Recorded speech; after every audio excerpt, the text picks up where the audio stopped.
Welcome to a nerd list.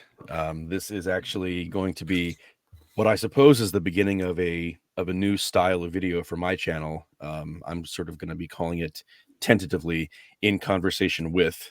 This is actually a part 2 of a conversation that I had with this guest over on his channel last week. So definitely go over and watch part 1 on his channel if you haven't yet. I'm in conversation with SJSArts. If you'd like to introduce yourself. So hello everyone, I'm SJSArts, a long-time YouTuber. I talk about music, films, and other art forms on my channel, but mostly films and music. And I really enjoyed the first part that we did on my channel. It was over 8 hours long, and I laughed more than I have laughed in years. So it was a blast. But we'll try to be a bit more serious this time, although I cannot promise anything because I'm already starting to laugh. So yeah. That's all good. Me too. It's fine. We'll do our best.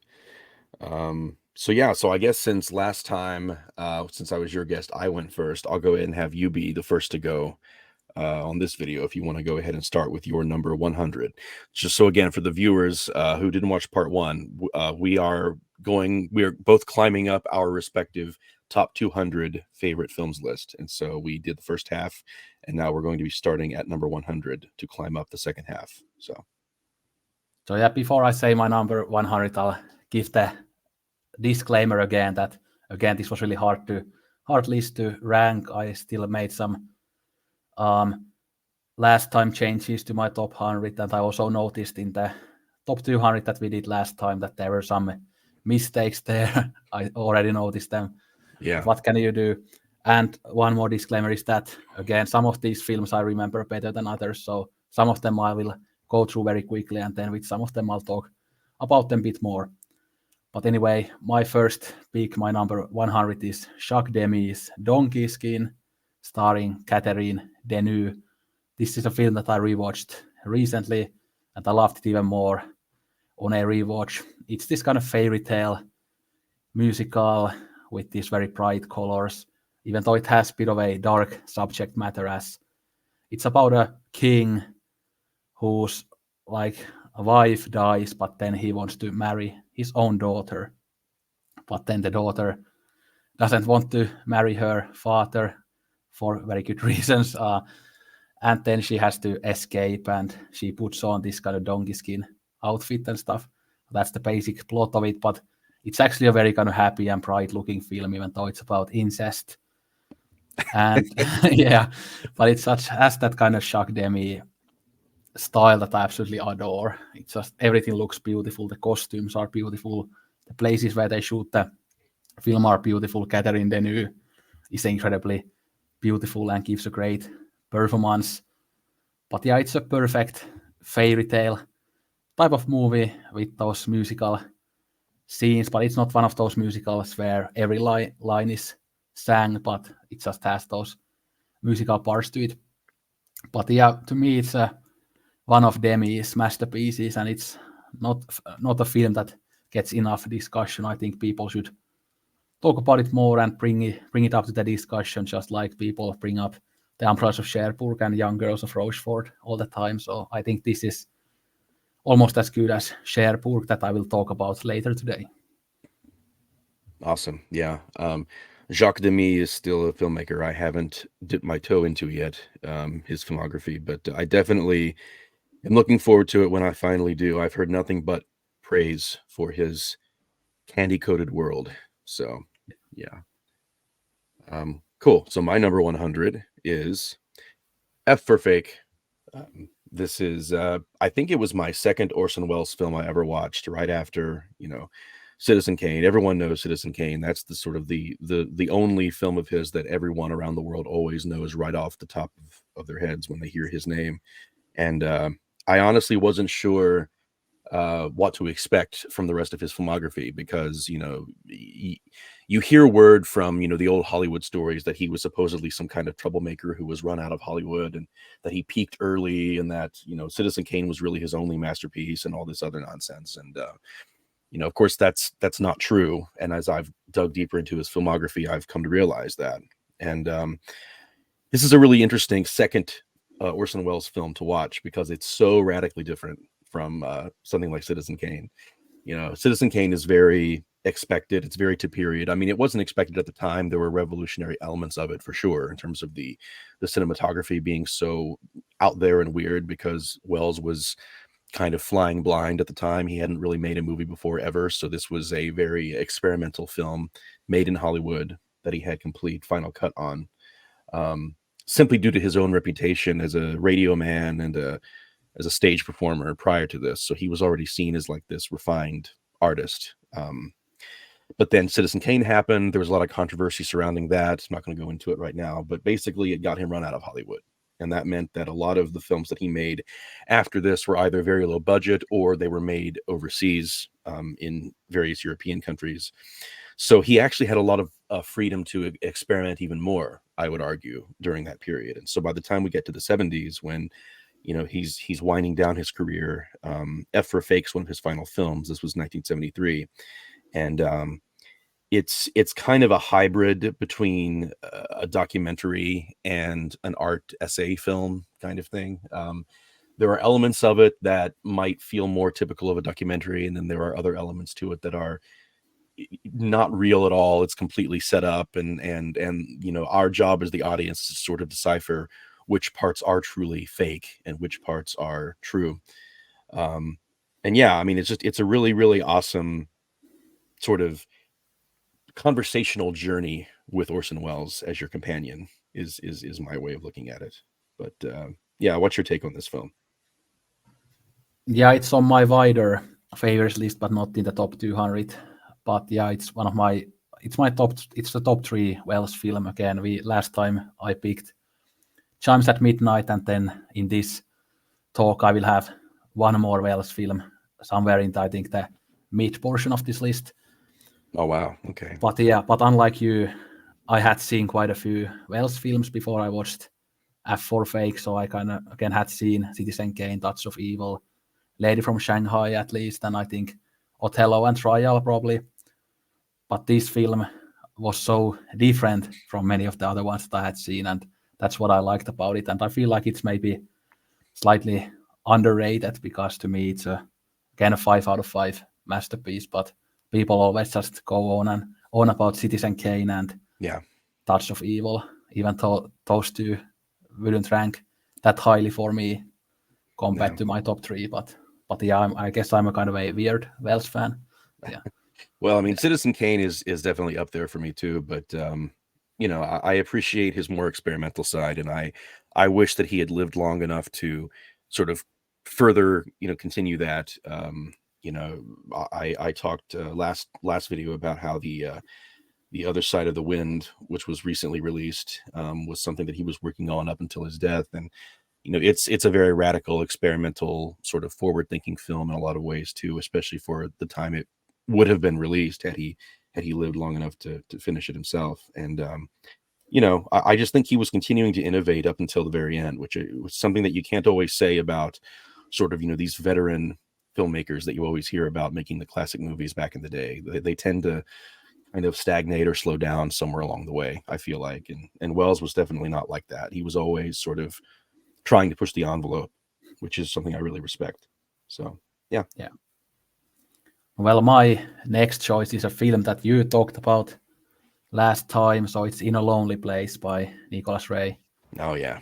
So this is one of those films that it's been over 5 years since I last watched it. So which in my young life feels like an forever basically. But I'm a big fan of Nicholas Ray, even though I've kind of gotten a bit bored of the classic Hollywood. But Nicholas Ray is one of those artists that had bit more of a darker voice and a voice of his own that I really respect still to this day, that even though I'm less into classic Hollywood than I used to be. But like we talked about last time, this is one of Bogey's best performances, if not his best. To me, it's between this and Treasure of Sierra Madre that we also talked about last time, but this is a great portrayal of toxic masculinity and anger, and a very kind of ahead of its time as it portrayed those things so truthfully and in such a raw and real way that you wouldn't expect from a 1950s film, and there are so many powerful scenes that I still remember quite well, like the scene in the beach, for example, is one that has really stuck with me, and obviously this has such a great script, memorable dialogue, like great like relationship dynamics between Bogey and his girlfriend. And yeah, such a great film that I desperately need to rewatch. I've been meaning to rewatch it, but just haven't gotten around to it. But I think it will still hold up to me when I rewatch it. Yeah, it's a great film. It definitely has an air of sort of deconstructive, sense to it. It's like they really are unpacking what it means to be, a man in this time and place. And like you said, that's not really something that films did a lot of, especially Hollywood films at the time. It's turning a very critical eye to the sort of the type of role that in any other film from that era would have just sort of played it off as just normal behavior for a tough guy type, and this one really kind of deconstructs it and tries to sort of understand it from a more, if not outright academic, certainly a more curious humanist kind of perspective. So very, very, very interesting stuff. My number 99 is, I think this is the only Satyajit Ray film I have on here, The Stranger. Now, I'm a fan of the Apu trilogy and some of the other stuff I've seen, but for some reason, The Stranger just stood out to me so far as my favorite of Ray's films. And I guess for me, it's because I find intellectual kinship of sorts with the titular character of The Stranger, played by Utpal Dutt. He's got a very kind of every man wandering the world, discovering himself, self-actualizing through experience and knowledge kind of backstory. And what I love about it is it's a commentary on sort of the classism that can be present in just everyday people judging others who come from a very atypical background compared to theirs, especially more affluent family. This relative shows up who they're not even sure he is a relative, because he's been off on his own for so long. They don't recognize him. He's studied anthropology. He's studied the culture of other people and places in the world, and he's lived among these people. And as through these experiences, he's learned to let go of the more materialistic wants and desires of the world that he held prior, and he's become much more intellectually enriched. At least the film is arguing this from the experience. There's my favorite scene in the film is when he sort of has this debate with a guest of the family when he's staying at the family's house, who this guest is much more typically what we think of as refined culturally. He comes from good stock, and he's a public intellectual type, and he's very academic and fancy, and lives the good life, but all of his positions on the world are much more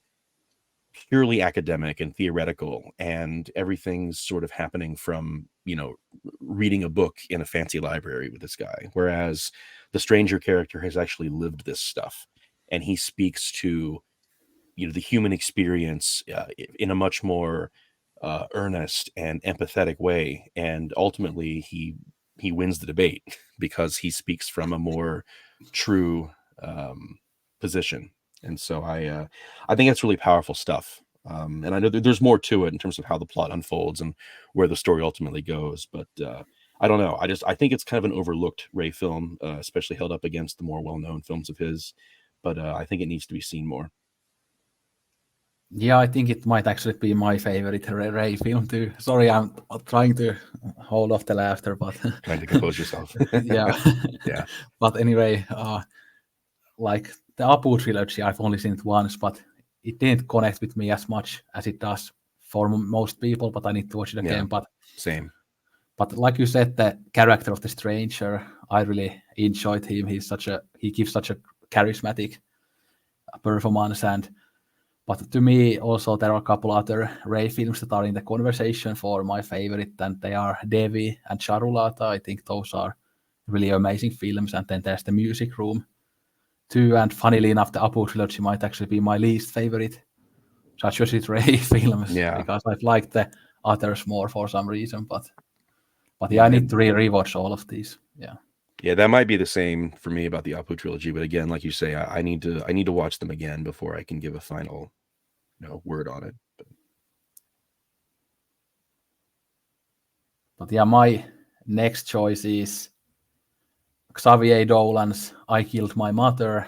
And I was kind of debating whether I should have this as high as this. I don't think if I were to make like a greatest films of all time list, this wouldn't be nowhere near as high. But as I really relate to this film, that's why it's so high. So it's about this young teenager who has a toxic relationship with his mother, and I can really relate to that. And he's a gay guy as well.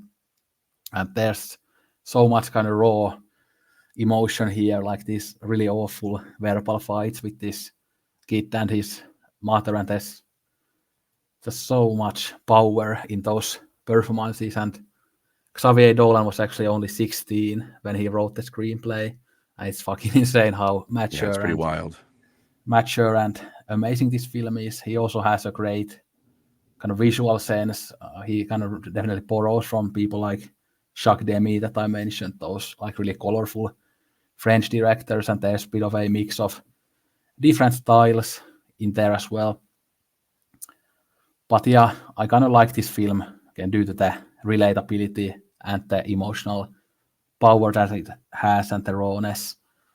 Yeah, but even though it's kind of a dark watch because I can relate to it, but there are definitely some more beautiful and funnier scenes here as well. And this is a film that more people should watch. It's a good gay film, it's a good relationship film, and very impressive again that he was so young when he made this. Yeah. Nice. My number 98 is The Double Life of Veronique by Krzysztof Kieslowski. And yeah, it's a very strange one. I don't really know if there's a way that I can sort of linearly describe what happens in the movie. It's one of those you just kind of have to watch, kind of experience for yourself to kind of get it. But there's similar themes to some of the stuff that's going on in the Three Colors trilogy, especially Three Colors Red. There's a character in there that could be interpreted as a godlike figure, I guess. There is the running gag of the fictional classical composer that Kieslowski often puts through his films. I cannot, off the top of my head, remember the name of that fictional composer that pops up in his various films, but he's featured in this. There's dark elements. There's elements of examining the concept of the self and identity and personhood. There's a doppelganger thing going on in here, or is it really what's really going on? That sort of thing. And yeah, it's a really beautifully shot film as well. So one of my favorite Kieslowskis. Yeah, I'll talk about it now too because it was coming up on my list very soon. So Okay. So this is my favorite Kieslowski, although it might change when I rewatch Three Colors Red, but this one I have seen a couple of times, and to me, like you said, that it's such a beautiful looking film, and like to me, this might be his best looking film. There are some like insanely beautiful framing here, and like the color, like the quite understated, fairly dark, but still kind of colorful at moments. I love the look of it, and Irene Jacob is so good in it, and this is also kind of a relatable film due to many of the themes of like the sense of longing there and the loneliness. And It's such a tender film, again, beautiful film. But like with many Kieslowski films, there isn't that much in the surface. You kind of have to really look at it with a very in a very detailed way to kind of get the point of the film. As again, Kieslowski films don't really say to you that this is the point of the film. You have to kind of get it yourself. Yeah. But yeah, at this moment my favorite Kieslowski, even over the Decalogue and even over the Three Colors films, but we'll see after more rewatches whether it still holds up as my favorite, but I think it will, and I need to watch it for the third time soon. Cool. Yeah, so my next choice is another Jacques Demy film called Lola, which is his first feature film, I believe. And it's in black and white, so it doesn't have his crazy colors to it, but other than that, it has that kind of same playful and charming vibe to it, and it's this relationship drama. There's this woman, and we have her relationships, and she misses a old boyfriend of hers who she had a child with, and then maybe the boyfriend comes back at some point in the film, and then another guy has to be very disappointed when the old boyfriend comes back. So there's this kind of love triangle there. And there are lots of these smaller relationships in the film that are all very charming and heartwarming and beautiful. And yeah, this film, in terms of the themes, I don't think it has many interesting themes necessarily. It's just this charming, beautiful French New Wave film that will make you laugh and smile and will touch you and will just make you feel so good after you have watched it. And to me, this is another Jacques Demy film that, yeah, Jacques Demy fans have watched it, but it doesn't get enough love. And people always just talk about Young Girls of Rochefort and Umbrellas of Cherbourg, but this and Donkey Skin that I mentioned previously should be up there as well. And yeah, beautiful French New Wave film. Awesome. Yeah, this actually is an opportunity for me to sort of circle back around to something that I brought up in our last conversation, and I want to kind of clarify now.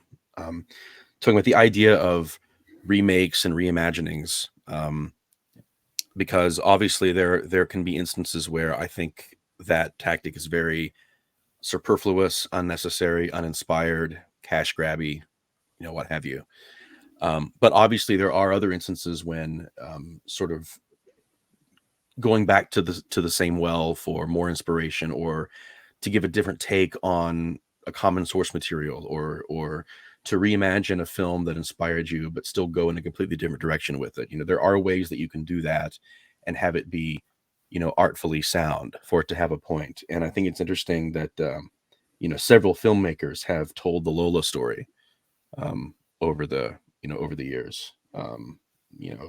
Von Sternberg with The Blue Angel, and Marlene Dietrich, and then you have Max Ophuls doing a Lola story, then you have Jacques Demy, and then you have Fassbinder. And it's not all really the same story, but it's all kind of following similar beats and concepts and everything. And I don't know, I think there's value in that when each filmmaker still has a very clear vision, even though that there might be some common inspiration going there. Yeah, definitely. So yeah, my next one is Rope. This is my third favorite Hitchcock film. And I can't remember, have we talked about Rope yet? Was it on your list last time? Yeah, it was towards the end of the conversation. So okay, yeah. So yeah, this is my number 3, my personal number 3. I think it's your number 2, right? Yeah, but Rear Window and Rope are pretty much equal. So. Well, I mean, that's the same thing with me. I mean, Rear Window happens to be my number 2 Hitchcock, but they're so close in terms of Hitchcock film rankings. But what I love about Rope is how it really swung for the fences in terms of the way it was shot. They didn't really have the technical capacity to truly make the whole film a oneer. So what they did was they tried to find ingenuity and ways of sort of getting around that. And so you can see the cuts. I mean, you can definitely see where they cut and switch takes. But they did their best with what they had. And I think the idea of it being shot as if it were one shot, the fact that you're experiencing it in real time, just the way the play it's based on unfolds, I think it's brilliant. And of course, a lot of films have mimicked that approach since. Most recently, to my mind, as far as I know, is what was it, 1917? Yeah, I haven't seen it, but that it did that. Yeah. No, I mean, but has there been anything more recently since then that did that? I don't remember. Yeah. I don't think there was, at least nothing high profile. But anyway, um, I think a lot of times when movies do that, it can sort of be gimmicky because there's not really a point for them to do it other than to show off. And then even then, most of the time, when it's not really a one take, it's just made to look like a one take. It's like, well, what are you even showing off then? Your ability to mask it. I don't really understand. But in this case, there was a point to it was like, again, it was based on the play and the way the action unfolds in real time, beat for beat. You kind of have to be there with the players, every step of the way. And it does give you a sense of immersion that would be somewhat lost if there were more hard cuts than there are in the film. I think there might be like one or two hard cuts. Well, I know there's one at the very beginning when it goes from the establishing shot to jumping into the apartment, and there might be one more hard cut during the film. But for the most part, it's shot as if it's one take, and the effect, I think, is very immersive and wonderful. And of course, something I really like about the story is it talks about various things like the Nietzschean idea of what people think of as the Superman, but the translation of that is in dispute. A lot of people argue that really what he was saying was Overman, which would mean sort of transcending and overcoming your limitations, not being superior to any one other person. But of course, the first interpretation, the potential misunderstanding of it, is what motivates the killers in this film. And it was based on a real case that happened, a real murder that happened, unfolded in a similar way. It was all about trying to see if intellectual superiority could give someone the right to determine who should live or who should die. Leopold and Loeb, those were the real people that influenced the play and then ultimately the film. And I think the real killers, I think Leopold and Loeb were they were lovers, I think, which is why there's that subtext somewhat in the film, although they couldn't outright say it at the time. But so that's there relatively intact. James Stewart does a really great performance in it. I mean, he's always great, but I like seeing he has a bit of a character arc. When you first meet him, he's, it's all very academic for him, and he brings up the superiority and the right to murder as sort of an intellectual exercise, just like he must have done countless times, in the school days that we're told about.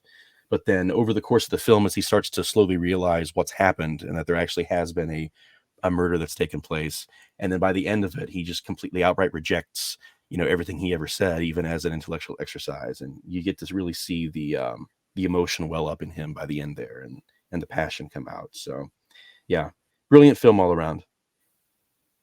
Yeah, this is one where it really would be cool to hear what Jordan Peterson thinks of it due to his Nietzsche fanboyness and yes, 100%. Yep. Although he might dislike the gay element in it, but what can you do? What can you do? At least the gay element is in the shadows, in the subtext, so maybe Jordan Peterson could handle it. But, right. Yeah. But anyway, I'll go to my pick. Yeah. So my next choice is a Eric Rohme film. I've talked about him a lot lately, and this film I rewatched yesterday, but it's called The Green Ray, which might be his most famous film. So it's about this like young woman Delphine. I mean, she isn't that young, but maybe in her early 30s or something. But we follow her troubles with finding a decent man to be with. She's really she doesn't trust men, and she always kind of runs away when her friends try to hook her up with someone, and she goes through many of these social like situations in this film, but she always runs away in the end, even though it looks like she's having fun and stuff. So it's this interesting portrayal of modern day loneliness and how hard it is to connect with other people, especially with the opposite sex if you are straight. But it actually has a very hopeful ending that I'm not going to spoil here. But before the ending, it's kind of a bleak film as it shows this loneliness in a quite of a raw way, and how the loneliness seems to be so like unescapable for her. But the character of Delphine is very, very interesting. Many other interesting characters. There's this Swedish tourist in the film, for example, who is quite fun. But yeah, I don't think it's my favorite Rome film anymore. It used to be, but there are now a couple that I maybe prefer to it. But definitely a great movie, a masterpiece, and probably a pretty good place to start for like a new Romer newbie or whatever. Yeah. Cool. And also, I don't know why this jumped to my mind just now, but I just want to clarify. If for those who were listening to the prior part to this, I said that Spielberg was going to be on my list somewhere. He's not. I don't know why I was thinking that. Well, he good. is in my he is in my wider favorites list a couple of places, but he isn't up here in my top 200. So anyway, so my number 96 is Spirited Away by Hayao Miyazaki. I believe it's my favorite Miyazaki film so far, but that can change at any moment. You know, I love them all in different ways. But right now, Spirited Away is speaking to me the most. It's a film that I watched for the first time when I was a lot younger, and I didn't quite embrace it or understand it when I first saw it, because I was used to, Disney stuff at the time when it came to my kid-friendly, family-friendly animated fare. And so, the sort of the darker elements to the film didn't really gel with me at the time. But of course now, going back to it and revisiting it as many times as I have, I recognize it to be the masterpiece of animation that it is. Visually speaking alone, it's worth counting as an animation masterpiece. But I like the story as well. Yeah, so I watched this, I think I was maybe 22 when I watched it for the first time. And again, I wasn't a Studio Ghibli fan yet. I'm now, but wasn't then. And now I need to rewatch it as a fan. But I still liked it a lot. I love the animation. I love the Joe Hisaishi score. Again, Joe Hisaishi is one of my favorite film composers. I love all of her scores, all of his scores that I have heard. Yeah. And yeah, I think I still gave it like 4.5 stars or something, even though I wasn't the biggest Studio Ghibli fan. But I watched this and Princess Mononoke like in like short like distances from each other, or however you say it, in the same year. And I liked Mononoke a bit more. And again, like last time I talked about Kiki's Delivery Service and My Neighbor Totoro, those two I would also rank ahead of this. But this seems to be maybe the most famous one, and I think I probably will love it even more when I rewatch it. So hopefully soon I can rewatch it. I mean, it's on Netflix, so I could rewatch it anytime I want. It might arguably be the most beautiful looking Ghibli film, or at least it's up there, But yeah, I don't know. I feel like one day Totoro is gonna overtake them all, because it keeps getting better for me every time I rewatch it. But yeah, like I said last time, the slice of life, the simple stuff is more for me than these bigger stories, I guess. Yeah. But yeah, so my next choice, my 95, is another Xavier Dolan film called Lawrence Anyways, which is about this transgender woman trying to find herself and going through the transition period, both like socially and in terms of like the physical changes. But I know this is a film that some people find quite problematic. I don't know whether I find problematic, because I just love the filmmaking so much, so I could kind of look past the more problematic stuff in there. And again, the problematic stuff, some people say obviously that the person who plays this trans character isn't trans himself, so that's kind of problematic that you have a cis guy playing a trans character. And then also I know many people have problems with how the trans character is portrayed and how her relationship with her girlfriend is portrayed in this film, and how it seems that this trans character is made to be this kind of almost like a stalker who cannot kind of get past her love of this woman. But I don't really see many of those problems myself, although they are definitely worth debating. But I just absolutely love the filmmaking here. It has Xavier Dolan's beautiful visual style. It has a great soundtrack. It has so much emotion in it, very raw emotion. And I really enjoy seeing this relationship between this trans character and her girlfriend, all the ups and downs, and how their relationship changes throughout the film as the years pass by.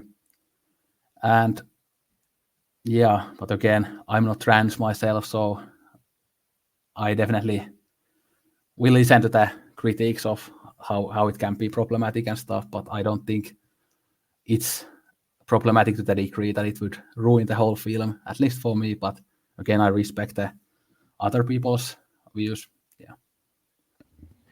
And I haven't seen it yet, so I can't really comment one way or the other. But sounds worth watching, so I'll check it out. My 95, interestingly enough, there's some overlap with what you just talked about. It's Silence of the Lambs.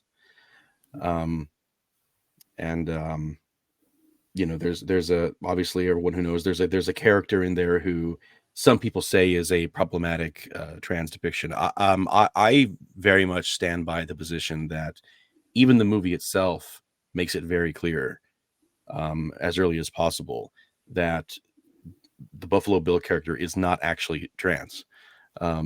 He perceives himself to be trans because he's, you know, got a bunch of other psychological stuff going on that sort of confuses his own sense of identity. And he's, you know, as the Hannibal Lecter character says in the film, he's tried to be many things. And this is just his latest thing that he's trying to be. So he's trying to find purpose, and he's trying to find meaning. And of course, he is rejected by the medical community as not qualifying to actually undergo the process of, you know, outwardly transitioning, medically transitioning. And so this is why he gets sort of pushed into the extreme behaviors that we see from this character, because he's already prone to violent, extremist, insane thoughts and behavior, because he's just not a well person. And I guess you could argue that maybe because he's so close to that line of being depicted as a trans person, and it's once again someone being depicted very mentally unwell, that you could say that there are problematic sort of undertones to that. But I think anyone who's paying attention to the story, and anyone who really understands what's going on in the film, would understand that the film is not trying to say that about trans people. It's trying to say that about this specific character. But yeah, I mean, look, it's a classic movie. Everyone knows it. There's not much more I can say about the actual film itself that other people haven't already said much more eloquently than I could. But you know, the lead performances are great. Anthony Hopkins is fantastic as Hannibal Lecter. You know, he's not even on screen for much of the runtime, but the few scenes that he's in, he's just absolutely captivating. The conversations between he and Clarice Starling, played by Jodie Foster, you know, really, really dynamite stuff. One of my favorite films. It's an obvious pick, I guess, because it's a more mainstream film, but I genuinely believe that it has earned all the hype that it has. Yeah, I like the film quite a bit, but it's not a favorite of mine, although it used to be when I was younger. But again, I don't really have opinion about the Buffalo Bill character in terms of whether it's problematic or not, as I haven't seen the film in such a long time. And the last time I watched it, I wasn't really interested in these type of issues, and I wasn't as kind of politically minded back then than I'm now. And again, back then I was still pretending to be straight, so I kind of tried to avoid these types of topics. even on Right. my free time and stuff. So yeah, Yeah. but I need to watch it again. But I don't think it's problematic as far as I remember, but at least to Yeah. me, but I don't know. And even if it is, it wouldn't ruin the whole film for me. Yeah. Right. Yeah.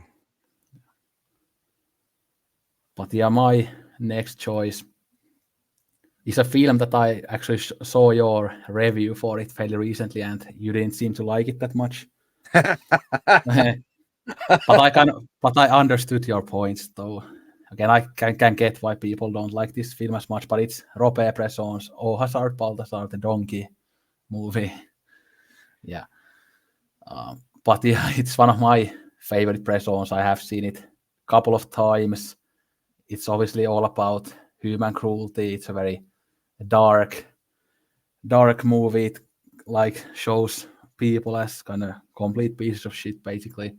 From this Yeah. point of view of this donkey, it has his Bresson's typical minimalist style and lots of non-professional actors and actresses as always, and it has this beautiful classical music soundtrack that I really love, and I think it really adds to the film. But even though I love it a lot, and this was actually the film that made me a Bresson fan back in the day, but I can get why some people can't connect to this. Although with you, I think it's, I don't know if it's weird, but because you like some of his other films quite a lot and you like his style overall, I think so. After knowing that, I think it's a bit weird that you didn't connect to this, but I could see your reasons still. But yeah, Well, I just want to say also, I'm going to rewatch it. I mean, I always do with these films that get so much praise, and if I don't connect with them at first, I give them a few more shots before I decide how I really feel about them. And sometimes when I rewatch them, I feel completely different about them. But I guess all I can say from my own perspective so far, from my experience with the film, is that I don't mind that it's still done in the minimalist style that he's known for. Um, it's just for me the story that it's trying to tell and the points that it's trying to make aren't as effective for me because I don't care about the characters in the movie. And I guess that's just, maybe that's me expecting the movie to be something other than what it is. I mean, I understand that there's like they're intentionally not acting. It's very much played emotionless from the human point of view, and really the emotion that you're investing is in the animal. And even the sort of quote unquote hero characters who are the humans in the story don't really emote a lot. And again, I get that was probably an intentional choice, but for me it just didn't work for the payoff by the end, where you're wrapped up in the emotion of it. But I feel like when the human characters surrounding the donkey don't emote, it's hard for me to then emote in favor of the donkey, since the donkey can't emote in and of itself, if that makes any sense. But that's just my opinion. I don't even think it's that popular of opinion. I mean, the film gets universal praise all the time, even now. So I wouldn't put too much stock in my take of the movie, because it is the minority opinion, and probably for good reason. But yeah, that's yeah, my take on it. yeah. This reminded me of one thing that I wanted to ask you that doesn't relate to this podcast, but Okay. I saw your review on Lawrence of Arabia and you gave it half a star. I would love to hear why you don't like that film that much, because it's, by the way, it's one film for me that when I did the Sight and Sound videos, Mhm. like I said, that I don't think it's that great either. I think it's just good, but I was just kind of annoyed when so many people said that Lawrence of Arabia should be in top 10 greatest films of all time. Like, fuck that. Oh yeah. Fuck. Yeah. I don't know. I mean, for me, I mean, I've watched it a few times. I've tried to get into it. I think a lot of it, and this is just my take. I'm probably dead wrong again, but I think the time and place that it was released had a lot to do with why it was so big and why it affected people the way it did at the time. It felt like a really huge film at the time because a film like that was not as common. And people talk about how epic it was to see it on the big screen in the theaters back when, the Cineplexes had like, these massive screens, that you could watch movies on back in the day. And, but really it's just a bunch of shots of sand for a lot of the movie. And there's white actors in brown face, and that's not necessarily always a deal breaker for me. But if the movie isn't offering anything more to me that I personally connect with, it's harder for me to kind of see past that kind of stuff. The real guy that the story is based on, from all accounts, was a piece of garbage. I mean, there's so many things um, about the movie's elements that just for me just do not connect well with me. And I just genuinely think the movie's boring. I mean, I don't enjoy watching the movie. I think it's a slog. I think the pacing is too slow. I think that the way that the narrative unfolds is convoluted and confusing and uninteresting. And I don't know. It's just very kind of, you know, David Lean is very kind of like, director for hire in a lot of ways. I don't really know if there was a real auteurist vision going on there. I think it was just whatever he directed sometimes turned out well, sometimes didn't. And in my opinion, this is one of those cases where I don't think the film has aged as well as a lot of its contemporaries. But again, that is another minority opinion. Most people still sing praises of the movie. So Yeah, to me it's just too classical and too normal. I want Yoshida, Lynch, and Godard rather than yeah, this. well, that too. I mean, as it's aged, especially, it's become even more sort of milk toast, typical, what you would expect from that era of Hollywood. There's nothing about it that stands out particularly for I'm me. just waiting for a Steven Spielberg remake of it, but Oh God. it's about to happen. Yeah. But it's your turn. We talked about Oh Hazard, Balthazar, but yeah. Oh, right. Okay. Okay. So my 94. Now this is actually an opinion that is probably not shared by a lot of people. But it's a Lady from Shanghai, another Orson Welles. A lot of people have a lot of problems with the movie. I can understand why. The film is very unfinished in terms of what Welles's vision for it was. This is one of those cases where the studio meddled with the final cut, and not enough of Welles's version survived to ever really give it a proper sort of reconstruction. They were fortunately able to do that with certain films like Touch of Evil, for instance. But in this case, as far as I know, the cut that we have is really kind of all that's left of the movie's elements. So we're kind of stuck with it. The two big issues that I hear most people talk about is that the tone feels muddled, and Wells does a really goofy accent in it that kind of takes you out of his performance of the character. I don't know if the accent is quite as bad as some of the harshest critics say it is. It's definitely not authentically Irish, but I don't know. I think it serves its purpose for the character that he's playing. I think his performance overall is still pretty good. I've never really seen a performance from Wells that I haven't liked, and this is no exception. It's not one of his like most standout exceptional roles, but I think he's fine in it. I think maybe the fact that he was working with Rita Hayworth, who he was married to at the time, and they were going through a separation, and so a lot of that probably contributed to some of the unevenness, and their chemistry doesn't always feel 100% and all that stuff. So there's definitely issues there, but I guess I kind of appreciate it for what I know it was trying to be, and maybe that's being a bit too generous towards it. Maybe I shouldn't do that. Maybe I should only accept the film as it exists rather than what it's reaching for. But because I know enough about Wells and his history as a director in Hollywood, and how after his first film, he was constantly sort of undercut from what he was trying to do with his subsequent movies that he tried to make when he was still working in Hollywood. I guess I appreciate the film for what I know it would have been had Wells had final cut on it. And I choose to ignore some of the clunkier aspects of it. There were scenes that were reshot. There was re-editing that was done, after the fact that Wells didn't sign off on. I think the tonal issues come from the fact that he was trying to make a film that was much more abstract and at times farcical, whereas the studio wanted a straight whodunit mystery story. And I think you can kind of see that tension happening between Wells and the studio. Like, there's a sequence toward the end of the film. There's a courtroom sequence that is not in any way, shape, or form meant to be realistic. All kinds of goofy things happen in it. It's meant to be farcical. That's intentional, because Wells saw the law itself as kind of a farce.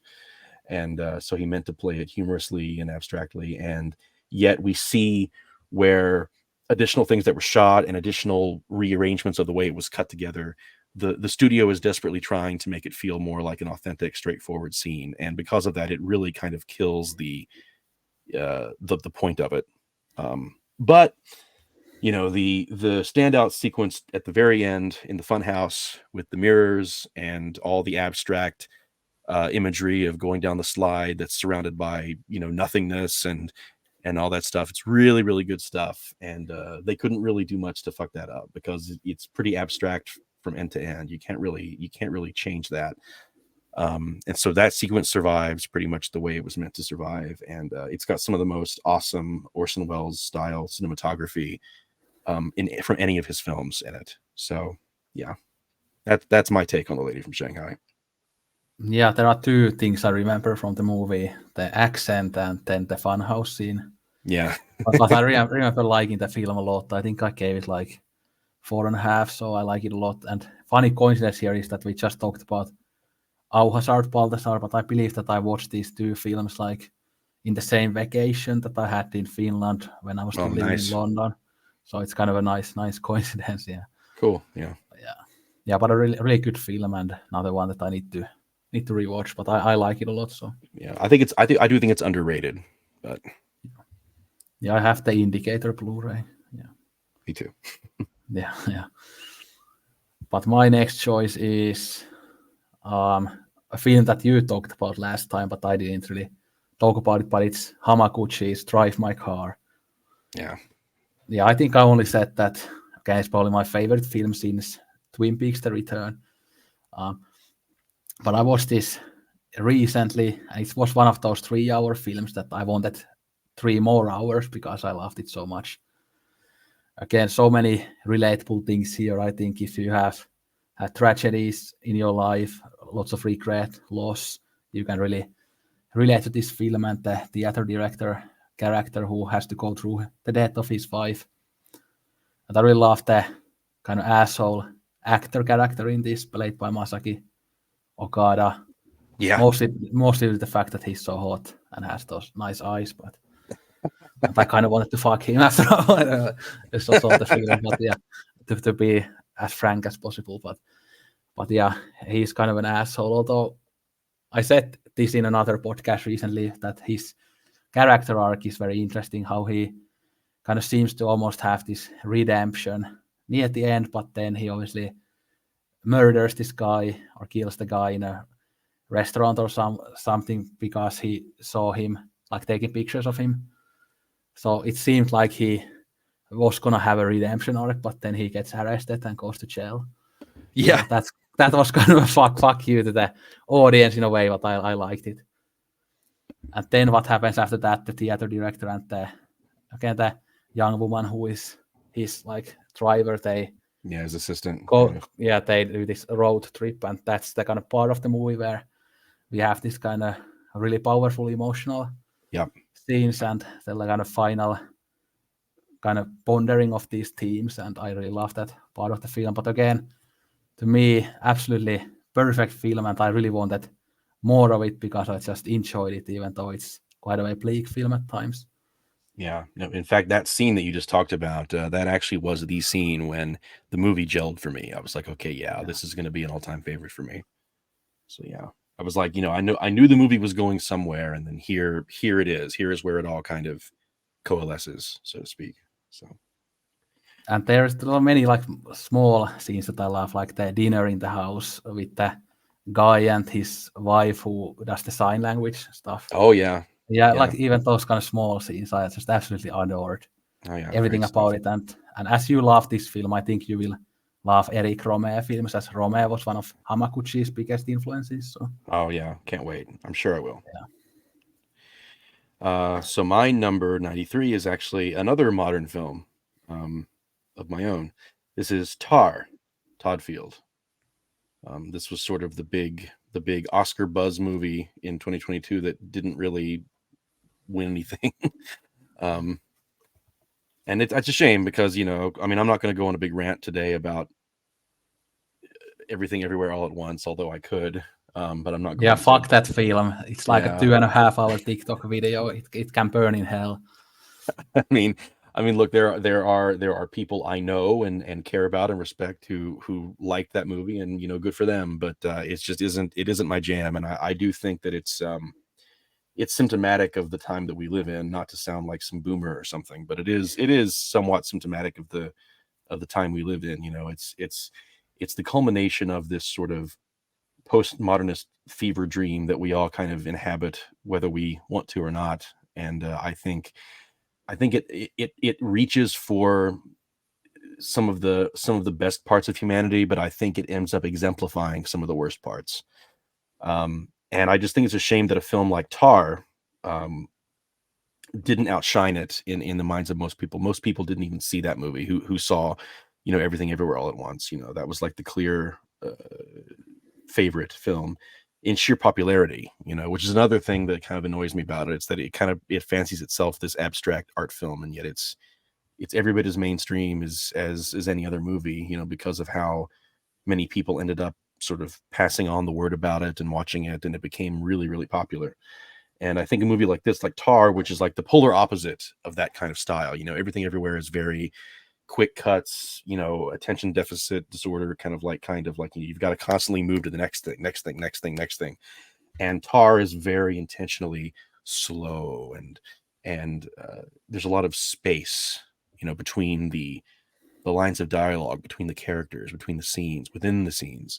Um, the movie is really a very slow and deliberate character study of what it's like for someone who has essentially lied their way to importance starts to slowly unravel, and what that does to a person, and why maybe a person would want to put themselves in that position in the first place, and the psychology of it. And there's debates brought up in the film about, kind of like what you and I have been talking about earlier in this very conversation about, at what point does something that is now seen as problematic warrant that we throw out the art completely, right? How much, how far do you go? How, is there a line that you shouldn't cross? When does the death of the artist occur? When can you separate the art from the artist fully? And that conversation is a centerpiece of the film in a lot of ways, and it doesn't give you an answer. It just brings up the question, and it allows you to ponder it as the viewer. And I think it's Kate Blanchett's best performance. I think she's absolutely astounding in the role. And I think it's a shame that she was not recognized, like I think she should have been for that performance. But Todd Field makes very deliberate films. He's only made a handful in his whole career, and each time he finishes a movie, he'll often say that he doesn't think he'll make any more because he doesn't think there's anything else he has left to say. So he only makes a movie when he really feels like he has something worth saying through the movie. And I think this is definitely one of those cases where I'm glad that he made the film, and it's one of my all-time favorite films of the past decade. It's really, really fantastic. Yeah, I actually haven't seen it yet, but I want to see it. But there's been like a couple reviews from people that I really trust who said that they didn't like it that much. But Mm. I'm not gonna go in with open mind. But going back to Todd Field, I remember the Criterion Closet video that he did, and he said that he had never watched Press On, A Man Escaped, so that left a pretty bad taste in A my bad mouth. taste in your mouth. Yeah. Yeah, considering how old he is and he's a filmmaker, like how the fuck haven't you seen a film like that? But Okay, well yeah, then I changed my mind completely. Fuck Todd Field. yeah.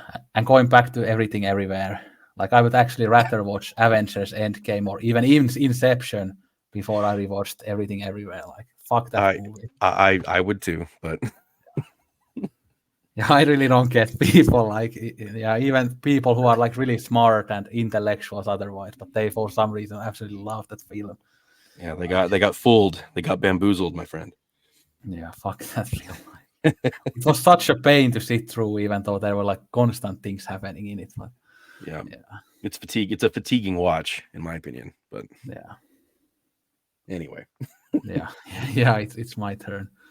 Yeah, but So the next film, I don't have that much to say about it, and you covered it well last time, but it's Agnieszka Varda's Cleo from 5 to 7.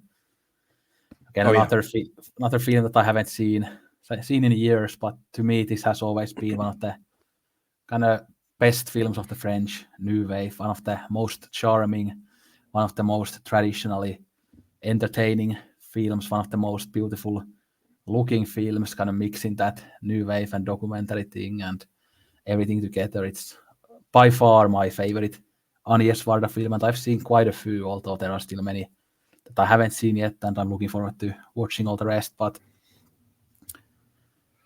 yeah, I love the performance by the main actress.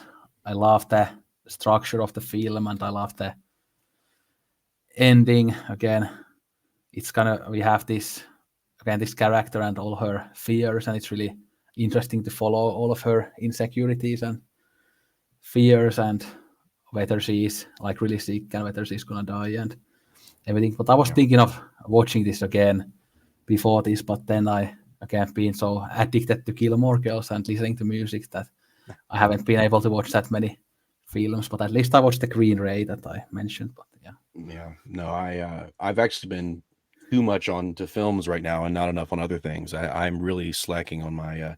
Usually, I have like over 50 albums by now that I can put on a best of albums list at the end of the year, and I'm not even close to that this time. So I really need to yeah, get my shit together when it comes to I listening to have music. I have probably like 35 or 40 now, but I've been listening to new stuff too. Yeah, yeah, I need to do the list in a couple of weeks at least. So, yeah. yeah. I'll try to make mine out of whatever I've got a hold of at that point. It's not going to be What 50, but what is your favorite so far? my favorite record of the year. Yeah. Oh, let's see. Um, hmm. Let me look because there's been a couple that have been kind of neck and neck for me. I've got a list Yeah, here. my favorite is this indie dream pop record called Soft Scars by You. Okay, I'm not. Yeah, I haven't heard of that one. You can pass that along to me. You can email it to me or something. I might like it. Let me see though. Well, mine is another sort of indie uh, record. This is it's kind of Plunderphonics y, but it's Structures Without Rooms by Adam Bossarge. Okay, I haven't heard of that. Yeah, it's pretty great. And then right below that, for now anyway, it's Let's Start Here by Lil Yachty. Then it's Desire I Want to Turn Into You by Caroline Polachek. Yeah, that one I liked quite a lot too. Yeah. So those are my I, top I, three right now. I remember reading your review for Scaring the Host that you didn't like that much, but it's my Well, second favorite. So yeah, again, don't listen to me because my opinions that aren't in step with everyone else, I'm probably just off my rocker. But yeah. Anyway, I mean, I like JPEG Mafia. That wasn't a record that spoke to me for whatever reason.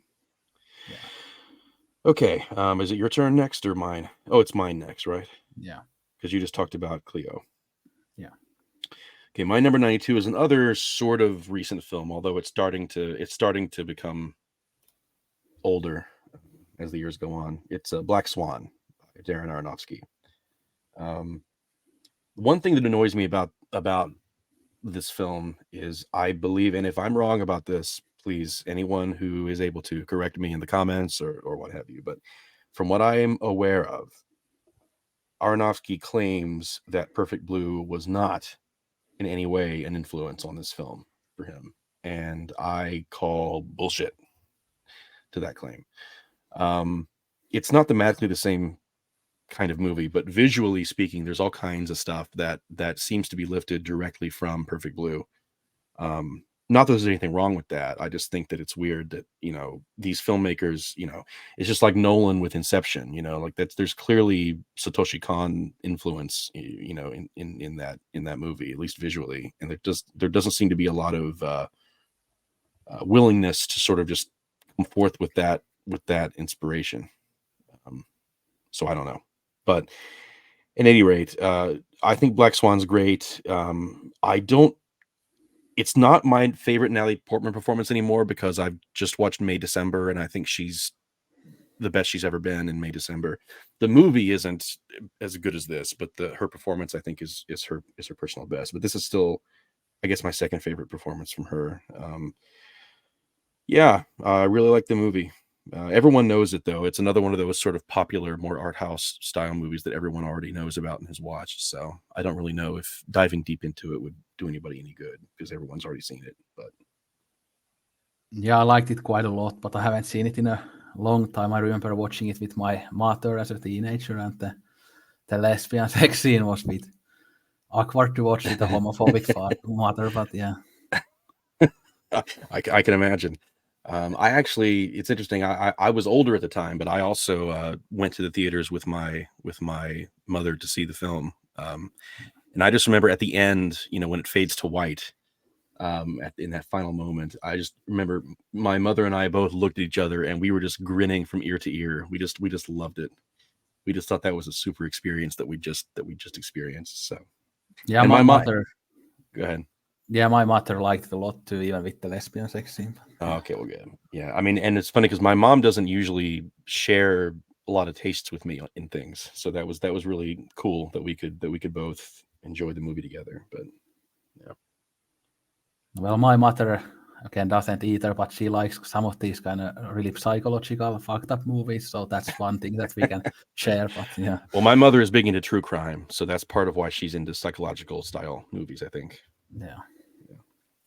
Well, my mother is the only homophobic psychotherapist in Finland, but Oh wow, yeah, so that's why she likes that stuff. But I don't know how you can be a psychotherapist and homophobe at the same time. yeah, it's But possible. yeah, but yeah, it's my turn. So we can skip the next one as we already both talked about it. So it's the Double Life of Veronique for 91. Okay. My number one is Enemy by Denis Villeneuve. I guess it's my favorite of his films. I really like the spider symbolism.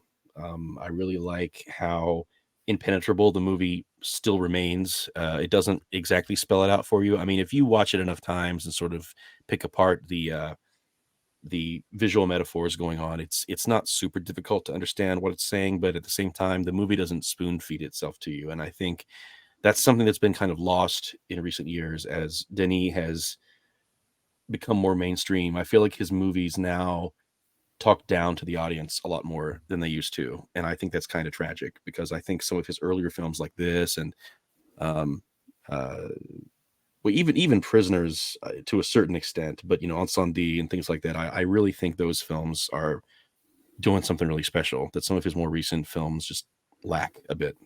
But that's just my take. Yeah, Chris Tuckman really loved this film too. So Get Stuckman. Well, don't hold that against me, but Yeah. But again, I always say that Denis Villeneuve is like an upgraded version of Christopher Nolan. Very similar filmmakers, but Villeneuve is just a bit better. I could see that. Yeah, I And they can kind of have had the same trajectory that the early stuff is better, but then they have gone bigger and bigger and worse and worse. Yeah. But I haven't seen Dune yet, but I like Enemy, but to me it's not that special, but I like it. Yeah, I did like Dune for what it was, but yeah, I liked Arrival quite a bit. I saw that in the cinema. Yeah, but that's also not as smart of a film, in my opinion, because it does kind of talk down to the audience surrounding the twist. Like if you're paying attention, you can see it coming from like a mile away, and yet the movie still like takes your hand and sort of walks you down the primrose path, and kind of makes sure you get it by the end. And it felt a little bit unnecessary to me, but I still really like the movie a lot. It's in my wider favorites list. Yeah, I'd rather stick to Stalker and 2001: A Space Odyssey. But yeah, if given a choice. Yeah. But yeah, my next choice is another film that you talked about last time, but I didn't talk about it that much. It's Nagisa Oshima's Death by Hanging. Oh, yeah. Yeah, the one thing that I said last time is that I think, again, satire is the best way to talk about politics in art or something like that. And this is a great satire. Obviously, there are many different themes here. It's about capital punishment. It's about the tension between Japanese and Korean people and the kind of xenophobia there, the racism there. But it's also this critique of the government and the state, and it shows the government officials as stupid piece of shit as they are. They were back then and as they are still to this day. No matter whether we talk about the Republican or Democratic Party, they are all pieces of shit and they should be burned to the ground. But anyway, yeah. But anyway, yeah, fuck the political establishment. Yeah, but important to note though that anti-statist criticism is still coming from a more working class leftist perspective in the case of Oshima. And not the oxymoronic anarcho-capitalist. So. Yeah, not the white right-wing libertarian type thing. Yeah. Yeah. Who say that they are for freedom, but they hate gay people. Right. Yeah, no, not from that side. But yeah. More from that kind of Emma Goldman, Michal Bakunin. Right, yeah. Side, yeah. Anarcho-communist kind of, yeah. Yeah. Yeah, well, fuck, now I lost my train of thought. But, I'm sorry. Yeah. But yeah, such a funny movie and such an effective critique of these things that I mentioned that to me it's Oshima's best film, even though I like many of his films like Kohatto that I talked about last time. I really like also Merry Christmas, Mr. Lawrence, which is maybe his most kind of mainstream movie, as it has David Bowie and even Kitano. And yeah, I still haven't seen that one yet. Yeah. But this film, to me, it would be like a great double bill with a film that we are going to talk about later called Harakiri. Many of these kind of Japanese kind of very political, anti-authoritarian, anti-authority, anti-power type of films. And again, the Japanese they just know how to make this type of film. Yeah, they know how to make film. Yeah. Period. And they don't kind of, like you talked about with Villeneuve, that he has to explain everything to the audience, but the Japanese actually respect the audience and they will do whatever they want to do, and they don't take the approach that I'm going to dump it down to the stupid people. Right. But they are going to do whatever they want. And again, there are Yoshidas and Terayamas later too. Yeah. I like how you're confident in saying that we are both going to talk about Harakiri later. Because you know that it's high for both of us. Yeah, and the human condition. Yeah. Oh yeah. And again, Terayama Yoshida. And we talked about Yisoji last time, but I know that he's a bit higher for you, so we are going to talk about him again. Yeah. So my number 90 is Bicycle Thieves, Vittorio De Sica. I think this was the first film that I saw with the full awareness that what I was watching was Italian neorealism. This is the first time I really sort of dived into it, knowing what I was getting into and kind of expecting the style to be what it was. And it still wrecked me, man. Like, that final scene is just absolutely heartbreaking. And again, this is a case of, sort of, everyday people, or at least everyday looking people. But in a lot of cases, he did use, unknowns, playing the parts of just regular folks, especially in the time and place that these films were coming out, people that the audience could really relate to and feel a genuine kinship with. And I think that makes the drama that unfolds all the more powerful. And there's kind of an element of moving the plot along through the aggravation, plot element of, oh, you just missed him. He was right there, that kind of thing, where he's chasing around trying to get the bike back. And, if he just hadn't made that one choice, this wouldn't have happened to him and all that stuff. But it also sort of speaks to the very real experience of hectic life, just trying to make it in this economic, dystopia that a lot of people were experiencing, and it doesn't pull its punches, and it's very, very gritty and real, especially for 1948. Jesus, I can't believe, how early it was, because again, I'm thinking of my Hollywood trained brain, and the kind of movies that were coming out at the time in Hollywood really just didn't compare with the grittiness and the willingness to depict realism. Yeah, I'll talk about it now too, because it will come on my list soon. So I actually showed this film to a friend of mine earlier this year who is in the cinephile, but who kind of has interest in serious films but doesn't watch them that often. Yeah. But he really loved the film too, and he said when the ending came, that how can it end that way because it's so dark when they just walk in the crowd Yeah. and yeah, nothing good happened in the end. But Yeah. yeah, because it was his first time watching a film like this. But I've watched it 3 times, and every time I love it more and more. And this actually might have been the first Italian film that I watched. It was either this or Knights of Cabiria that you talked about last time. Yeah. And that kind of reminds me of the Jordan Peterson joke that I made back then, but I'm not going to go back to that. Yeah. No, of course not. Yeah, we wouldn't do that. Yeah, but the performances here are really good, even though they are by like amateur or amateur-ish actors who haven't done much acting. And it's such a desperate watch. It's full of despair. And yeah, like when they're just walking around and round and round and they cannot find the bicycle. And even when they find the asshole, like everything goes to shit. And like even the restaurant scene that shows kind of the different classes when they go to the restaurant and eat the food. And also as an architecture buff, this is such a pleasure to watch, as I absolutely love the architecture in Rome and in Italy in general, and I'm just dying to visit the country someday. I'm surprised that your favorite documentary of all time isn't Antonio Gaudi. Yeah, I like it a lot, but no, not number one favorite. I mean, there's a Peter Greenaway film also, Belly of an Architect, which is a good film about architecture, but oh, and I guess one more thing to say before we move on is that I know that Pursuit of Happiness is based on a true story, or at least inspired by a true story, but I feel like the formula of that film and the way things unfold took a lot of influence from this movie and other films like it that came out much earlier.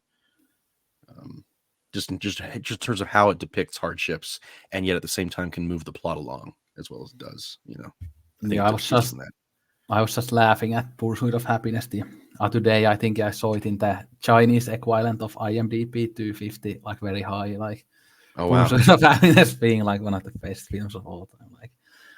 Like I don't know what's wrong with those people, but I mean it's a fine movie. I don't think it's like you know, it's not even close to the beginning. But...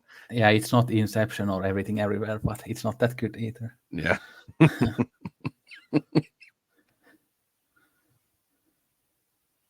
But yeah, I think it's my turn. So this director I talked about a lot last time. So it's Aki Kaurismäki and his film called Ariel, which is the second part of the Proletariat trilogy, about this guy, working class guy, his very dark life, and he even ends up in jail. And the jail part actually kind of reminds me of A Man Escaped. And this is maybe like Kaurismäki's most Bressonian film in all the Bressonian ways, like how minimalist it is, how dark it is, how simple it is. Yeah. But this is such a raw film emotionally in terms of the plot. I think Kaurismäki even himself said once that this is maybe his best film, that this is the best film that he ever made and his most real and his most rawest film. And yeah, again, it has the deadpan humor still. It has those weird characters that don't talk that much, and it has many of the Kaurismäki regular actors, but I absolutely adore this film, and another kind of good place to start with Kaurismäki's filmography. Cool. My 89 is J'accuse by Abel Gance. Now, it's interesting because for a while I had this movie ranked higher than the other Abel Gance film that's up here for me, but upon rewatching that other one, which we'll get to later, I realized that I couldn't in good conscience rank this higher than that one, even though there might be elements of this that I personally might like a little more. I think because it's a shorter runtime, the narrative feels tighter and the focus feels tighter, and the characters are, I guess their stories feel a bit more focused, and you know, as a result, I feel a lot of empathy for the characters on the screen. But it's not overall the technical marvel or the forward-thinking masterpiece that the other Gance film is. It's still very good, though. It's still fantastic, in fact, which is why it's this high. But you know, it's an anti-war film, more or less. It's speaking to the idea of sending the children off to die, and then what the community has to suffer through after the fact as a result of all that. And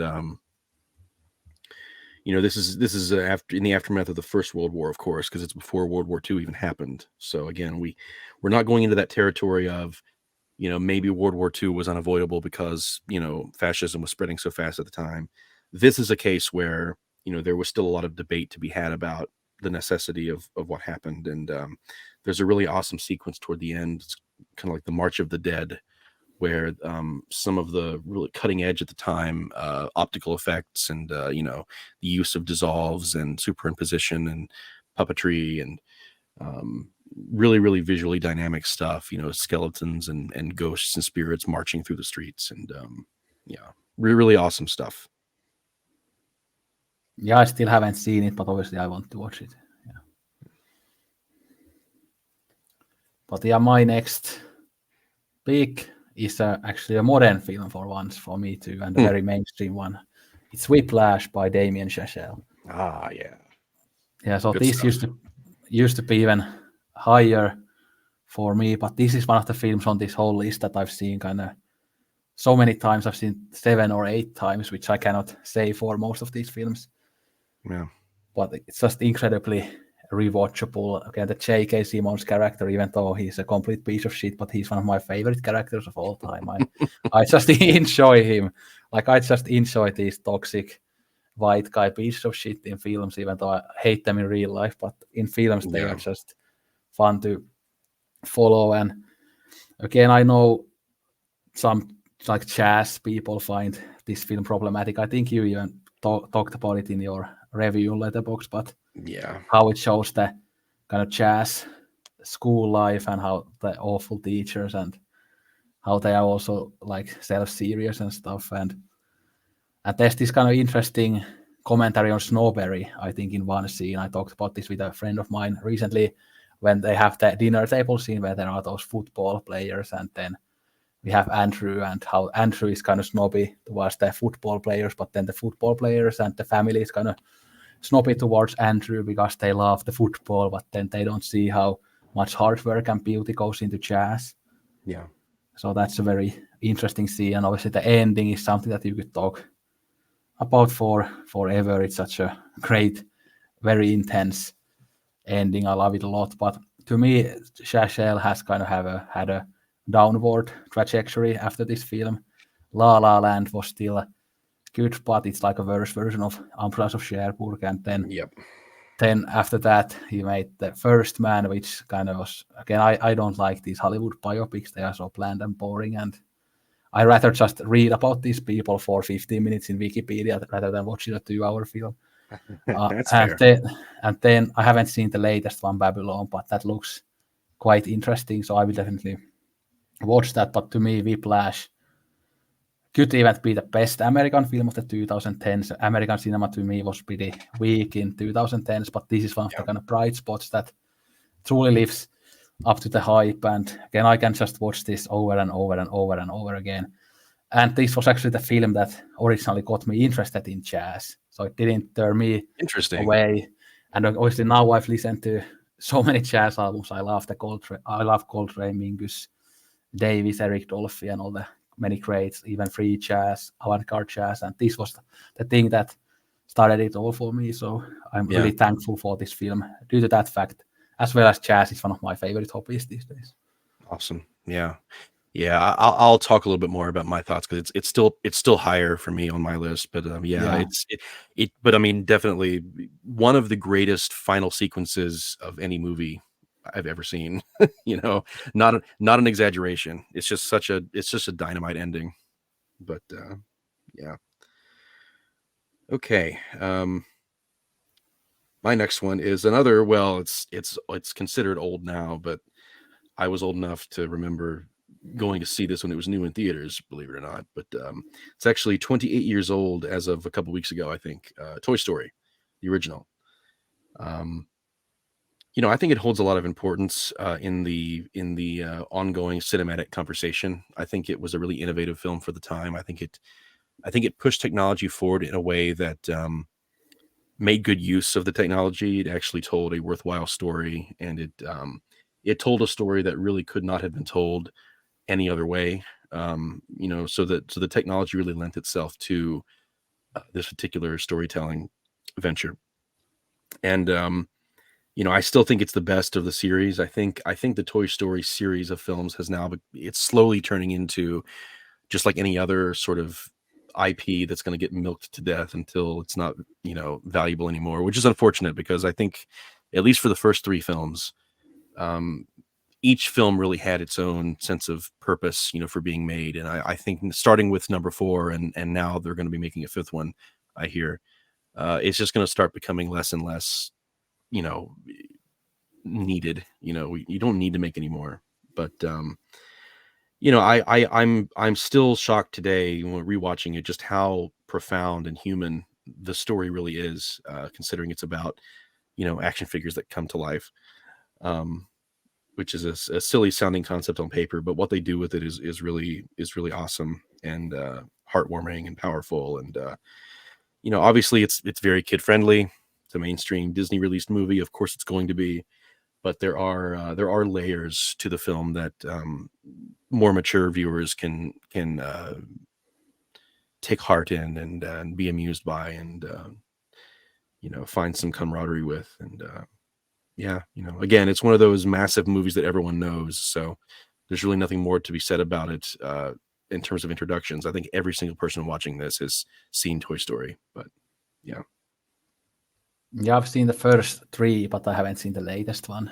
I'm gonna watch that at some point. But I like all three. The first one is probably my favorite. It wasn't actually that important for me as a kid. I think as a kid I only watched it like once or twice. But to me, I've always kind of liked the Disney without Pixar films more than the Pixar films for some reason. But Yeah. but one kind of similar film that was more important for me as a kid was the Small Soldiers. Interesting. Okay. Yeah, like has also action figures coming to life.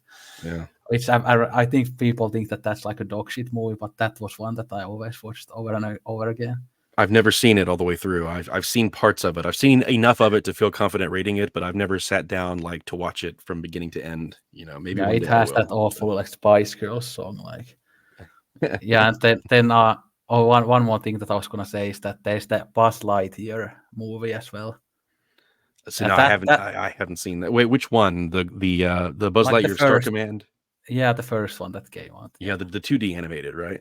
Yeah, that was actually my favorite Toy Story related film as a I kid. love that one, and it's funny because Disney has all but scrubbed that one from existence now in the wake of the new Lightyear branding that they're doing. Yeah, that's one that I need to rewatch because the Toy Story films I watched like as an adult again, but the Buzz Lightyear film I haven't seen again. So You mean the original one? yeah, Well, yeah, good luck I finding absolutely it because adore it's not officially available anywhere anymore. But that. Well, it can be found online, I'm sure somewhere. Yeah, yeah, I'm sure. but yeah, my turn. Well, now we have one of the great American films, Sweet Smell of Success. Um, Absolutely amazing, very dark film. Could have been made by Nicholas Ray. That we already talked about, as it is so dark and so different from its contemporaries. It's this like very slimy movie. Everything is dark. The characters are all pieces of shit, but also the city is so slimy and dirty and dark, and the dialogue is even dark and dirty. And it's also like In a Lonely Place, a very good portrayal of toxic masculinity, one of the best of its time. And these two films would actually make a good double bill, although this has lots of other themes too. It shows the awfulness of American capitalism. That's all about making money, and it's not about anything humane or anything good in the world. It's just about making money and being a piece of shit, basically. And this film is like it still holds up so well today because it doesn't have that annoying candy floss stuff that came out in the 50s for the most part, but this just went against all the norms and said fuck you to that and made a dark, great movie that feels still quite relevant today. And Burt Lancaster is just really great in it, and Tony Curtis is as well. Yeah, if I remember correctly, I still haven't seen that one, but You would remember if you had. yeah, I'm sure I would. Yeah, I mean, it's if I haven't seen it, then it's on the list and will be watched soon because I've obviously heard of the name. All right, my number 87 is Now Voyager, Irving Rapper. And this is not necessarily the most obvious choice to be this high on a list like this, but again, it's one of, I guess, personal connection for me to a certain extent. I identify a lot with Betty Davis's character, Charlotte Vale, in the film because she comes from a very sheltered background and is completely socially inept to the point where she's basically terrified of human interaction outside of the usual people that she interacts with every day. And then through the urging of the Claude Rains character in the film, who kind of comes in and he's a doctor, he kind of evaluates the situation and realizes that she's being stifled and controlled by her overbearing family. And so he recommends that she sort of force her way through the discomfort, the initial discomfort, and just to go out there and see the world for herself on her own terms. And she kind of reinvents herself in the process and kind of learns a lot about who she really is and what she really wants and what her full potential as a person in society really can be. You know, she can be beautiful. She can be exciting. She can be thoughtful. She can be daring. She can be ambitious. And she finds meaning not just through her own self-actualization, but also through a romance that she strikes up with the Paul Henreid character, who is also really good in this. And it's another case of a Hollywood film where the ending is not typical for the time and era. You know, it's not a completely straightforward happy ending. There's layers to it. There's shades of gray going on, and I think that's probably appropriate for this particular type of story. But yeah, it really shocked me how much I fell in love with this movie. So here it is. Yeah, the only thing I remember about it is that I gave it 4 stars on Letterboxd, so I cannot really comment on it. Fair enough. Hey, it doesn't hit everybody the same way. So yeah, but it was good. I wouldn't have given it 4 stars otherwise, but yeah. So it got the same rating as Nolan's Memento. Yeah. Nah, okay. Well, I guess. Yeah. Memento's higher for me too. It's on my wider favorites list, but yeah, that's the one Nolan film where he was actually creative. So. Yeah, I mean, I like Following also. Well, I haven't seen it, so yeah. But I'm gonna go back to Eric Romer with The Tale of Winter, Nice. which is a film about true love and what is true love, and it kind of shows that there is true love in the world and there are miracles. But it's about this young woman who had this short relationship with a man that was very passionate, and she completely fell in love with him. But then they lost touch accidentally, and they don't see each other in years. But she never is able to forget that guy, and she even had his child, but she's a single mother. But we see her trying like new relationships with other men, but she's always thinking about that past relationship because it was true love and she cannot kind of forget it as he was her soulmate. So that those are kind of themes that just really resonate with me, as I'm a very romantic person as well, and I believe in these concepts of like soulmates and true love. It's the one kind of positive thing I believe in this fucking world. Like, yeah, everything is so shit in this world in many ways, but that's the one good thing I think exists in this very dark world full of Jordan Petersons and Donald Trumps. But yeah, yeah.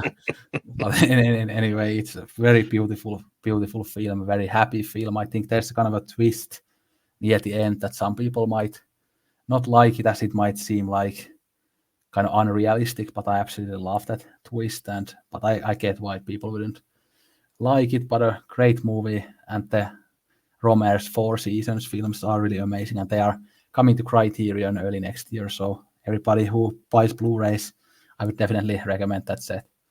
Awesome. Well, my number 86 is Seconds, John Frankenheimer. This is the only Frankenheimer film I think that made it quite this high. Manchurian Candidate is on my wider list, though. And it's been a long time since I've seen Birdman of Alcatraz, so I really can't faithfully rate that one anymore. I need to rewatch it at some point. But as of right now, for my money, Seconds is the best Frankenheimer film. It's certainly his most experimental, his most sort of out there, daring art house kind of. It's got a very low budget, gritty kind of look and feel to it. And of course, this is after, he'd already come off of prior successes, so he kind of had the goodwill with studios to be allowed to do something more raw and experimental like this. And similar story with Rock Hudson. I mean, he was sort of billed as the leading man heartthrob in romance stories for so long that he finally had the freedom to sort of take a weekend basically and go off and film an art film, and before he got back to business. And I do think it's Hudson's best performance. It's one of the few times he was sort of given the room to actually show what range he actually did have as an actor. He didn't really get that opportunity often. And it's pretty great. It's got a lot of sort of body horror undertones to it, although it doesn't outright show a lot of that stuff, again, because of where it was made and at the time. But a lot of themes of the sense of identity and a sense of place and purpose in society, and what you choose to value in yourself versus what society values in you, how aspirational one should be toward the latter, how protective one should be of the former, various sort of conversations being had surrounding those particular themes and topics.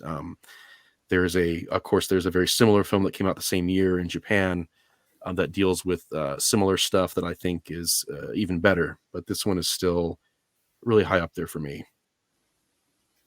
Yeah, I remember we mentioned it briefly last time when I talked about The Face of Another, but yeah, and again, really good. But I again like the Japanese one more, as I always like Japanese stuff more than American stuff, basically. But yeah, and Face of Another is still forthcoming for me, I believe. So yeah, looking forward to your thoughts on it. Yeah, but my next pick is Bicycle Thieves, so we already talked about it. So nice. We can go into your 85. Cool. My 85 is The Cremator. And this is a Czech film that sort of talks about the process of sort of hegemonizing the populace in favor of, fascistic ideals, and how easily that can be done if one appeals to the inner desires of outsiders to feel a sense of purpose and belonging in wider society, and how sort of the socially awkward people trying to fit in are oftentimes the most susceptible to certain propaganda and certain appeals to what are perceived as the social norms and sort of high life aspirations that you shoot for in life. And it's got a darkly funny element to it as well. I mean, the evolution that the main character goes through is not per se done in the most explicitly realistic manner. I mean, I think it happens pretty fast, and maybe if they took their time to show it happening over a longer period of time, it could be taken more literal. I think there's a lot of it's a more thematic film than a explicitly literal film. But I think it's actually got a really chilling opening sequence, even though on the surface what you're looking at isn't necessarily anything particularly haunting or chilling. But I think knowing where it's going to go and knowing the undertones of the movie, I think it is a very haunting and chilling kind of opening sequence for the film. Yeah, it's a great movie that has escaped my mind for the most part, but I remember the vibe. I remember the vibe and some of the shots, but not much of the plot and stuff, but great movie. Gotcha. Yeah. Yeah. So my next film is The American Tokyo Story, Make Way for Tomorrow by Leo McCarey. So this one I also watched like I think 5.5 years ago, but I still remember loving it a lot and almost as much as Tokyo Story. Again, the performances by these two old people are some of the all-time great performances, especially the performance by the old lady, I think was so powerful. And back those times, I always tried to not cry in films because I was still one of those right-wing assholes thinking that men cannot cry. Men can't cry, but not these days I've kind of become my true self, which is an emotional train wreck who tries to kill more girls than the OC and everything. but, but anyway, I did cry to the film because it was just so sad, like how the family treats this old couple and how they are separated near the end and how everything is just so bleak and dark. And this film does the American sentimentality to perfection. Okay, like I've said a million times, I don't usually like that sentimentality, but this film does it really well, even better than Frank Capra. Oh wow, bold statement, but yes. Yeah, but yeah, utter masterpiece, and I'm glad that it apparently influenced Ozu to make many of those great films, even though this came out in 1937, so Ozu had made quite a few films even before this, but yeah. My next one is The Cameraman, Buster Keaton. And I know we talked a little bit last time about how Buster Keaton isn't quite as high for you as he is for me typically, because, maybe his comedy stylings don't quite resonate with you as much as some others. But I think in terms of Buster Keaton films go, this is among his best. Just in terms of how it's put together and the comedy in it really works for me. I like how it's about an artist trying to be taken more seriously and how he's trying to make his big break, and sort of the certain scrapes and scenarios he gets in along the way are pretty cute and amusing to me. I particularly like the sequence where he quote unquote messes up the footage that he's taken, and there's like multiple exposures happening, and there's like reverse photography and dissolves and overlays and stuff. And of course, at the time, there were other people who were being celebrated for that stuff, like Vigo and Vertov and Gans, and people who were really kind of pushing the envelope and making that as an artistic statement. But of course, in the context of the film that we're looking at, it's he's doing that kind of stuff, but he's doing it by accident, and because it's not what was expected, the executives are sort of laughing at it and saying that it's awful. And I think there might be a larger statement being said there about maybe the state of mainstream film studios, even at the time, who maybe weren't so receptive to a more artistic, abstract experimentation with the visuals. But yeah, it's The Cameraman. It's good. I don't really know what else to say about it. It's a classic. Most people have seen it. So yeah, I remember liking it, but don't remember much about it. Again, The General and Sherlock Jr. are the two favorites of mine. Yeah, out of the Keaton, like I said last time.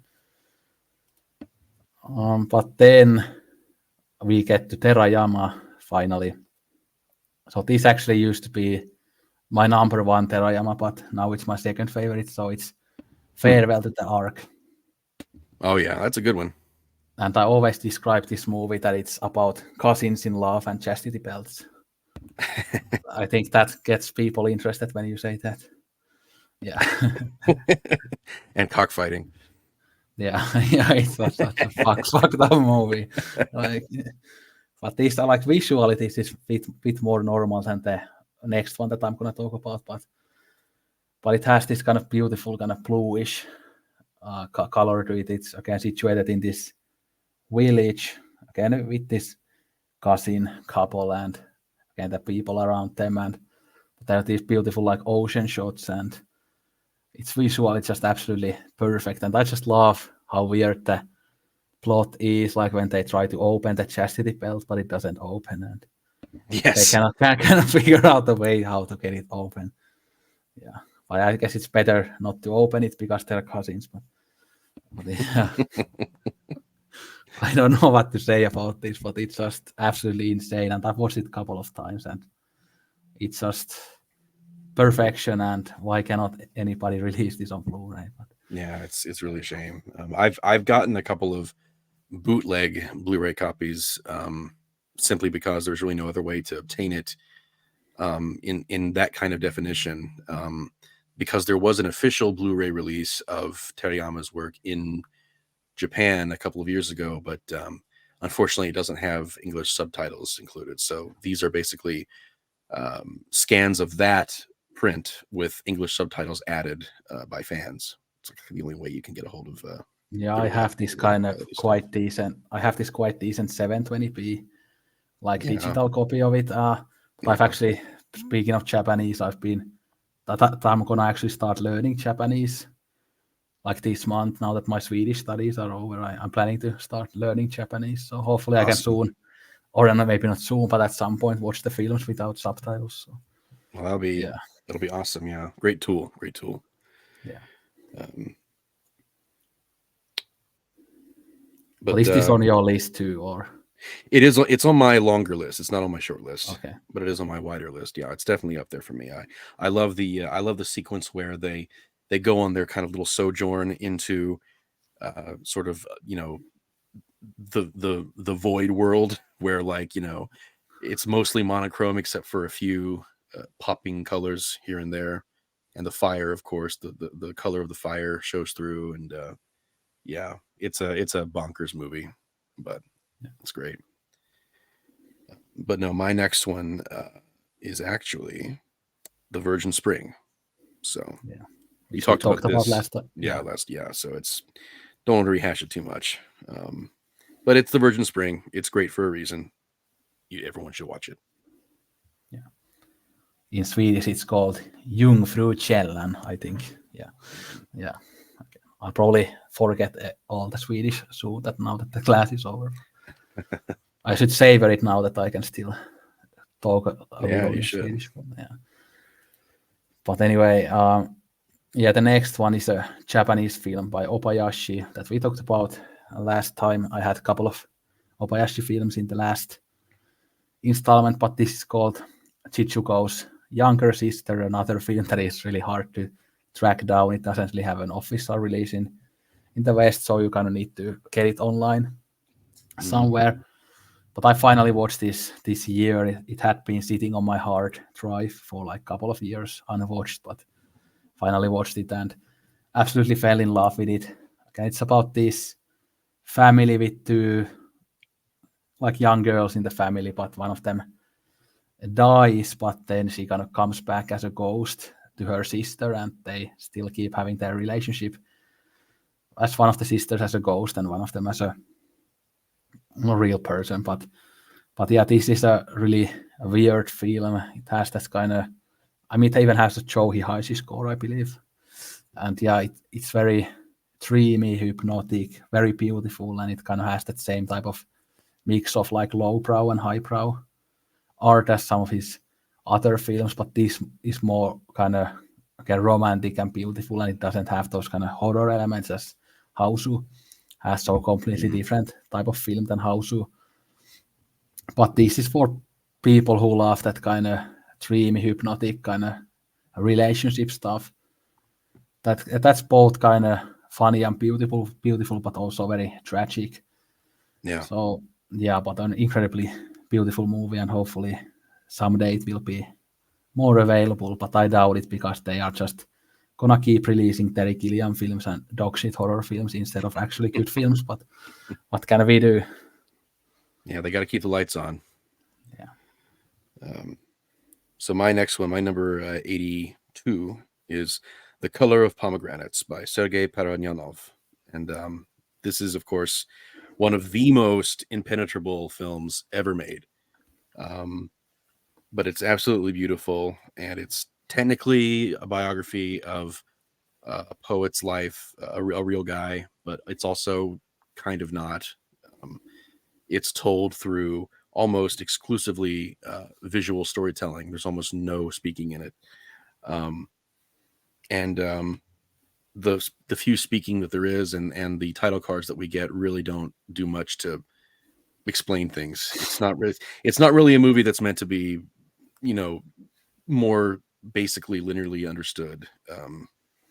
But it's one of the most beautiful looking films I've ever seen in my life, and I think everyone needs to watch it just for the visual artistry on display, if for nothing else.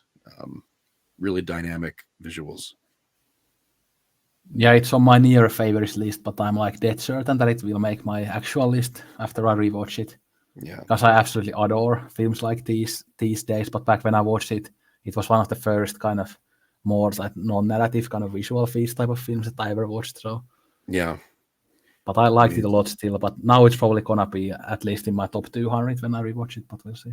yeah, and also like the way that the actors move their bodies, like the body language is very deliberately not quite uncanny, but deliberate in a way that feels much more like they're it's almost like interpretive dance in a way. It's hard to explain unless you watch it, but like, you know, there's a lot of use of things like silence is a big thing.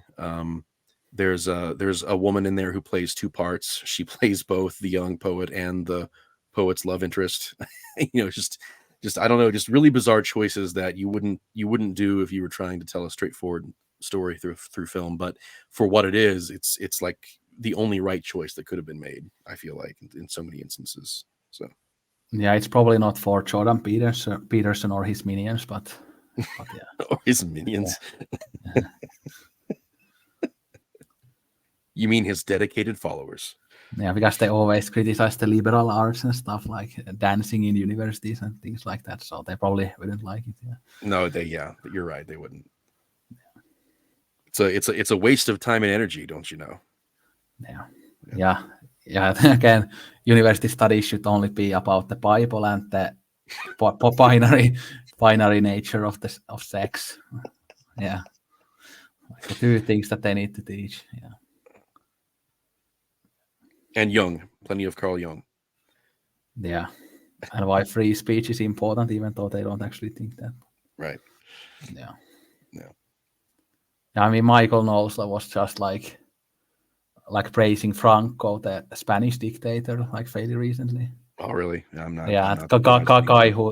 guy who talks about freedom of speech, like praises a fucking right wing dictator. Like, yeah, he says like overall he was a decent man. Like, fucking hell, like. And people like seriously follow this fucking Daily Wire nutshots. Like, Unfortunately. yeah. But we are actually already gonna go back to Terayama, so it's pastoral to die in the country. Oh, wow. So this is now my favorite one after I rewatched this and favorite the arc. Like I think it was early this year. Wow, But look at that. It's my favorite too. yeah, and this is maybe the craziest one visually out of the three that we have talked about in like because last time we talked about throwaway books as well. Yeah. But this is like such a colorful film, and it's really doesn't have much of a plot to it. Like it has those clocks everywhere, so I guess it explores time and the changing of time. And Yeah. isn't there that like one like character who meets like a past version of himself or something? And He meets okay, so he's a filmmaker who is making a semi-autobiographical film about his younger self, and then he leaps into his own movie and meets a fictionalized version of his past self. Yes. yeah, so that's how weird the film is. I love it though. Yeah, but I again mostly love it due to the aesthetic. It's just absolutely insane and colorful and beautiful, and I love colorful films like this. And I think this type of aesthetic should come back to filmmaking because these days all films are either gray or brown, and I absolutely hate that. We need Yeah. more of Barbies and more of Pastoral to Die in the country, in the cinema world. Yeah. It's another one of those side effects of how the newer technology, you know, it helps a lot, but it also sometimes ends up putting certain aesthetic qualities of film on the chopping block without maybe even meaning to. So you've got digital color grading, which is now the norm, you know, and But unfortunately, I mean, it can be done in a really decent way, but a lot of times it just amounts to people like pressing one button and putting one color like in front of everything, for entire scenes, with modern films, and it does get in the way of the real nuanced artistry and color palette that you can work with. And of course the filters that he's using, Terayama, in this film are, pretty wild. Sometimes it's just like colorful cloth being put in front of the lens, and it gives everything a kind of, almost like you're kind of in the middle of of an LSD haze or something, Yeah. kaleidoscopic almost. It's Yeah. really, really awesome stuff. Yeah, there's lots of red in it and some yellow and purple as well, and Yeah, kind of splotchy on the screen sometimes too. yeah. It's not like one particular thing has a particular color. It's just the colors are just everywhere on the image. But I think Japanese filmmakers still to this day can use color, like Sion Sono uses lots of color, but it's more of an American problem, I think. Oh, in terms of what, like not knowing how to properly do the coloring? Yeah, and Yeah, always you using those boring dark colors and stuff. yeah. Well, that's also you're not Well, wrong. well, no, Nolan knows how to use the color blue because he watched a couple of Michael Mann movies. But yeah, But yeah, yeah, but I mean, I guess also I'm thinking of things like the loss of Technicolor film, for yeah, instance. Like we're never going to get a movie that looks quite like that again because that process just doesn't happen anymore. You know what I mean? yeah. Um, Yeah, so like, I absolutely loved Technicolor, but yeah, yeah, I mean, so like, people with blue eyes looking like they have exceptionally blue eyes on screen, that kind of stuff just isn't going to happen anymore yeah, unless they find a way of reproducing it. And so far they haven't really succeeded when they've tried. But yeah. anyway, Now, that's another. now I'm thinking of Jimmy Stewart's Eyes in Rear Window. Yes, that's Yeah, exactly what I was thinking of too. Just, just yeah. really, really awesome color. Well, let's see what my next one is. So yeah, we are at my number 81, which is Decision to Leave. This is the other really big modern one that's on here. That's like among the most recent films released that made it to my short list. Park Chan-wook. This is not my favorite of his, but it is very, very close. It's definitely in my top 3 personal favorites of his films. Speaking of Jimmy Stewart, there's a lot of vertigo in this film, but unlike certain other filmmakers we may have mentioned earlier, Park Chan-wook is not at all opposed to admitting his influences, and in fact, he celebrates them. And this film is an obvious ode to Vertigo in a lot of ways that feel very much like an homage rather than a ripoff. And the film still retains its own identity despite the obvious influences. And it's a very psychological, abstract sort of. It feels almost like a police procedural for the first half of it, but then by the time you get to the second half of the film, and especially the third act, you realize that you're watching something really artful and heartfelt and heartbreaking and layered. And I actually made a special trip out to an art house theater that's like a state away from me because I was desperate to watch this movie as soon as it released here in the States. And I don't regret that 3-hour drive one bit. It was absolutely worth it. I'm so glad I got to see this in the theaters. Um, yeah, really, really powerful film. And Park Chan-wook is actually a modern director who knows how to use color. Yes, very much so. And He made, this film is gorgeous to look at also. yeah, I haven't seen this one yet, but I'm a fan of Park Chan-wook. I love The Handmaiden and Joint Security Area, and Thirst is a film that has like great use of color and as well as Stoker. Yeah. But I'm really looking forward to this film. This is one modern film that I'm dying to see, and I have really high expectations for it.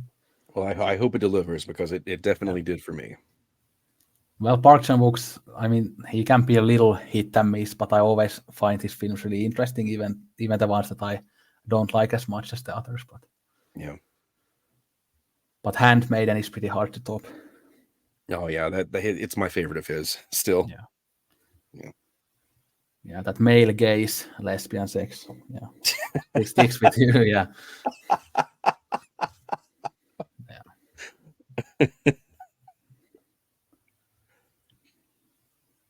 But anyway, I wonder when we will get a movie with female gaze gay sex. I would love to see that, but Yeah. yeah, maybe someday. But anyway, I think Handmaiden is a pretty tastefully done film when it comes to that stuff, though.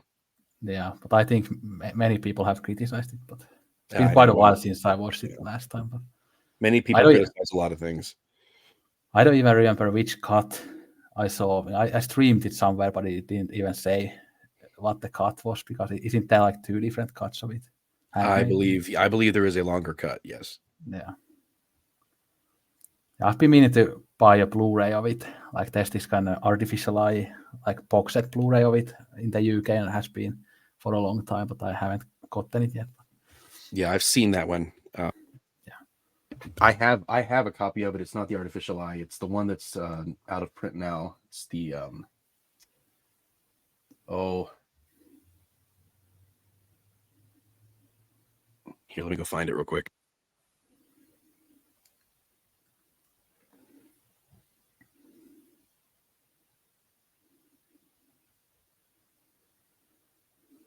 Oh, it's the Plain Archive. No, fuck, like I love those, but again, they are so Yeah. expensive to import. Yeah. Like they released a Bittersweet Life, which is a great Korean thriller, which is in like available on Blu-ray here. So Yeah. like fuck. It's a beautiful set. Glad I have it. And again, along with Terayama, I think again Korean cinema is something that has pretty awful release history. Yeah, you kind of have to bite the bullet and import a lot of that stuff. At least I do where I'm living. Although the other day I actually saw that the Umbrella Entertainment from Australia is going to release a Lee Chang-dong box set that has Oasis, which is a film that I talked about last time. Oh, awesome. Okay. But again, it's like over $100 and you have to import it, so it's fucking expensive for 3 different films. Yeah. But yeah, so can forget about getting that. But I guess I'm happy for other people as a anarchist that at least other people can get it. Yeah. I'm not one of those right-wing cunts that I need everything myself and I cannot be happy for other people. But yeah, I think it's my turn now. Yeah. I know yet another Eric Romer film. You can see how much I love him, as I have so many of his films. But this is actually part of the 4 seasons as well. This is called A Tale of Autumn. This was the last one out of 10 that this came out in 98, and this is about this like middle-aged woman who doesn't have a husband, but then one of her friends tries to set her up with a middle-aged guy, and there's lots of shenanigans in there. So this is quite comedic film, but very beautiful, funny, very charming film that explores again relationships and romance, just like the other Roma films. So I don't think I should repeat myself again, but this just completely blew me away. And this at least used to be on the Criterion channel also a couple of months ago before the set was announced, but maybe they are gonna like exit the Criterion channel now that the box set is gonna come out, but I don't know. But if they are there, you should watch it. Everybody who's watching. Yeah. Cool. Well, my number 80 is Ordette by Carl Theodor Dreyer. And it's another one of those that I think everyone at least has heard of if they're in the film enthusiast circles, if not having seen it themselves. I actually watched this one more recently than I figured I was going to. I figured I would have watched this ages ago, but for some reason I just didn't get around to it until recently. And yeah, it's definitely earned the reputation it has for being one of his masterpieces, I think. It's not one of those films that has it has a religious perspective, you know, the filmmaker being religious and a true believer, I believe. So the way the events unfold in the film are, you know, they're not particularly realistic, but that isn't really the point either. It's more about a celebration of the impassioned sort of true belief that the characters in question hold, and the power that can bring into the real world if such a thing were possible to happen. And the ending of the film is really emotionally affecting, I think, unless you just don't have a heart.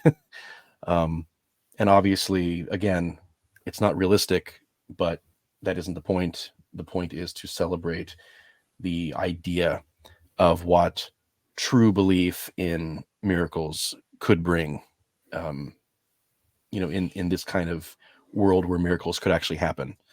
And I think I'm satisfied with the film, even as a secular watcher, because of that. I don't think it's trying to be preachy. I think it's simply an artist who has religious conviction, visualizing that and presenting that in a way that feels sincere to him. And I find it very powerful. Yeah, I should have had it on my list, but I forgot to have it on my top 200. But I should have had it in maybe like the 150 to 200 range. Yeah. But yeah, I absolutely adore it. Haven't seen it in years though, and it's also another one that I've been meaning to rewatch. But this kind of reminded me of one funny thing that I saw in social media yesterday. Okay. It was that Mel Gibson said that he doesn't want to work with Robert De Niro as De Niro is too woke for him. Wait, did he really say that? Yeah. Oh, Jesus Christ. Yeah. De Niro is so woke.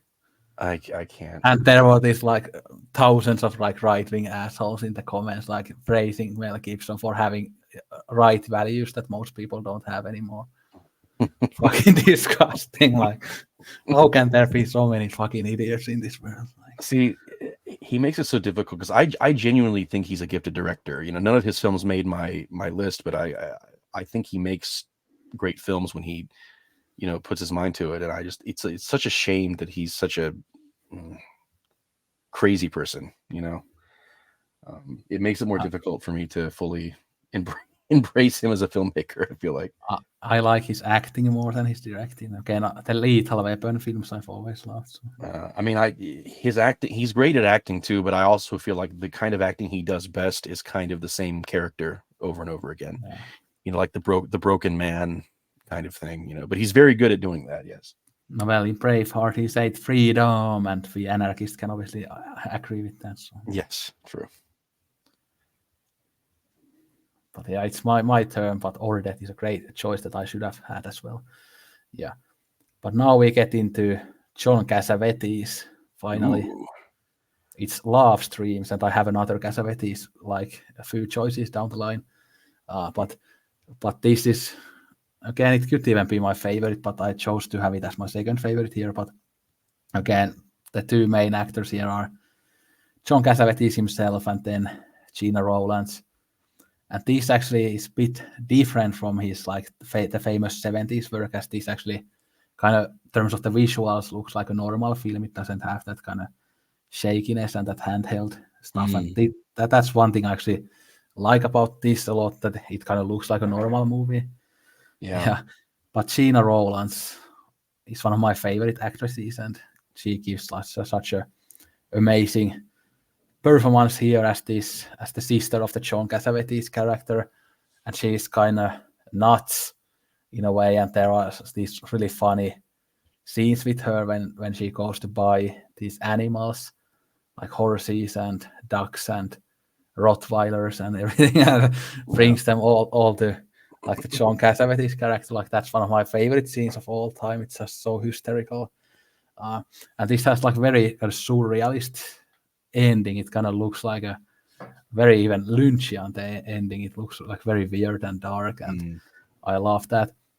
Well, it's a great kind of exploration of this sibling relationship, and also we explore kind of the John Cassavetes character and how he's this kind of pretty awful father figure to his child. And yeah, but very powerful movie, a bit less raw than, for example, the film that I'm going to talk about probably in 15 minutes or something. But yeah, a masterpiece to me.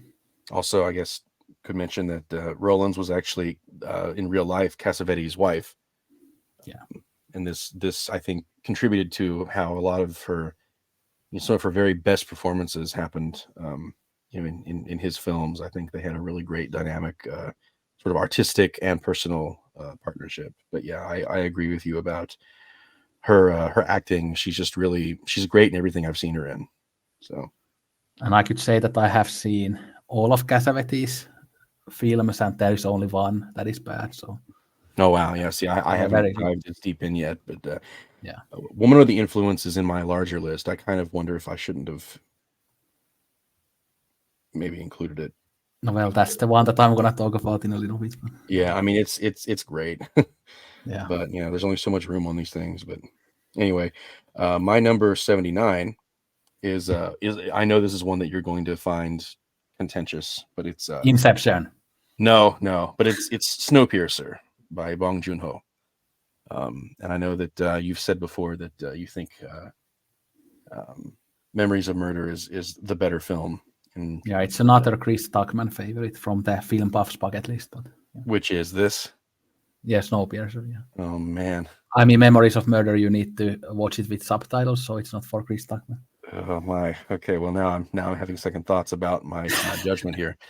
But I will say that I do think that there's a lot of depth to the film, even though its presentation is a bit more, I guess, sort of Western mainstream. Obviously it's a primarily English speaking cast, and it's done in a very Western style, Western action movie style, and it has kind of an aesthetic to it that might end up dating it in the long run, just because of how it's shot, and it's not quite like a lot of Bong's other films, and I'm fully aware of this, and I still think that this film has a lot of thematic and conceptual depth to it. It's basically kind of a sci-fi retelling of like the Bolshevik Revolution, kind of the idea of a bunch of working class people being led on by a leader figure to take back what they believe is the true will of the people, so that they can finally end class division and begin a true utopia. And then you get to the goal, and then you realize that it's not quite what it seemed, and that there's still a system, there's still a hierarchy that's being prepared to be put in place of the old one, and it's more just about replacing leaders rather than completely tearing down systems. And I think the very clearly Marxist analysis of that is what really sticks with me about the film. And I think it's kind of ingenious how he was able to kind of fit that into what is otherwise a very traditionally entertaining action, set pieces and action sequences. And it's a popcorn film that has more intellectual depth than most, I think. And I genuinely think it's beautiful to look at too. I really like some of the visual ideas. I love the aquarium car of the train that they go into, and I love the bathhouse car. I love the elementary school car. I like how every car of the train is like its own sort of self-contained, biome almost. I think it's got a lot of really cool visual ideas. Yeah, I still like it, but I think it's a bit too kind of cookie cutter for my taste, even though I appreciate the themes, and I'm not the biggest fan of Chris Evans. And I mean, he's like eye candy in like the Marvel movies, but here he looks so rough. So he does look rough in this movie. Yes. Yeah, so it takes the eye candy element away as well. So. But I think John Hurt and Tilda Swinton are great in it, though. Yeah, they are great, from what I remember. Yeah. Yeah, it's been a very long time since I saw it. I don't even remember when it was, but yeah. But I'll give it another go at some point. But yeah, my next film is another Eric Romer film. I think this is the last. This is the last one, though. I think. 4 Adventures of Rainet and Mirabelle, and that's one of my favorite film titles of all time, as Mirabelle and Rainet are such beautiful names. I've even thought that if I get like 2 dogs, I would name them Rainet and Mirabelle. But this is about these 2 young women who meet, and then we have this kind of 4 different vignettes or 4 different adventures of their relationship. And again, it's the same goes for this as for every other Eric Romer film that explores this relationship very beautifully, and the two characters are great and very charming, very entertaining and fun. Like there's this fun scene in when one of the characters goes to like this painting shop and to sell her painting, and yeah, but yeah, great movie, and I'll have the same comments for this as for the other Rome films, as they are fairly similar. So, but beautiful film and kind of underrated, as this is one that isn't as available as some of his more famous films, but hopefully someday when they stop releasing Terry Gilliam's Time Bandits a million times a year, maybe they can release this one too. Yeah. And it's funny because I thought I was the only one who didn't really respond super well to Terry Gilliam films. Yeah, fuck him. Yeah, it's actually pretty wild how many like really deep cinephiles seem to really love his films, and I haven't gotten it yet. It hasn't clicked with me yet. Yeah, I like to hear Terry Gilliam talk about films, but I don't like to watch his films. Yeah, that's kind of how I am about Guillermo del Toro, to be honest with you. Yeah, same. Yeah. I mean, I like Pan's Labyrinth, but overall they are pretty like okay-ish films. Like The Shape of Water, like how the fuck did that win Best Picture? Yeah. And 2017 was actually quite a very strong year for film, I think. Yeah. But The Shape of Water winning it, like I found it quite boring when I saw it in the cinema. Yeah. But here I am trying to see if I can get a hold of a aftermarket copy of the special edition Eureka Masters of Cinema of Vampire, even though I already own it on Criterion, because I want the liner notes and commentary from Del Toro. Yeah, because I genuinely think he's an amazing cinephile, and he knows a lot about film, and he's clearly a big enthusiastic watcher of film. He's not just someone who makes movies. He knows this stuff inside and out, and his passion for films is really infectious. And I wish I loved his films more than I do, because I think he's actually a swell guy. And recently him and I think Nolan were kind of defending physical media to people as well on social media. Yeah, and that's another important venture. So definitely credit where due and all that good stuff. Yeah. But anyway, my number 78 is Mirror by Andrei Tarkovsky. This is supposedly the autobiographical or semi-autobiographical film that Tarkovsky made, but it's really just a sequence of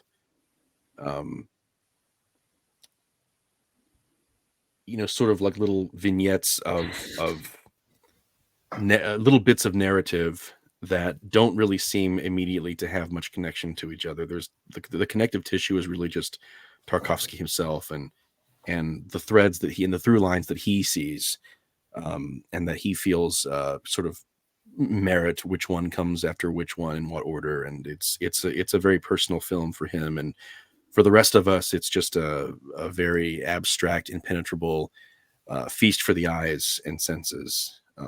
It's got a lot of really beautiful long shots. It's got a lot of really awesome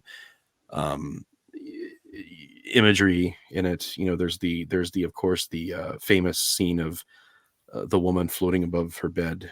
And yeah, I mean, it's a beautiful film, gorgeous film, but it's a film that I haven't fully been able to crack open yet in terms of my full understanding and appreciation for it. But it's a film that I cannot deny haunts me even to this day. So I think it deserves to be this high on my list. Yeah, I'm trying to get the courage to say this next joke, but because I'm not sure whether I can do it without laughing. But okay. But for air fried steaks are like the mirror to Jordan Peterson's soul. I think like, there you go. Yeah. But anyway, again, Mirror is like very impenetrable, and it's been a film that I like it a lot, but it hasn't kind of fully clicked with me yet. But I think it's more due to me and not the film. So I think on my third watch, I probably will love it even more, because my second watch was such an improvement over the first watch. But I think it's such a beautiful film. And by the way, I said in the beginning that there was like some mistakes on the previous list, and one of the big mistakes was that I ranked Ivan's childhood over Solaris, even though I like Solaris more than Ivan's childhood. Okay. So that was one big mistake, but yeah, Mirror, be beautiful movie. Yeah. But yeah, Jordan Peterson. But finally, we are gonna get into David Lynch now, and there are again, I think 5 or 6 movies on my list. Oh wow. Yeah, on top 100. But this is Eraserhead, his famous debut film. That's one of the most disgusting looking films ever made. Yes. Made with, I think, $10,000, but it looks better than most films in film history. Yeah. Yeah. But this film, again, we often say that it's kind of about the fear of becoming a father, but to me, it's more about social anxiety. And I can actually really relate to the main character, how he kind of sees everything as a threat. We see he had the kind of weird noises everywhere, and how he sees like every person as something kind of very weird and awful and ugly. So that's something that I can really relate to, especially when I think of the younger self, when I was really scared of like everybody, basically, even myself. Yeah, but so yeah, I can kind of relate to this film, even though this is the type of film that you would think that you wouldn't relate to, something this disgusting and ugly. But I can. Obviously, it has like perfect like sound design, perfect cinematography. Like the location is really great, and the Criterion Blu-ray is one of the best looking black and white Blu-rays I've ever had, because you think that such a low budget film from the 70s couldn't be made to look that great, but the Criterion Blu-ray is just absolutely amazing.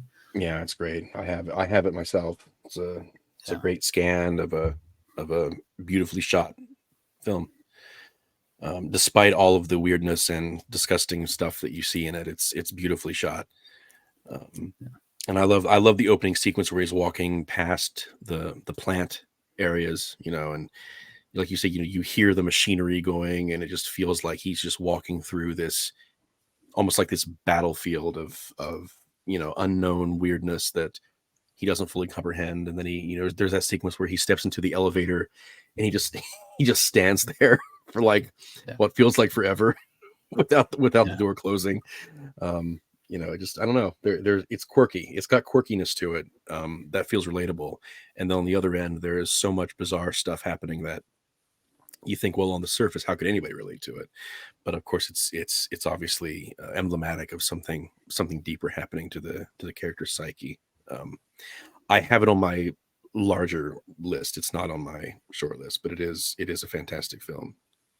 Yeah, I showed it to the same friend that I showed Bicycle Thieves, and he hated it as it was so disgusting. But in heaven, everything is fine. Yeah, that song is always stuck in my head. Yeah. Oh boy. Even though the place definitely doesn't look like heaven and everything isn't fine there, but it's a great song.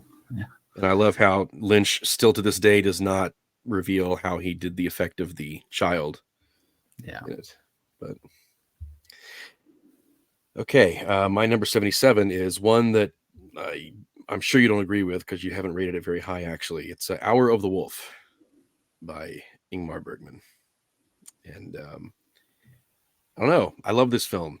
It's one that I guess divides Bergman fans a bit because it's sort of billed as his only horror film, quote unquote. But I don't know. I mean, I think Virgin Spring has some horror elements to it. Might not be a full blown horror film, but it definitely has some of that aesthetic going on, and of course, some pretty horrific things happen in it. Arguably, far more horrific than anything we see depicted in Hour of the Wolf. But I don't really think of Hour of the Wolf as a horror film. I just see it as a kind of a gothic mystery film that is saying a lot about the internal monologue the character of Max von Sydow is going through, regards to his relationship to Liv Ullmann's character in the movie, and the strain on their relationship and the longevity of it and how long it really will last. And he makes these ventures out up to the castle and sees all these crazy things, but again, I take that as a very non-literal storytelling. It's much more about him sort of unpacking the the sense of loss of purpose and the feeling of being constrained against his own true desires and ambitions that he feels within himself. And it's just kind of, it's visualized in very weird, macabre ways. But again, I don't really take it as a straightforward horror story. It's much more of a character piece than I think some people might give it credit for. But yeah, I thought it was awesome. Well, you can ignore my rating, as it has been fucking ages since I watched it, and it was one of the first Bergman films I watched, and I haven't watched it since, so I might feel completely differently now. I got you. And I also just love the feeling of the film, like being on the island with these two and their little house, and just, I don't know, the aesthetic of it just really feels really cozy to me in a way to watch. Yeah. And I think the 60s was probably like the best decade of Bergman, even though again 50s, 60s, 70s were all amazing. But yeah, 60s is when he really started like going full experimental in a lot of his movies, And I think I still have 3 Bergman films to go, although one of them you talked about already last time. But yeah, my next pick is, well, the other Cassavetes film that we briefly mentioned, so A Woman Under the Influence. Yeah. That has probably, it could be the greatest female performance ever by Gina Rowlands. Yes. It's absolutely incredible, raw and emotional. She plays this kind of mentally disturbed character, and we have, again, her husband gives a great performance as well. Columbo, again, he plays that famous character from the TV show as well. Yeah, I love that show, by the way. Yeah, I watched it as a kid, but I haven't watched it since. Yeah, the original 70s run, the stuff from the 80s and 90s sucks, but the original 70s run is really intelligent television, especially for American television. But this was the first Cassavetes film I ever loved, and I think the second one I watched, I think the first one I watched was Shadows, I believe, which is good but not great. But yeah, it was all about the Gina Rowlands performance to me, how amazing raw it was, and very tragic and sad. Okay, the film, like, terms of the visuals, looks like shit, like absolutely awful, like a student film. But that's the performances are so good. And the dialogue and everything like that kind of saves the movie and makes it one of the greats of all time. Yeah, it's such a dirty looking film, isn't it?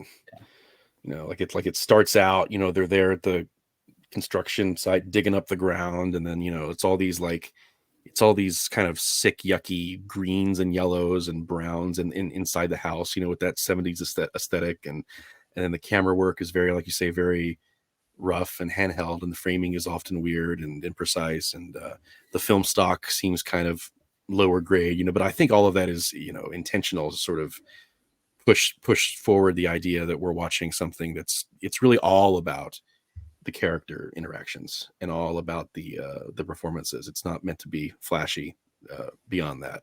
So, and interestingly enough, there's a really funny story, you might know it, but Peter Falk actually wanted Cassavetes to guest star on Columbo, which of course he did eventually. But Cassavetes was he turned his nose up at television at the time because he felt like a lot of television was dumbed down nonsense to make commercials work, which of course was the case in a lot of cases. But Peter Falk really wanted him to be on Columbo with him, and so the deal that they struck was Cassavetes wanted Peter Falk to be in Woman Under the Influence, and Peter Falk wanted Cassavetes to be on this episode of Columbo with him. And so Peter Falk said he would agree to be in Woman Under the Influence, and he would co-fund that film with his own money if Cassavetes agreed to be in Columbo.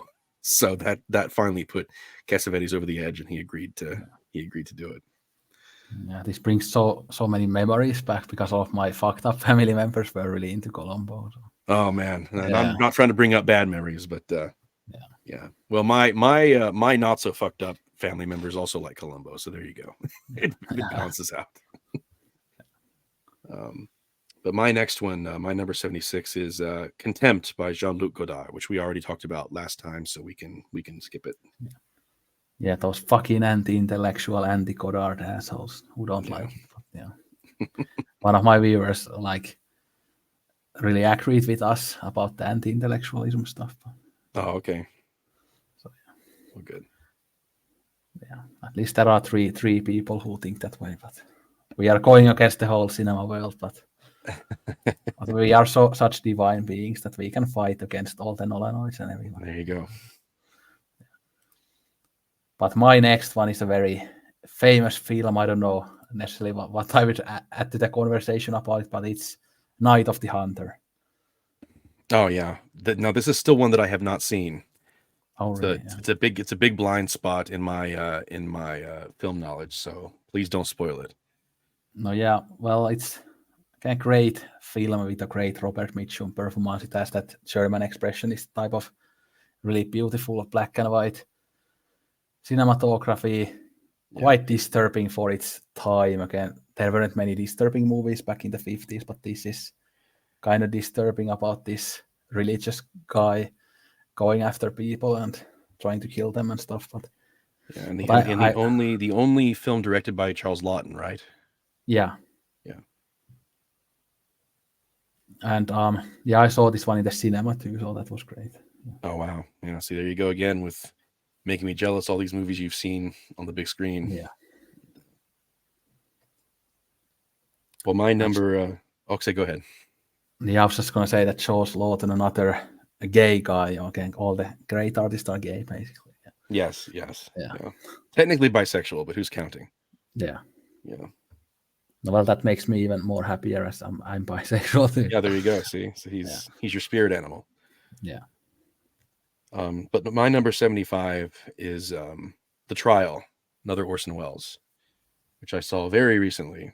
I was waiting for a long time to get a good copy of it, and finally Criterion released its beautiful 4K of it. I've been interested in it a long time because another brilliant bisexual artist, one Anthony Perkins. He of course blew me away in Psycho, and pretty much everything I've seen him in I've liked, although I haven't been exhaustive about my my knowledge of his filmography. And so I knew that he was in this, and I thought, wow, that must be really interesting to see Anthony Perkins directed by Orson Welles. And boy, it is. It's a really fascinating film. It's obviously it's an adaptation of the Kafka book, although Wells takes some liberties in terms of how he chooses to read it and interpret it. But I think all of the choices made are sound for the film.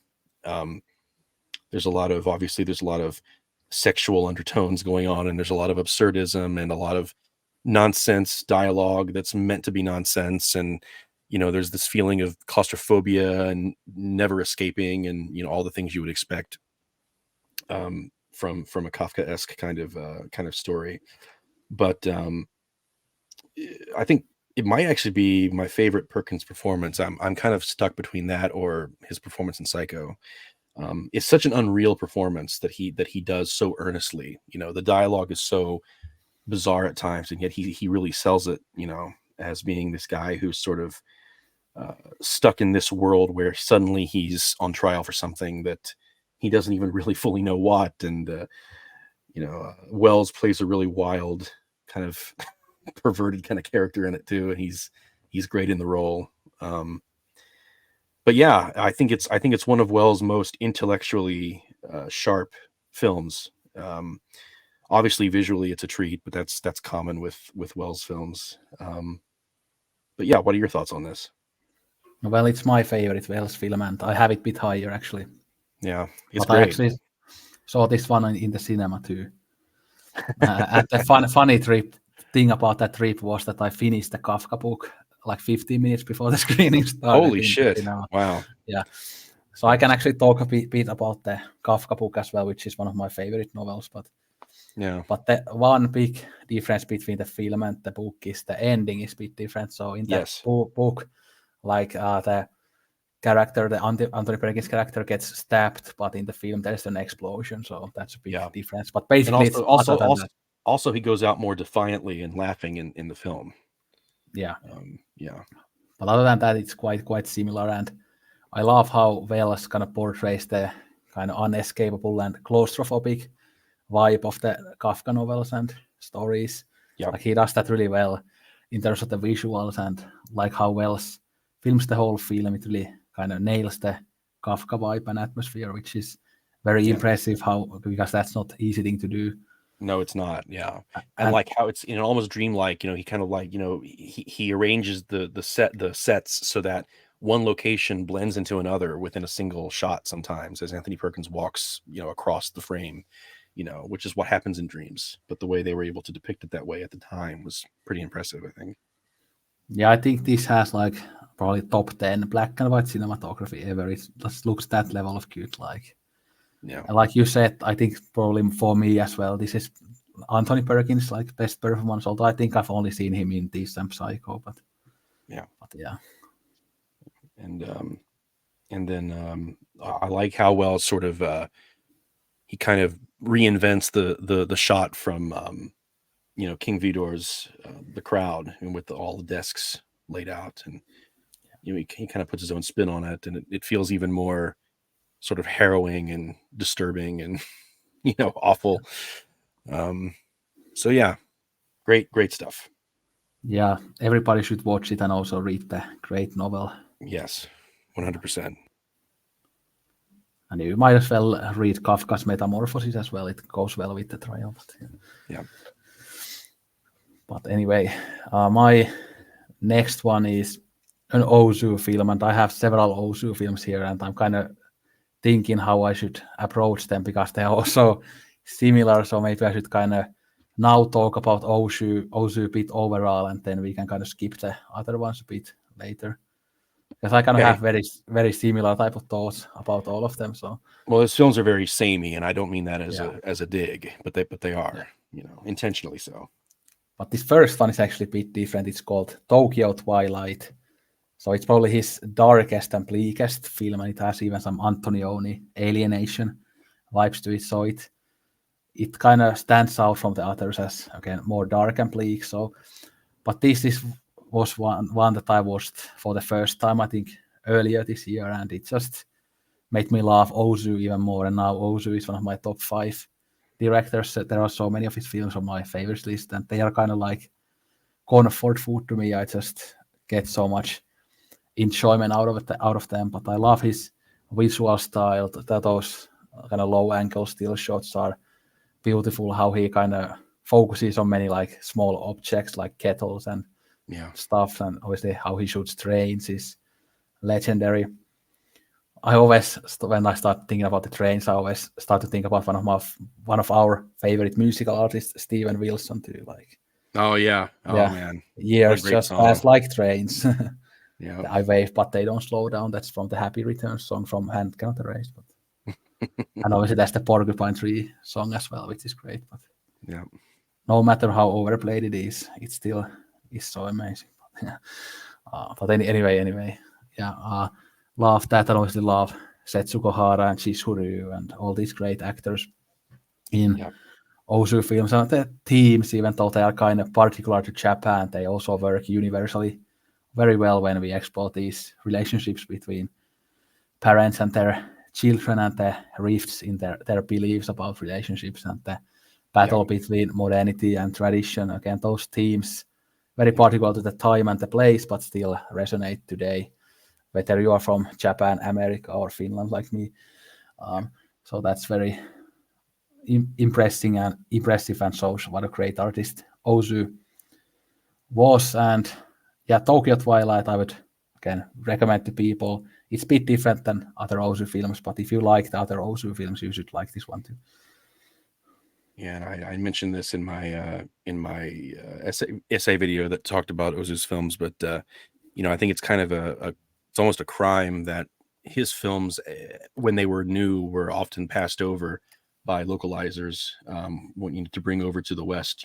They weren't really given a priority of some of the other golden age Japanese directors were, and I think that was a mistake because, like you said, his stories were incredibly relatable even then to a lot of folks because it's stories about everyday people.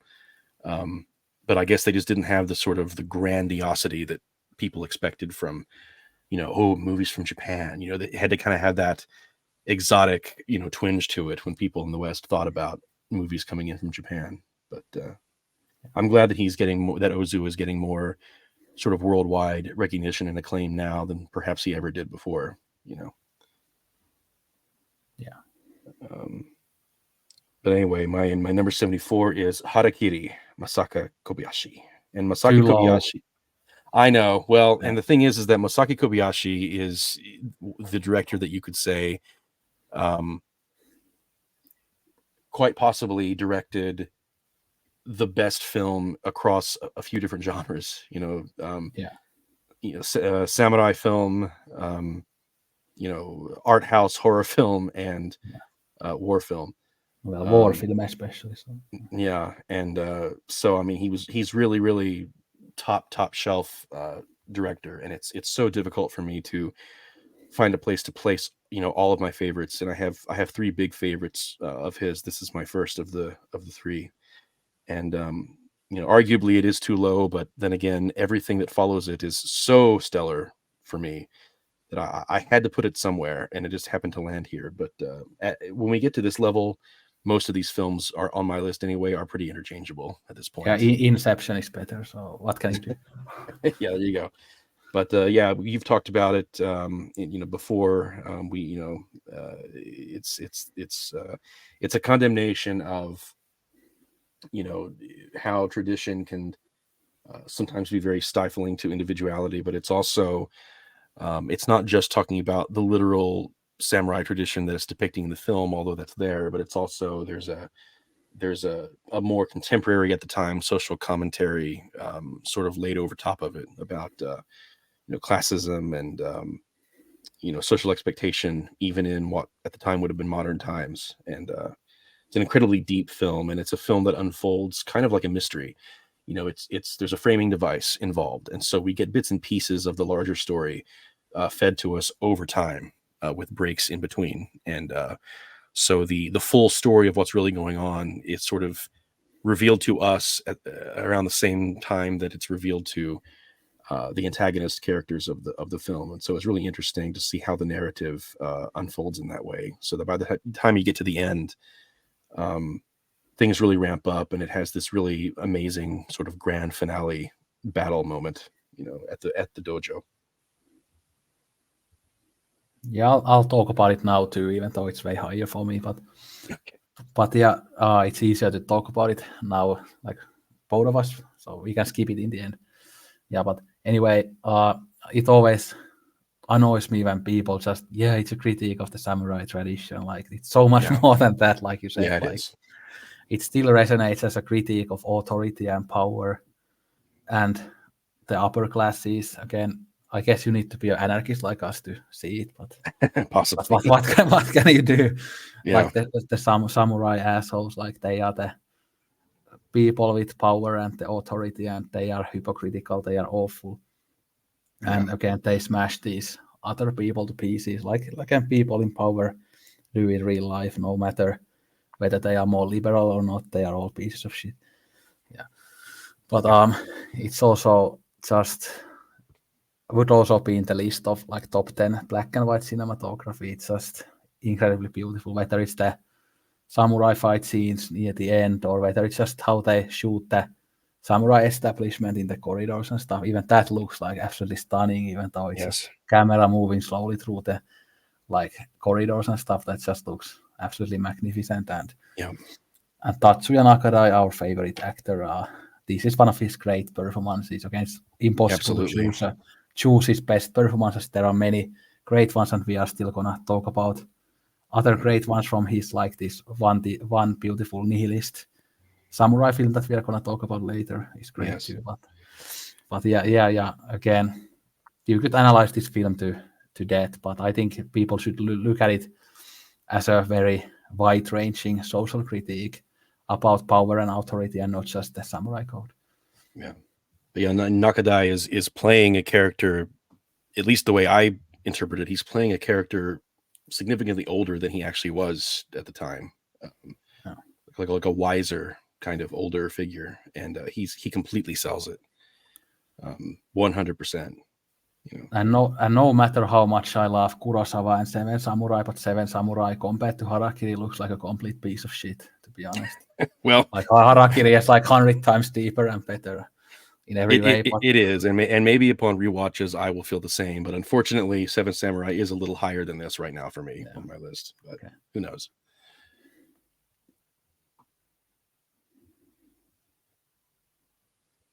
Oh yeah, it's my turn. Every time we talk about Harakiri, I think it's due to me, but yeah.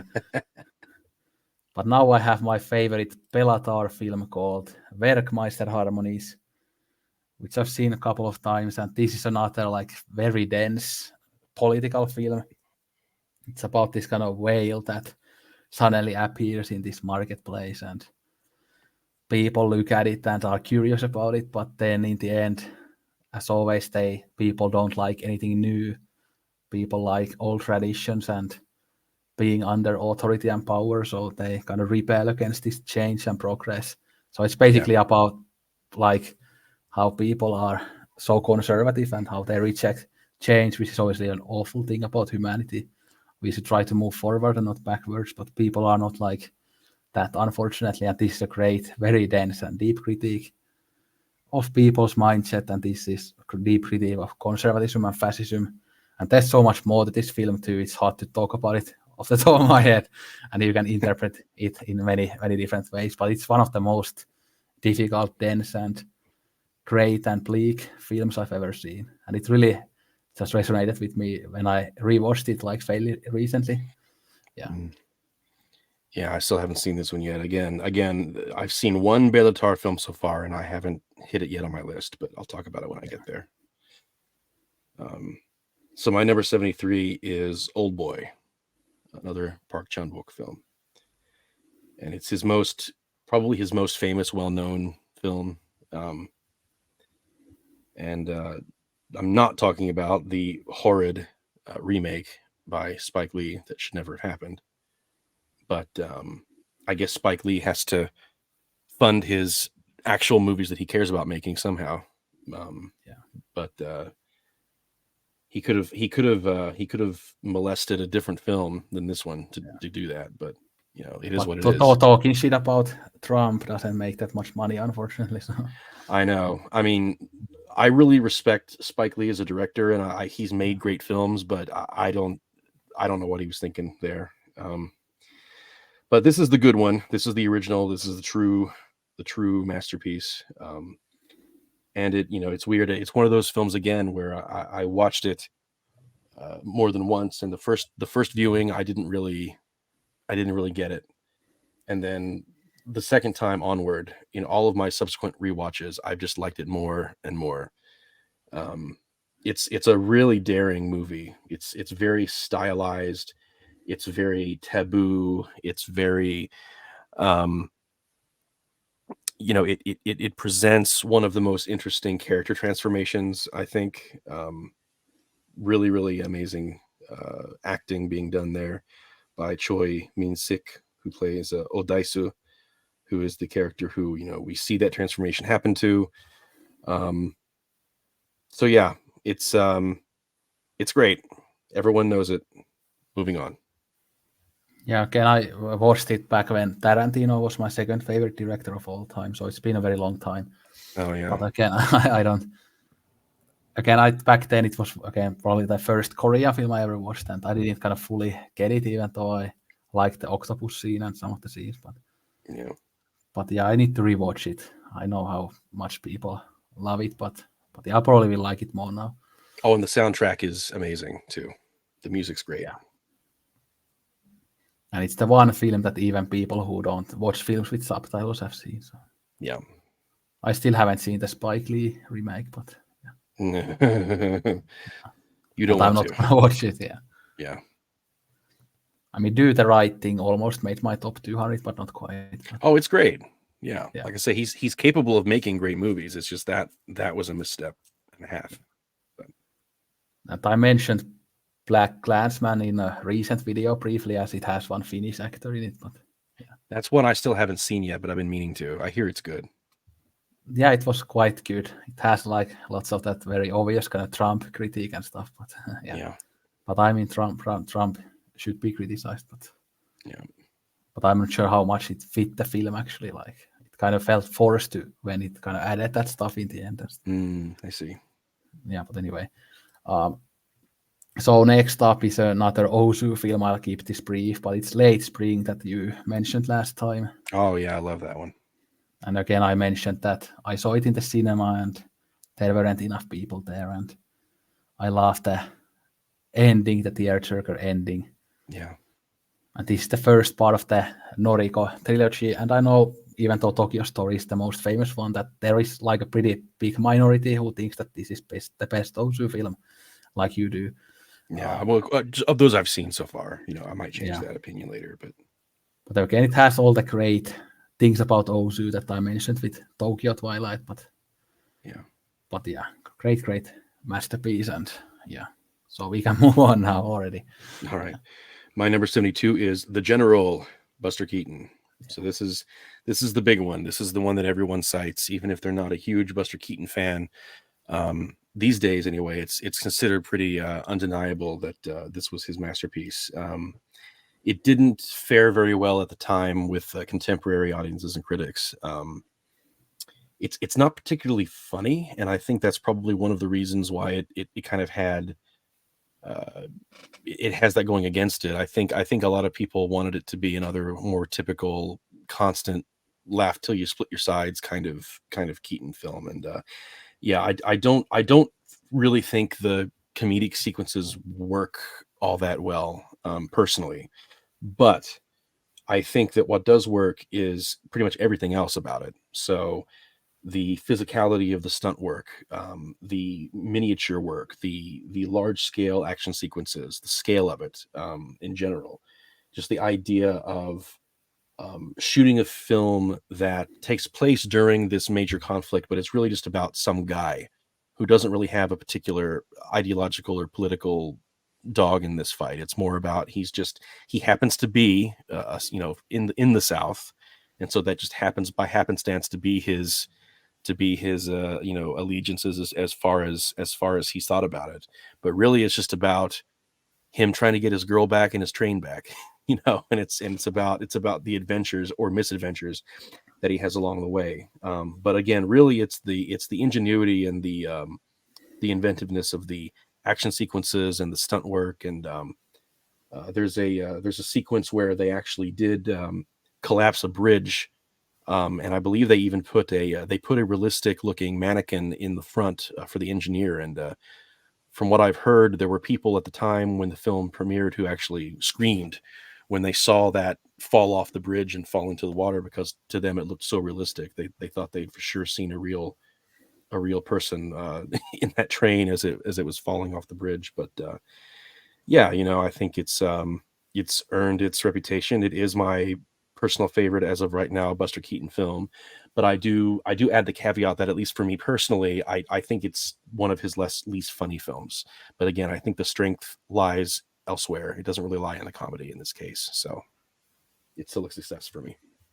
Yeah, like I said earlier, it's my favorite Buster Keaton film and a masterpiece. Again, the stunts are so impressive, and the sequence with the train and the bridge, like you said, so insane. And I think this was also in the Sight and Sound list, the highest ranked one. It was almost missed the top 100, but it was in the end. Yeah. Was it next to Get Out? I remember the shit show when Get Out was that high and people were angry. People were upset about that. Yeah. Well, even I was I wasn't upset because it's made by black people, but because it's not like a masterpiece. But yeah. I love the movie, but it's definitely lower on my sort of broader favorites list. I don't think it's like top 200, top tier stuff. Yeah. I rewatched it after that, and I really enjoyed it. And I find Daniel Kaluuya so fucking hot in it. Like, he's so hot. Oh yeah, he's a really talented, versatile actor. I hope he keeps getting more work that can show his range. Yeah, he was really good in the Steve McQueen film Widows. Yeah. But yeah, hopefully he'll get to work with like Barry Jenkins and people like that. Yeah. We'll see. But I mean Jordan Peele, I like him. I haven't seen Nope yet, but I'm looking forward to it. Yeah. Yeah, did you see where he's collaborating with Kojima now on a new horror game? Oh yeah, I think I heard about it. Yeah. I'm excited about that. Yeah. But yeah, my next film is a very mainstream, even a little movie pro film. Uh-oh. It's One Flew Over the Cuckoo's Nest. Oh, okay. That's not too bad. Yeah, it's the one mainstream classic that I think is like complete masterpiece. I mean, there's another Jack Nicholson one in the end that is very mainstream too. I know which one you're talking about. Yeah. Yeah. But again, this used to be in my like top 10. I used to love it so much when I was younger, but now it's a bit lower. But again, Jack Nicholson is just so amazing in it. I love the funny scenes with the basketball and everything, and Yeah. And again, the heartbreaking ending makes you quite teary-eyed. Although again, due to toxic masculinity, I've been able to hold off the tears, but just barely. Yeah. But if I watched it now, I probably wouldn't anymore, as I'm an emotional train wreck, like I said. Yeah. But yeah, again, Nurse Ratched is one of the great kind of mainstream villains ever in cinema history. Like, oh yeah, it's just such an awful bitch. Yeah. But, yeah. Yeah. It's funny. I was first exposed to this film actually in my high school health class of all places. Okay. Because the taxpayers are so richly rewarded for their investment. My health class consisted of mainly just the former football coach playing teacher, and he would just put movies on to fill the time of the class. And so we watched several movies that way. And One Flew Over the Cuckoo's Nest was one of them that he showed us. And by the end of it, everyone, all the other students, like when he puts his hands around Nurse Ratchet's throat and jumps on top of her and puts her on the ground, and like one of my classmates was like, get her like everyone wanted him to succeed at that point. So it's a great film to get emotionally invested in, and maybe I should have put it on my short list as well, but it's very awesome. Yeah, it's another one that I watched with my mother, like Black Swan, and there's this one awkward scene to watch with your parents when he describes like fucking that underage girl he fought to the doctor. Like, well, yeah, that's fucking awkward. Like, yeah, every man wants that and something like that. Like, fuck it. Yeah, that's pretty dark shit. Yeah. My number 71 is The Marriage of Maria Braun. I think this is my first. Is this my first Fassbender? Yeah, I had one last time, but you didn't have any. Yeah, I mean, I have others of his that were before this. They were on my longer list. They didn't make the 200 quite. But yeah, this is great. This is like an epic. This is like an epic Fassbender film. It feels like you've really been through something when you get to the end. I just love that final scene. Where just out of nowhere, well, what happens, but and it also brings it full circle back around to the beginning. But you don't really realize that until it's too late.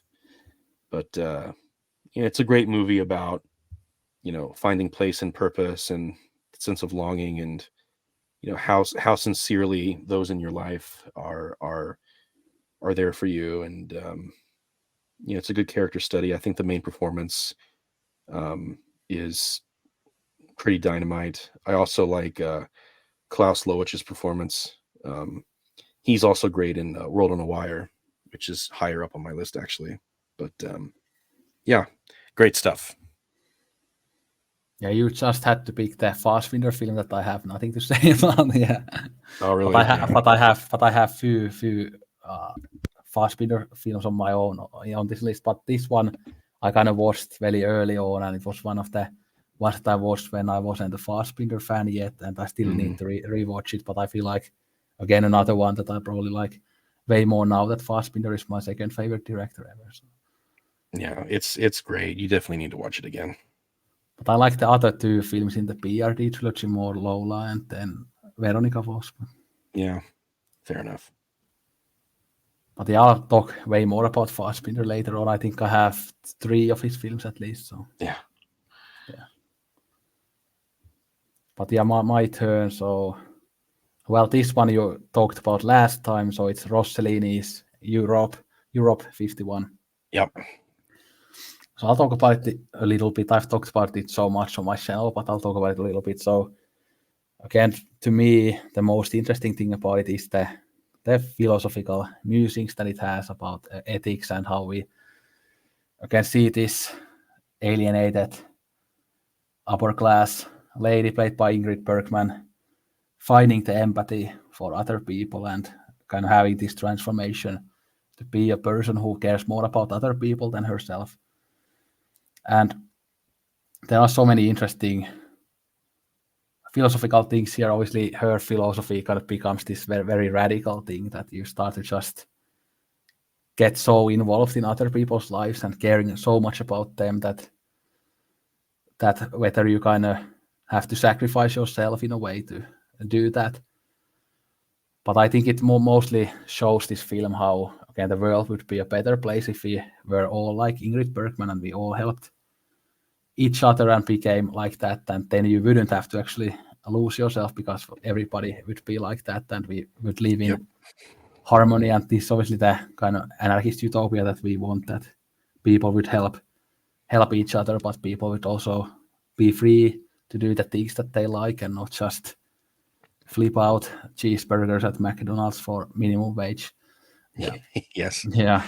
That they could actually paint and listen to music, but at the same time, if they open the door to the old lady next door and do that without having to get paid for it, but do it for the kindness of your heart and blah, blah, blah. Yeah. Yeah. If everyone had the means to simply survive, then life could truly be its own reward for each and every one of us. Yeah. But again, it's not gonna happen during our lifetime. But no. And but and yeah, you sound like a fucking commie pig for even suggesting it, sir. Yeah. So, but yeah, no. Great stuff. My number 70 is I think you have an issue with this too. I don't know why. You'll have to explain to me what's so wrong with these movies. But the Before trilogy. I don't have a problem, but I don't love them. Yeah. Oh, okay. Well, that's fine then. I mean, I watched these early on in my sort of journey into sort of expanding my film watching in my taste. So it's very possible that had I encountered them later on in my journey after I'd already seen a lot of other more arty stuff, it may not have hit me quite the way it did. But all I can speak to is my personal experience with any of these films. And in the case of the Before trilogy, it really did impress me so much that an entire film length story could unfold over just the course of a single day's worth of two people just talking. And then also seeing how the sequels continue to build upon that first experience and continue to tell a story that each time it's in the same format, but each time enough time has passed between the entries to where you are further along in these people's lives, and you get to know them and walk beside them as they have their conversations in each subsequent film. And it really does feel like a very real relationship has happened over the course of all these years. And they feel like real lived in people to me. And I think the dialogue is very realistic. I think the acting is great. And yeah, I just think it's a really interesting experiment with what filmmaking can do and how you can make something as simple as talking, a really riveting viewing experience. And I know it's not the only film to do that.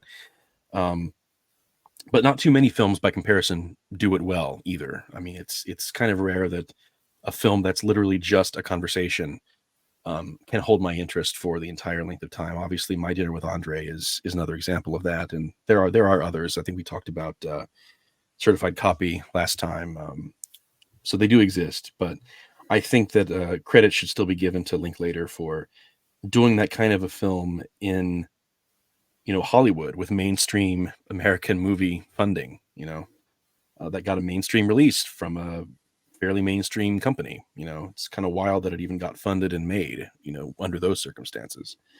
But Julie Delpy's always great, and I didn't mind Ethan Hawke either.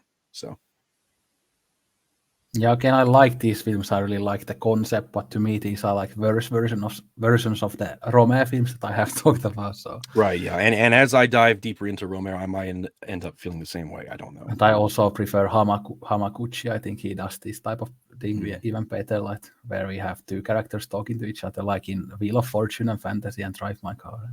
And yeah.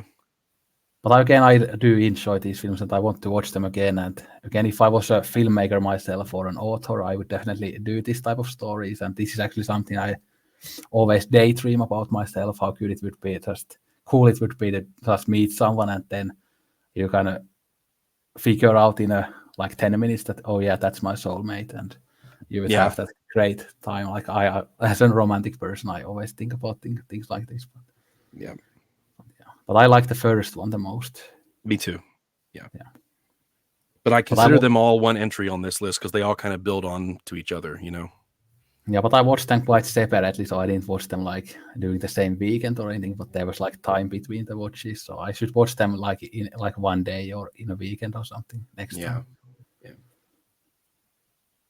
And the last one was my least favorite, probably Before Midnight.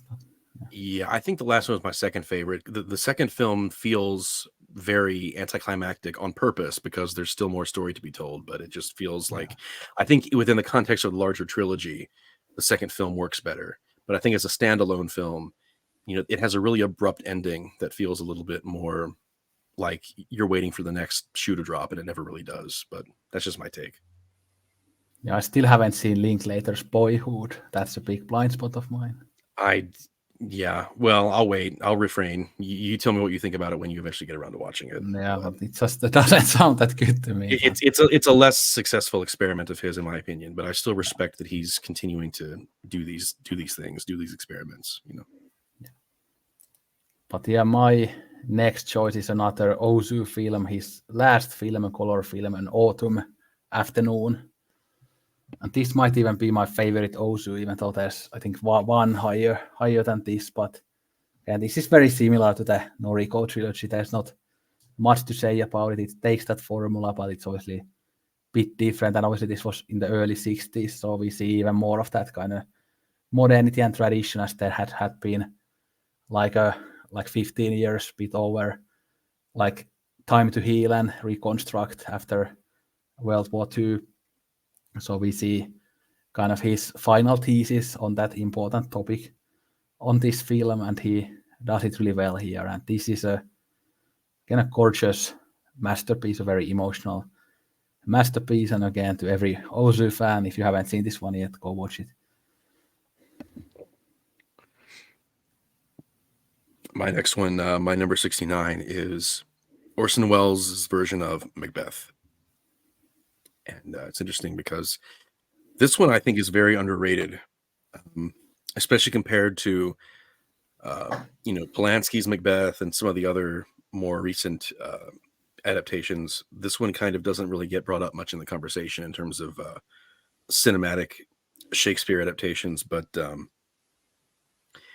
I think it's amazing. Visually, it's a real treat. The backstory behind it is that Wells was trying to scrape the money together to make it, and this was already after he'd been more or less kind of cast out of the premium Hollywood circles, and so he was having to try to work through what they called Poverty Row production companies, and he went through Republic Pictures to get this one made. And the sets in the film aren't even really sets. He basically used sort of leftovers from Western films that had already been shot prior on the backlot for Republic Pictures, and he like turned them around and used them to kind of give off this really abstract kind of aesthetic to it. And they're out in the mountains, and the castles and the buildings look almost as if they are themselves made up of the rock, like they're just coming out of the mountains. And it's like Macbeth literally inhabits the cliffs themselves, and the costuming is really abstract and weird. He's got that really weird, like, extra pointy crown that he wears, and I just think it's all visually dynamic as hell. And of course, the Shakespearean performances by everybody are top notch. Although this is another film that got butchered after the fact, so there are two different versions of the film. So whenever someone sits down to watch it, you need to make sure that you're watching the original version where they have the Scottish accents, because what happened was they made Orson Welles and his actors go back after the fact and redub all of the dialogue with more modern sounding American accents and language, which completely, like, ruins the the whole experience. So definitely watch the Scottish accent version. But yeah, it's a really dark, macabre, sinister take on the story. And the scene where the phantoms of the dead come back at the dinner table are really, really just visually striking. And the hard shadows has that very sort of German expressionist look again, like what Wells liked to do. And yeah, I think it really needs to be watched by more people and kind of reappraised, because I think it's one of the Wells films that gets underrated in his overall catalog. And I want to see more people discover how brilliant and rich of a viewing experience it really is. Yeah, I haven't seen it, so no comments. But Yeah. I'm looking forward to it. Well, then I'm gonna talk about Takeshi Kitano film called Kikuchiro, which is an late 90s slice of life film about this young kid who wants to meet his biological mother, and he has this middle-aged guy going with him for this journey, and the middle-aged guy is played by Kitano himself. But it's this very beautiful, very emotional, quite sentimental slice of life film. There is not that much to say about it. It's really funny at times, and it has another Joe Hisaishi score, one of his best. I listen to it quite often. It works, like, even without watching the film well. And Kitano is great, both as a director here and as an actor. It's such a beautiful looking film with these kind of huge painterly shots as his films tend to have. But it's a very hard, warming film, makes you feel good, but has some darker and sadder scenes as well. But this is a film that I could recommend to everybody. Again, a very easygoing slice of life film. Great. My number 68 is Heroic Purgatory. Way higher for me. Oh yeah, way higher. Yeah. Huh? But yeah, this is Kiju Yoshida. This is one of those art house, sort of Japanese new wave, impenetrable political epics that really are all about the underlying themes and the way they make you feel, more than they are about a literal story sort of unfolding in a linear fashion. I know I've written a review of this film before, but it's I think I described it in my review as both impenetrable but also purposeful. There's clearly a point to it. There's clearly a vision happening here. But it seems to me, from what I understand watching it, that at some points there are characters who change roles at different points, like they're different people at certain points. There's points of time in the lives of the characters that seem to kind of happen out of order or blend together, and it's kind of like this idea of it's examining the corrosion of prior principles in the sake of sort of the modern world. And in order to thrive in that world, after it was kind of carved out through decades of Western occupation and politicization, imposition of capitalistic mindsets and systems. And there's an idea of, like, one character kind of chooses that path and the other kind of lets go of, in his words, what he thought was his god. And there's also some dynamic between state socialism and more anarchistic socialism, and how there's inner conflict within the movement in that way. And we see the radicals, and then we also see how some of them have turned into stuffy suits by the end of the story. And so there's a lot to unpack there, but really the viewing experience is more about how it makes you feel as you watch it more than anything else, I think. Yeah, I'll talk about it already now too. You summed it up way better than I ever could because I have no fucking idea what this film is about, but I just happen to love it. But like you said, it's about how it makes you feel, and it makes me feel so incredible, and it opens my mind when I see the crazy Yoshida cinematography with those steep angles that no other filmmaker uses, and that like crazy type of symmetry in some of those shots. Like this film is in my mind like every single day. Some of these shots are they are so like darkly and weirdly beautiful in all of their glory. And again, the one thing that you mentioned about the teams that I also kind of get is kind of the leftist infighting. Again, different leftist groups fighting against each other. And I know that many of the critics that know this type of stuff inside out talk about that as well. Again, the Arrow Blu-ray set has like David Tesser introductions and stuff, and he talks about that a bit. I think, and obviously Yoshida himself, I think, made introductions to some of these films, although I can't remember whether he made one for Heroic Purgatory. But to me, again, we are going to talk about Aerospace Massacre later on as well, but now Heroic Purgatory, after I rewatched both films, actually became my favorite Yoshida film, and I would make such a bold statement that to me it could even be the best film out of Japan, and it could even be in the conversation someday to be my favorite film of all time. I love it that much. Yeah, it's definitely up there, and it's really hard for me to choose whether I like this or Eros plus Massacre more. It really is tough.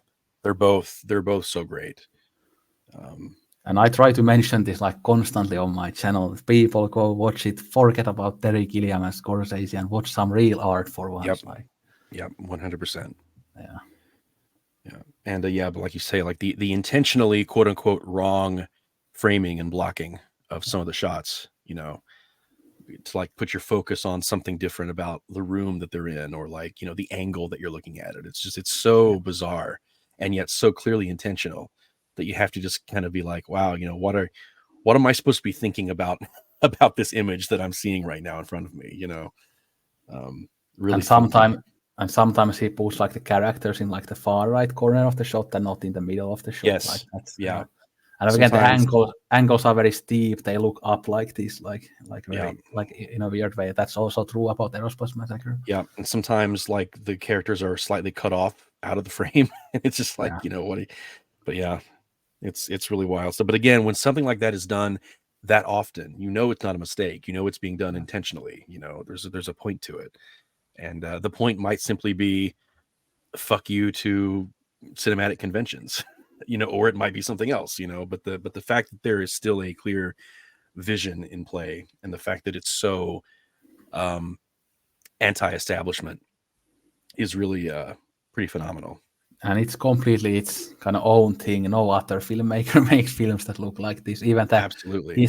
Even like Soji and Terayama, they had their own visual styles that differ from this, even though they are part of the same movement. Yeah. But Yoshida is one of the giants for me, and it just pains me every day that people don't really talk about him. Yeah. But my turn.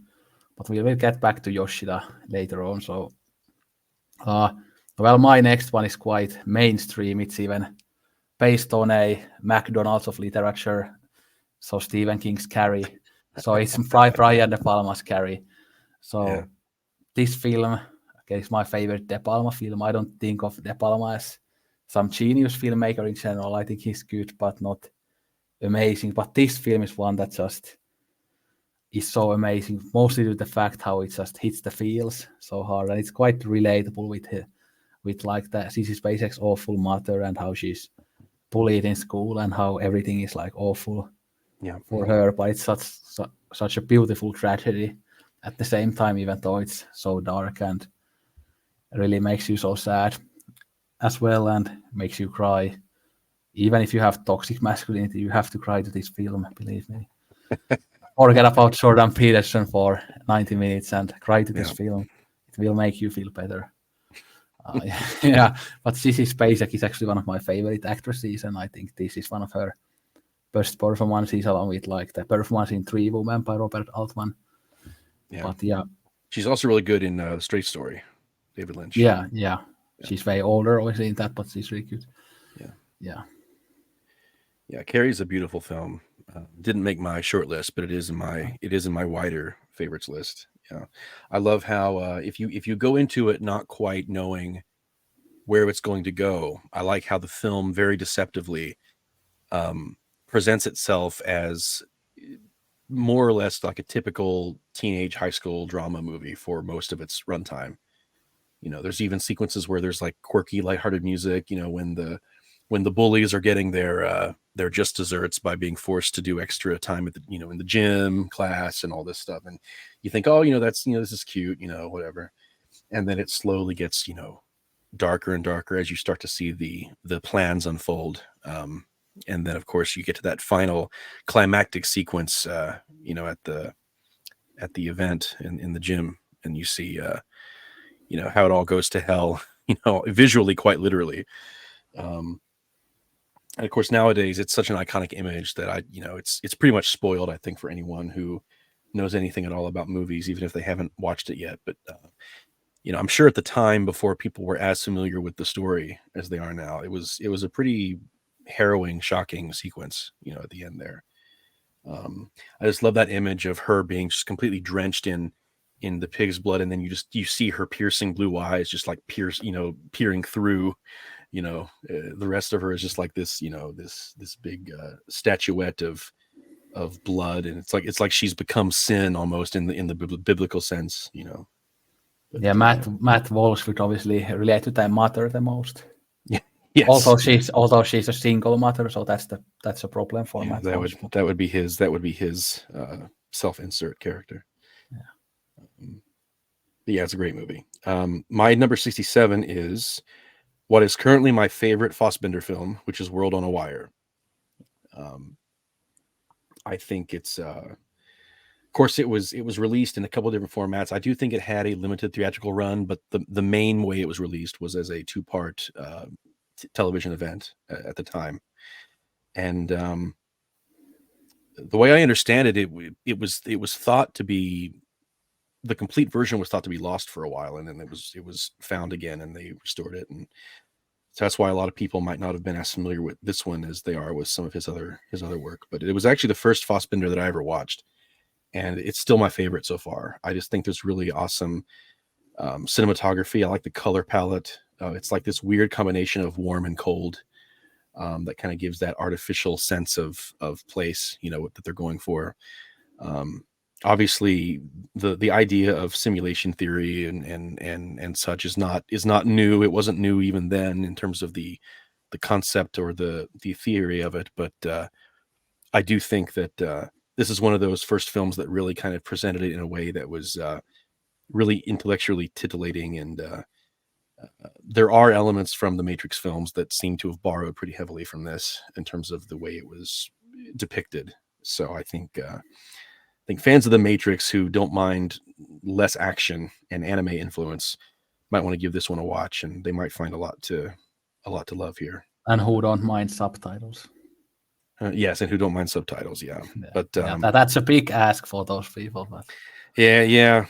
But it's great. I think Klaus Loecht is really fantastic as the lead. He's of course he's much more charismatic and attractive than a typical button pusher kind of office nerd working at a computer all day would typically think would look like. But he is a great leading man in the film, and there's a lot of really awesome kind of humorous moments that I don't know if they're meant to be humorous or not, but I burst out laughing every time, and it's okay because I just love the film to pieces.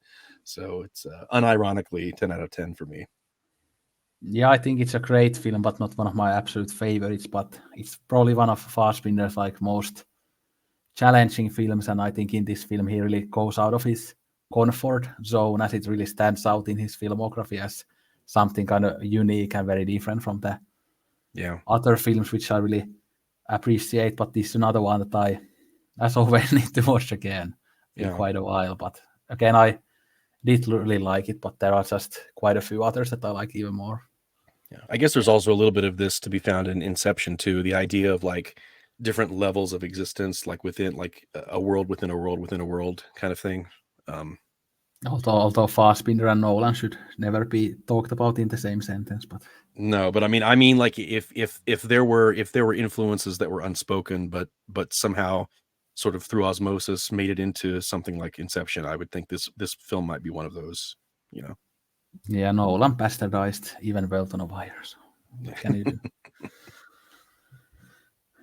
But anyway, my next film is a film that I kind of talk about all the time recently on my channel, and it's Kamikaze Girls, a modern Japanese film about this young woman who is obsessed about the Rococo period of art and design, and she makes these weird dresses for herself and stuff, and it's all weird, and I relate to her character as a weird fucker myself.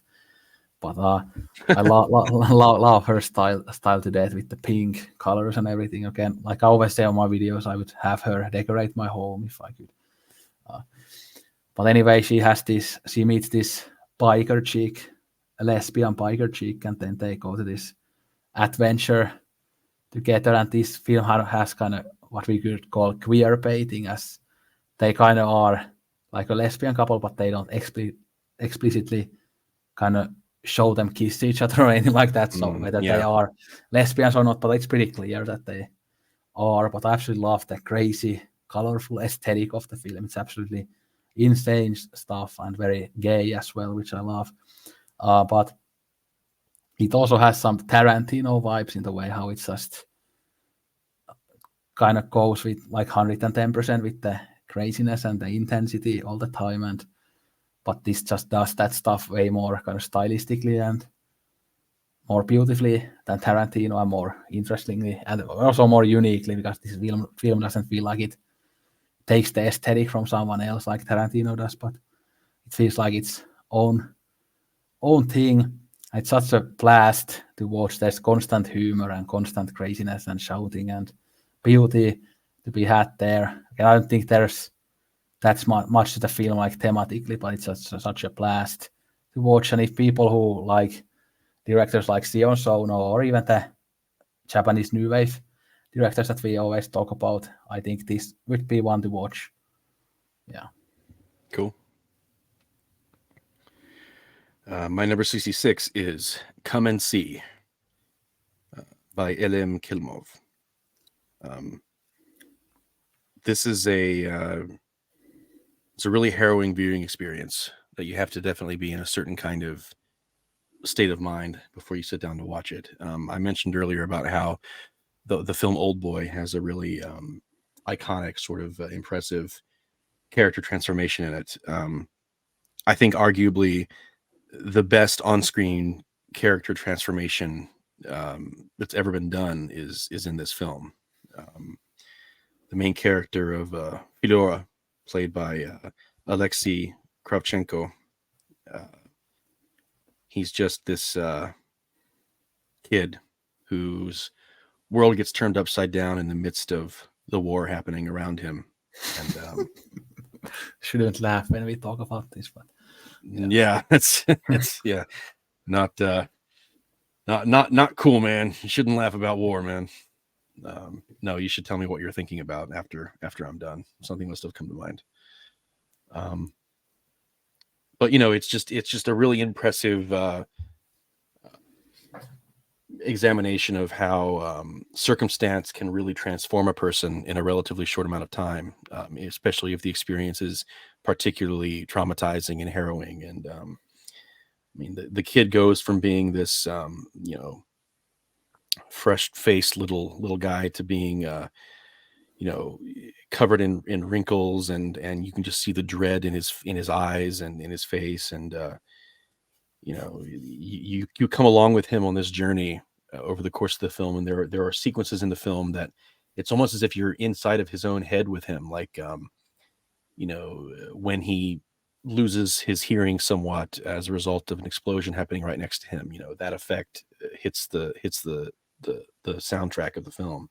When he's imagining a tune that's stuck in his head playing over and over again, we hear it faintly as if we were hearing it with him.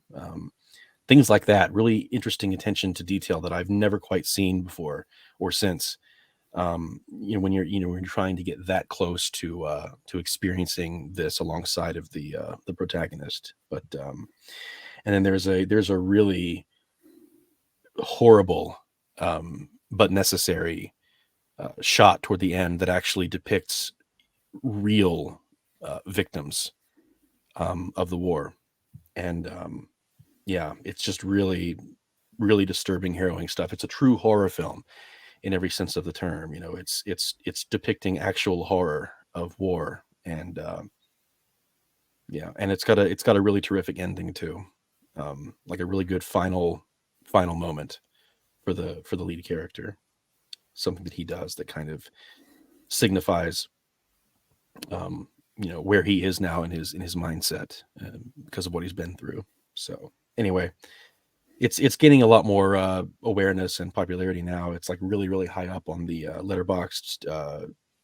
Was it Letterboxd 250 list? Yeah. So a lot of people know about it now, but more people should watch it still yet if you haven't.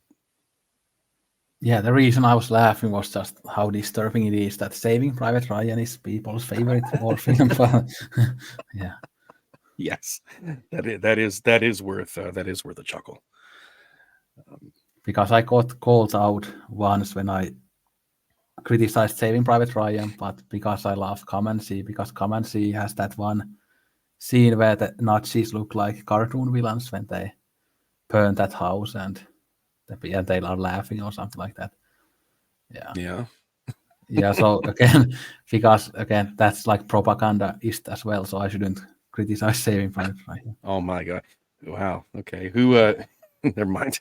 I was gonna say who hurled that criticism your way, but maybe I don't want to know. No, well, it was a fellow YouTuber. Yeah. Okay. But anyway, well, again, I don't agree with that take, but yeah. Yeah, but I don't again like that kind of cartoon villain type of scene. But I think the film otherwise is perfect. So yeah, I don't really necessarily know how cartoonish that really is, but I mean in the grand scheme yeah, again, things, I haven't seen the film in 6 years, so I don't remember it well enough. So yeah. But I'm gonna look out for that scene the next time I watch it. But again, Saving Private Ryan is propaganda like front to back. But if this has like one scene, I don't think it's that big of a deal. And like I said, when I replied to that comment, that again, I don't have problems with propaganda films necessarily because I like the Eisenstein films too and stuff like that. Yeah. Well, it's more about, does it affect the artistry of the film that you're watching, and does it take away from the sense of realism and sense of place, and is it so obvious that it ends up getting in the way of how you might otherwise naturally emotionally react to what you're watching? And I think there's a line there that can be crossed, and I think people like Spielberg tend to cross it more often than others do. So. Yeah, Spielberg is the world's most famous man-child, and he shouldn't make any war films. So. Yeah, I do think that he did a great job with Schindler's List because he had a very personal connection to it. But that's just my take. Well, I kind of like the Kubrick criticism that it makes it the film about the winners and not about the victims, and I don't really like that. Maybe. Yeah. But anyway, again, Schindler's List, I still like that film, by the way, but Saving Private Ryan I dislike. Yeah. But anyway, my next choice. Oh, by the way, I should say about Comanche that it's in my like bigger list, but it didn't quite make the top 200. Gotcha. Okay. Yeah. But there are a couple of war films still left to discuss. The one obvious Japanese one, and then one that we already talked about last time. Gotcha. Well, I guess one final point I want to make is I don't really care if Nazis are depicted as monsters because they were. Anyway. Yeah. Moving on. Yeah, but again, my next pick is another Japanese film and actually an animated film, and this is also one that I watched very recently. I think you only gave it like 3.5, which I guess is a positive rating still, but not. But I gave it 5 stars. So But it's a film called The Silent Voice. Oh yeah, no, Yeah. I love that movie. Yeah. But again, it was one really like big tearjerker to me. I had this kind of like a depression moment after it, that I was just listening to Radiohead and being all gloomy after I watched it. Like, yeah. But anyway, it's just, again, it's about this young girl, a deaf girl, who gets bullied in school, and the guy who bullies her starts to regret the fact that he bullied her, and then he has this kind of redemption arc. But in addition to bullying, it explores things like, again, miscommunication and also social anxiety and many things. And there's even like discussion on suicide, and like it's very hard film to watch, especially if you have been bullied in real life. And I could kind of relate to so many different things in this film, so I kind of got really emotional due to it, and I really related to the characters, even though I know many people kind of criticize this film that, yeah, it's beautiful to look at, great idea for a plot, but people say that they cannot kind of root for any of the characters. But I could at least really root for the guy who realizes what a piece of shit he was when he was younger and tries to fix his relationship with this deaf girl. Yeah.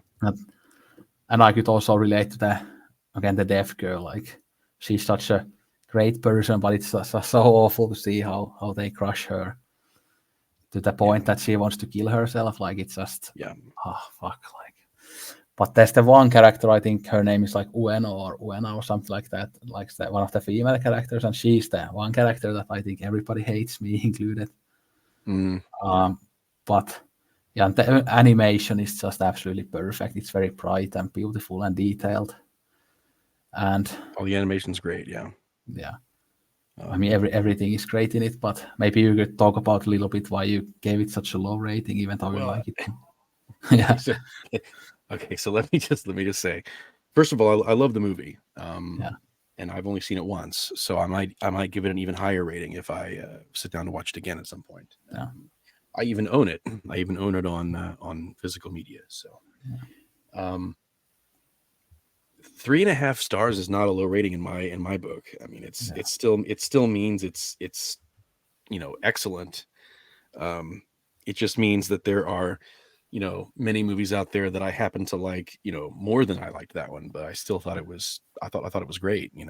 I think it was very effective in the emotional storytelling department, and I think it was relatable for all the reasons that you gave. I mean, I've had my own experiences in the past with similar kind of struggles and experiences, and so I very much felt for the characters, and I very much was moved by the film.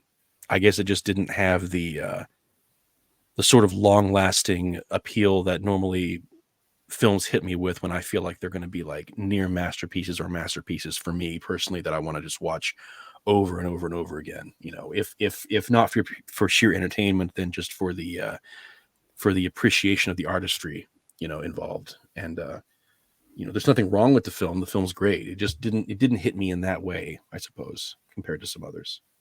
Yeah, it was actually the first Japanese animated movie that ever made me cry. Oh wow!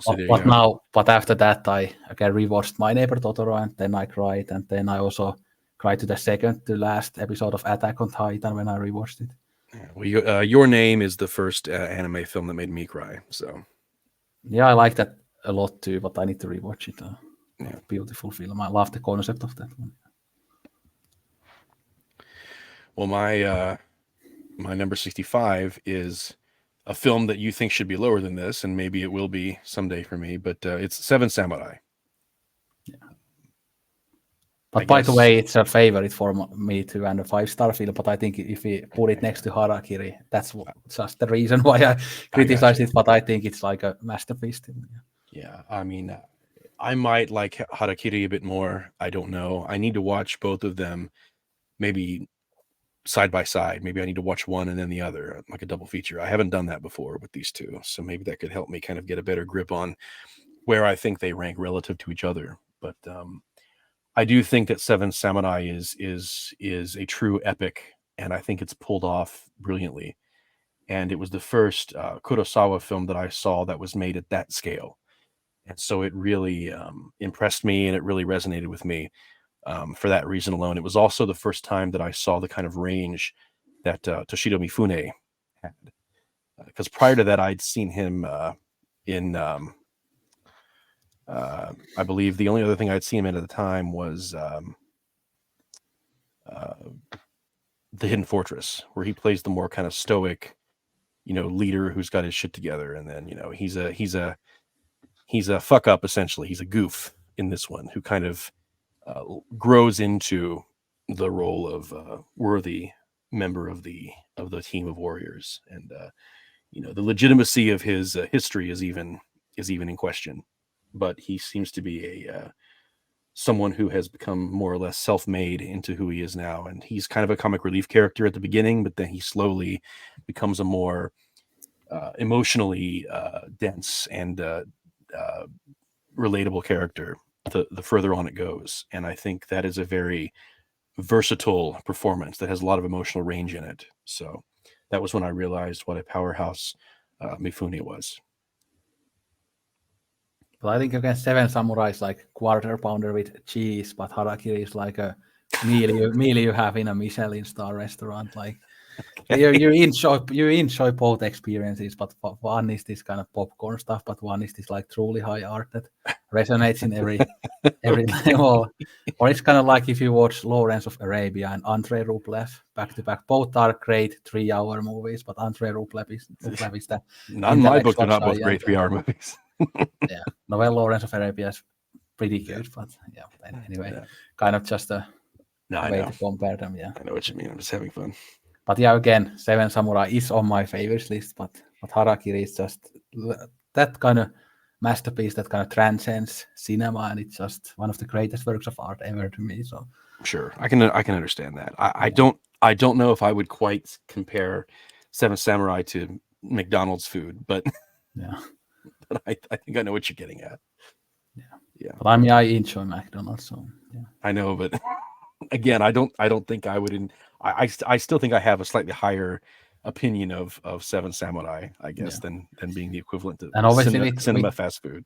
With Seven Samurai, you can make like similar type of thematic analysis, like how the villagers are kind of like the working class fighting against the upper classes that are attacking the village in a way. So there's that similar type of Marxist critique that you can do with the Seven Samurai as well. But you could, but I think you have to try a bit harder to make that analysis work in that film. Yeah. Whereas I think with Harakiri, it's much more blatantly there, and arguably it's actually what the filmmaker was going for.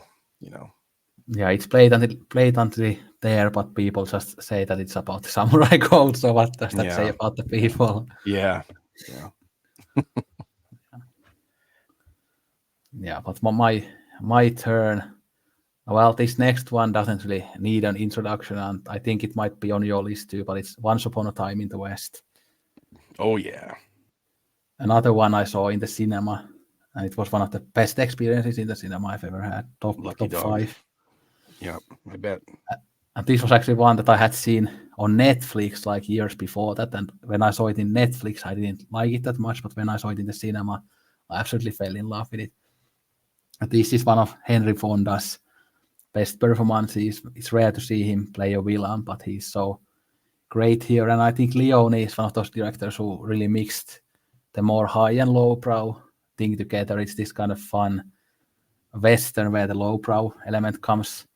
But when you see how it's executed with these beautiful shots and how there is this kind of critique on like greed and capitalism there, you see that there are many themes there, even though on the surface it just looks like a fun, slow-paced Western.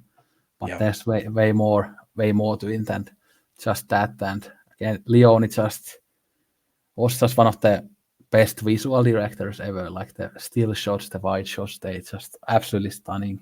Yeah. I'll go ahead and talk about it now too, I suppose, since we're doing that now. But the way he holds on a shot and really drags out the moment, but not in a negative way. Like not, oh, this is a drag. Like, wow, how am I still this engrossed and immersed in this singular moment, and how he's able to kind of fill the space with anticipation about what's going to happen next, and with tension, and with this sense of grandeur, and this idea that a slow dolly back from a close up of a windmill at the train station toward the beginning of the film can somehow just feel so full of artistic expression and so full of anticipation of what's going to happen next in the moment. And how that whole opening sequence where the guys take over the train station, and how there's no dialogue spoken, it's all just done in cuts and angles and visual cues and body language and expressions, and just so perfectly composed, and it's like that throughout the whole film. And even though I rank The Good, the Bad, and the Ugly slightly higher than this one in my personal list, Me too. even though I do, and that's mainly just because of the strength of the characters. I like the characters a bit more in that one, but I have to say, I could sense as I was watching Once Upon a Time in the West the evolution that Leone had already been going under. Like you can feel the sense of progression in terms of his technique and his complete control of his craft, even from just a couple of years prior when he did Good, Bad, the Ugly. I mean, he is a true master of his domain in this film. Every single moment, every single shot feels completely intentional and not wasted. And I just think it's one of the most masterfully shot and put together films ever made. And I'm so glad I finally got around to watching it. I watched it fairly recently, actually, and blew me away. And I couldn't imagine what it must have been like to watch all of that unfold on a giant screen, in a proper cinema. That must have been great. So Yeah, I also saw A Fistful of Dollars in the same cinema, which is a film that I don't like as much, but it was still cool to see that one. And with that one, there was actually a fire alarm in the middle of the movie, so we had to exit the theater, but we could come back like 50 minutes later, and then we watched the rest of the movie. But wow, it was okay, a fun experience. that's interesting. It's the same cinema where I also met Terry Gilliam, even though I don't like his films that much. Oh wow, okay. And I randomly met Kevin Smith there as well, who I have no interest in. Yeah, wow, that's cool though that you at least had that experience of meeting some folks though. Yeah. So my number 64 film is Perfect Blue. This is my favorite Satoshi Kon film. I think it's a lot of people's. I don't think it's at all controversial to say that this is probably considered his masterpiece by most people. It's adapted from a book. I haven't read the book. I don't know if it's been translated into English, but I can't read written Japanese languages that well. I'm okay with kana, but Japanese kanji I'm not really great with. But it's a psychological thriller. On the surface, it seems like a fairly straightforward film of this type. It unfolds in a rather, typical way until you get to a certain part in the film, and then suddenly everything starts to shift, and you realize, oh, wait a minute, something else is going on here. There's some kind of psychological underpinning that's doing a lot of legwork here for the narrative. And there's a lot more being said by the film than you first realize. Things about, one's sense of identity, one's sense of consciousness and self-awareness, what it means to have aspirations for greatness, and what can happen to someone if they push themselves so far to get to that place, where they end up crossing a line that maybe they never thought they would cross. And also it plays with perception, this film. So there are moments along the way when you're not quite sure whose perspective you're seeing things unfold from. At first you think it's all from the perspective of Mima, the main character.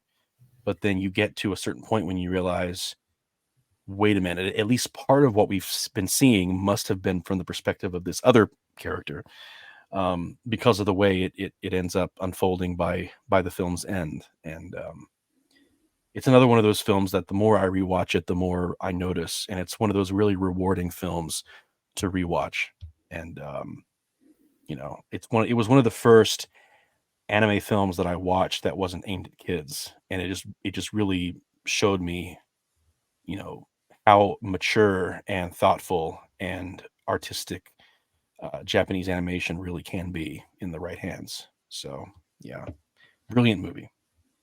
Yeah, this was the first Satoshi Kon film I ever watched years and years ago. Yeah. But it was the same case for me, that it was maybe the first like Japanese anime film that was kind of made for adult audiences, and I was kind of surprised when I saw it how adult it was, and because I was kind of just used to stuff like again Dragon Ball Z and stuff like that. So Yeah, I like kind the of thought that, shonen style, yeah. Saturday morning. By the way, I love shonen as well, so I'm Oh not yeah. kind of shitting on it, but No, we're not knocking it, but it's Yeah. definitely different. again, I fucking love Dragon Ball even more as an adult than I loved as a kid. But anyway, yeah, this was the film that kind of showed me the power of anime, even though it took like further a few years after that for me to really get into anime now in 2023 even more. Yeah. So yeah, but now I need to rewatch it, that I'm really more into this stuff because I probably will like it more. But like I said last time, Tokyo Godfathers is currently my favorite Satoshi Kon film. But That's a great one too. Yeah. yeah. But yeah, my turn. Well, this next one is very sinful, very bad. Somebody called the pastor as a queer person is about to talk about a gay film. Yeah, but it's a very sinful, again, 70s kind of erotic gay film by James Bidgood called Pink Narcissus. Okay. Which is this film about this young sex worker and not her, but his fantasies. And it's done in this very beautiful, colorful style. So it's just one of those films that there isn't much there in terms of thematic depth, but it just looks so beautiful aesthetically. And I've even been thinking of getting a poster for this film on my wall. There's this one pink poster with this sex worker on it, and there's a butterfly and everything. So it's kind of perfectly my aesthetic. And now that my mother even knows that I'm queer, I can kind of have like more queer stuff on my walls when she visits. I don't have to hide it anymore. Yeah. But anyway, it's a beautiful film, but it's kind of definitely a film for gay people. I don't know how many straight people would love this because it's all about those gay fantasies and stuff. But I mean, people like you who are very progressive, who don't mind seeing gay people out there in the world. You might like it and appreciate it for the aesthetic, but if you showed this to Dennis Prager, the story might be very different. Yeah, definitely. Well, you've been hyping this one up a lot lately on your channel, and it makes me feel like I should watch it just to kind of give it a fair shake and see if there's something about it that speaks to me and that I could relate to, and if anything, just appreciate the artistry of. So yeah, it's on the Rare Film website. Okay, well. And the sad thing about this is that the guy never made any other films than this, even though he had so much talent. Really? Wow, that is a shame. So my number 63 is The Shining. Yeah, way higher for me. And of course, it's not the television miniseries version that Stephen King personally oversaw because he thought the Kubrick film was bad. This is the good one. This is the one that actually has, real artistic vision behind it. And yes, it does make some changes from the book, but those changes, I think, at least in terms of cinematic terms, were for the better. I mean, I would not want the film to have happened any other way. I mean, it's a pretty much perfect film the way it is. But it's also a really famous film that everyone knows and has seen. So I don't really know what else I could add to the conversation surrounding the movie. But if by some chance someone listening to this has not seen it yet, you absolutely must see it. It's great.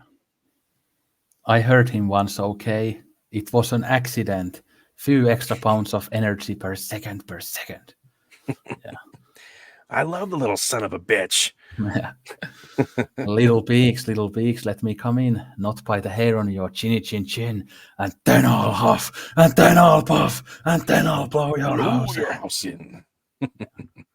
Wendy, darling, light of my life, I'm not gonna hurt you. You didn't let me finish my sentence. I'm not gonna hurt you. I'm just gonna bash your brains in. Bash them right the fuck in. Go check out the Snowcat and see what I mean. Go check it out. You got a surprise waiting for you. Oh, yeah. One of the all-time great villainous performances. Yeah. Because of just how batshit insane it is. Yeah, I could quote half of the script. Yeah. But I've seen it like 22 times, even in the cinema once.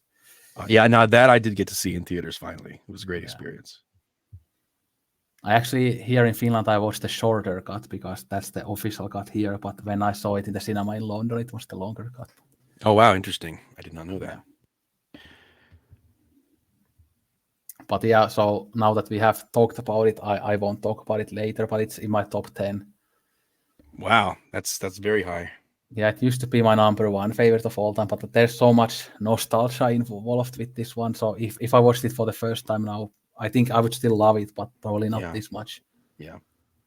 And again, the Nicholson performance has always been in the conversation for being my favorite performance of all time. It's so fucked up, but also I find this film to be one of the funniest films of all time. This has a perfect dark comedy. Oh, yeah. As I sometimes say that, okay, my 3 favorite comedies are The Big Lebowski, The Shining, and Blue Velvet. And those other 2 films I'm going to talk about later on too. So, yeah. There you go. Yeah. But anyway, my next one is another very sinful film. Somebody called The Pastor again. Some evangelical pastor who runs a conversion therapy would be nice if you have a number for that. But it's another gay fantasy film, but this time by Rainer Werner Fassbinder. It's called Queerelle, based on that Jean Genet novel called Queerelle. Yeah. So this is another again film. It's about gay fantasies. It's about this guy who, well, fucks several other guys, and all these guys are either on sailor outfits or some of them have like leather jackets. So it has kind of those like very typical kind of cookie cutter gay fantasy outfits and things. Or the people are like very typical from like normal gay fantasies and stuff, but it's a very beautiful looking film. It's quite colorful in a fairly dark way. Everything kind of looks a bit artificial, but in a good way. The film even has a bit of this kind of theatrical vibe. It again doesn't feel very realistic, but it really feels like fiction. But again, in a good way. It even gets quite violent at times. Almost all the characters are male, but there's one like important female character here as well. And this was Fassbinder's swan song. I think it's a fitting swan song, although obviously I would have loved if he lived longer and didn't die when he was 37, because again his career up to this point was pretty much perfect, and he already stands as one of the greatest filmmakers ever, even though he died that young. And again, if he continued for a few more years and made more films, who knows how more amazing he would have been even then. So yeah. Yeah, this is actually the next one that I have queued up to watch of his. Yeah. So I'm looking forward to it. Yeah, I mean, talk about a guy who really burned the candle from both ends. I mean, he was one of the brightest lights that there was, and then he went out really early. Yeah.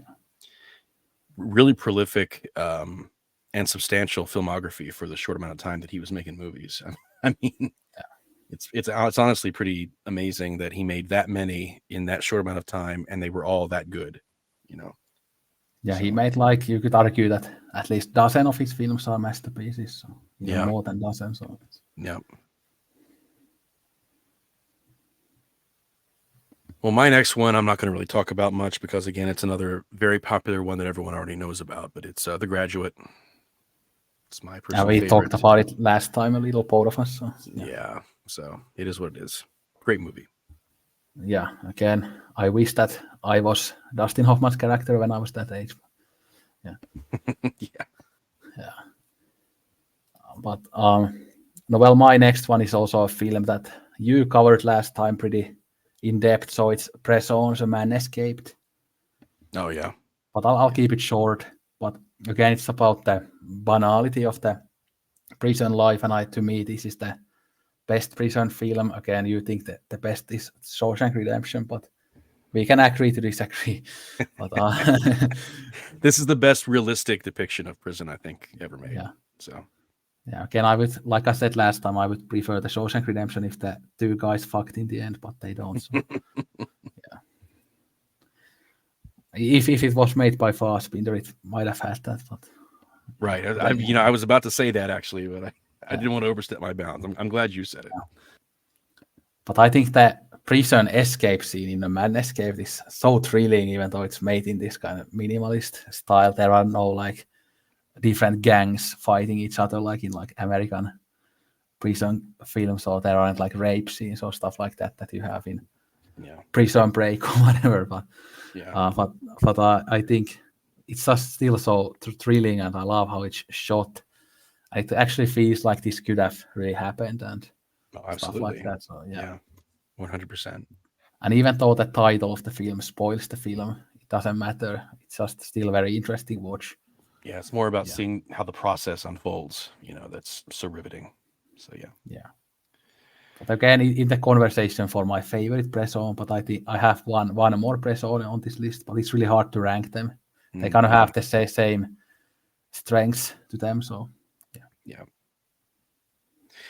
Well, my number 61 is Napoleon, and I mean the Abel Gance version. I don't mean the new one where he's fucking women with his clothes on and firing cannons at the Sphinx. And I read a couple of reviews of the new Napoleon from like right-wing characters who said that like something like that. Again, this woke garbage about making Napoleon so awful when he was this great general. I wonder how they didn't make him like a Latino gay character, like the fucking right-wing assholes. That's the thing that is wrong about the film, that they made Napoleon look awful. Right, yeah. It's not the fact that it's just not particularly good. It has to be that, it's somehow attacking masculinity again. Yeah, I wonder if these guys actually, because it feels like they actually want to be these Napoleon type of characters because they admire them, but maybe they actually just want to fuck these strong men. They don't want to be them. Again, I know that myself how that feels like. So again, maybe these people should actually take a deep look at themselves and maybe realize that they are gay. Yeah, it could be. It very well could be. Yes. But anyway, I'll just kind of briefly go over it. It's definitely Gance's masterpiece. I mean, it's doing things that, especially at the time, but even really now, you look at it. I mean, it's a really ambitious movie. It's doing so many different techniques. They practically invented certain sort of gimbals and mechanics for their cameras, so they can get certain weird camera movements that weren't really done before. There's that really awesome, famous opening snowball fight sequence where, it's almost like you see the perspective of the snowballs themselves sometimes, as like the camera kind of swoops down and goes right after people, and it does really awesome creative things with dissolves and wipes and superimposition. You've got animation where he looks at the maps and like you can see things moving on the map to kind of like demonstrate that he's like working through strategies in his mind, and then the image gets projected back across his face to kind of show that it's happening in his brain. And I mean, there's just so many interesting visual ideas that are being pulled off surprisingly well for the time, that it's really hard for me to say that it's not as good as J'accuse, even though I might personally prefer some elements of that one. The sheer ambition of this of Gance's Napoleon, or I guess the more accurate translation is Napoleon as seen by Abel Gance, because it is very much a matter of perspective and what he chooses to focus on versus what not about the real historical figure. And I know that it's technically incomplete because there were sequels that were intended, and so you could say, well, because it doesn't follow him all the way to the end of his life, how could it possibly be the definitive Napoleon film? But I still think it's the definitive Napoleon film, just in terms of the way it's put together, the way it's shot, the ambition of the scale. The acting is fantastic from the lead. It is a masterpiece of cinema, even all this time in the future from when it was first first released, and of course the really nifty ways that they were able to spread out the frame and do like sort of a proto widescreen effect, where they set up the 3 cameras next to each other and simultaneously projected them at the premiere, and really, really fantastic technical ingenuity at play. Yeah, so one of the mistakes that I made when I was compiling my top 200 is that I forgot to have Napoleon in there. But but the thing is that, again, I wouldn't have it quite this high in the top 100, but I would have had it probably in the 150 to 200 range or somewhere. Gotcha. Yeah. Along those lines. But again, I think it's in the conversation for the best silent film ever, like with them 100%. Yeah. Up there with like The Passion of Joan of Arc and Sunrise and Faust and all those films. But like you said, it's so tragic that the sequels didn't come out. Obviously, it would have been cool to see more of this story, but this still works so well as a 5.5 hour long film, even though it doesn't show the real story, and it again shows the kind of misgivings of the Ridley Scott film, that it's a 2.5 hour film and it tried to have the whole story in that. But I mean, I actually haven't seen the Ridley Scott film, and I might never watch it because I'm not that interested in it, but I might watch it someday. I think the Ridley Scott version would have benefited from being a series on a streaming service of some kind, Yeah. But and obviously it should have been more conservative. Okay, they should have taken note from Matt Wallace. Yeah. Right, of course. Or Michael Knowles, who says that Franco was a great dictator. So yeah. Okay, these strong, very masculine men, like they are the best people who have ever lived. Yes, he can't be vulnerable, Or when Matt Walsh said that, like, Native American genocide was for the most part a good thing, very noble and brave thing. Like, how the fuck can you say that a genocide was a brave and noble and good thing? Like, and fucking millions of people like follow these people. Like, how fucking disturbing that is. Like, it's funny, but it's so disturbing as well. Well, it's funny because of how outlandish it is, but it's a very serious matter, of course. Or recently, when Russia has completely criminalized homosexuality, when there are so many American conservatives like praising that in the comments. Like, it's really nice for me, like living in a country next to Russia, like seeing so many of these assholes. Like, but you just have to laugh at it because we cannot really do anything about it. But yeah. If we didn't laugh, we'd cry. Yeah. But anyway, Napoleon, a great choice that I should have had on my list as well. Yeah. But my next choice is another kind of modern slice of life Japanese film. I'm pretty sure you haven't seen this one, and you haven't kind of gotten into this director. I remember when I did the video on your list, like almost a year ago, you said that you hadn't gotten into this director, but it's Hirokazu Koreeda's Like Father, Like Son. Yeah, I've only seen one Koreeda film so far. Yeah. So this was the first one I watched. But it's about, again, these two families. One is this kind of upper class or like upper middle class family, and the other is a working class family, but they had their like babies at the same time, but then the babies got swapped in the hospital, but then they later on find out that they've been raising the wrong children. So then there's this kind of conflict when they start to think that whether they should swap the babies back or not, or what they should do. Oh, wow. That sounds fascinating, actually. Yeah, it's like very emotional film. It's really hard not to cry.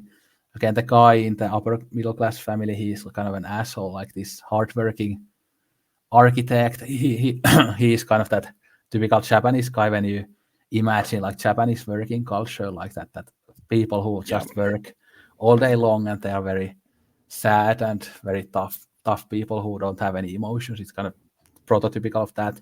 Not a very great performance. And then the working class family are more kind of light-hearted, nicer people.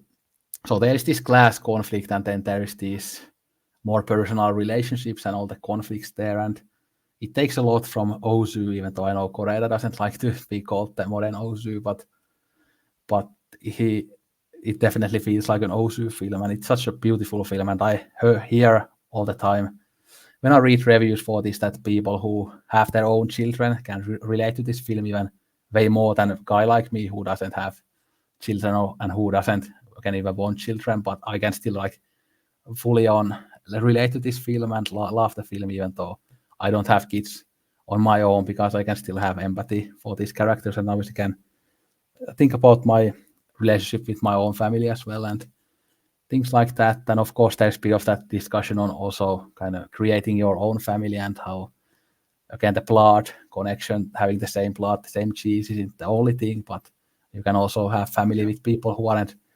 related to you. And obviously, for a queer person like myself, it's also very relatable, as we often have to kind of create our own families because our own like our biological families forsake us. But yeah. Yeah. There was a really innovative book at the time that it came out in the world of anthropology by Kath Weston. It was called Families We Choose. It was one of the first times that an academic writer had written honestly about the idea of how outcast types can cling to a circle of loved ones that becomes their true family, even though they're not blood related. And of course, there's a lot of connections to outcasts, particularly in queer culture at the time, who were being forsaken by their families and such. And so, Somebody called Dennis Prager. Yeah. So any kind of film that kind of examines the idea of like finding a sense of family and purpose, even with people who aren't your blood relatives, is fascinating to me. I think you would love this film. So I have the Arrow Academy box set. I just it's on haven't. there. So Yeah, I need to get to it. I have really no excuse since it's right there next to me. Yeah, I have the budget version of that set, but not the original. Yeah. Such a beautiful looking set, and all the films in there are great. So. Yeah.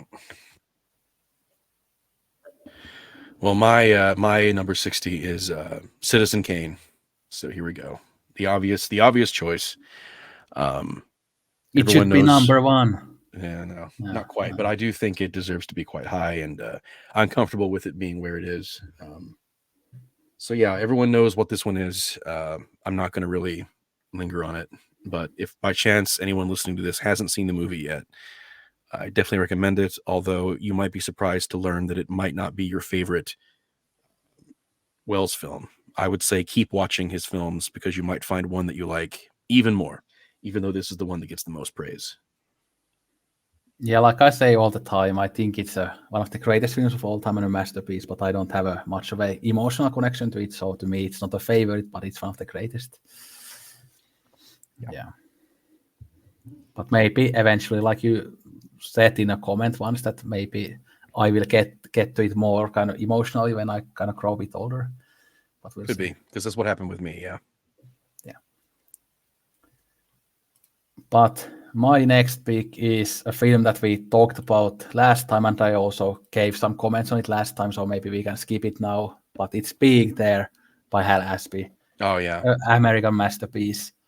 We mentioned the kind of connections to Trump, and we talked about the funny scenes in the film, and also how we can also relate to the character of Chance, even though he brings to mind Donald Trump and people like that. But yeah.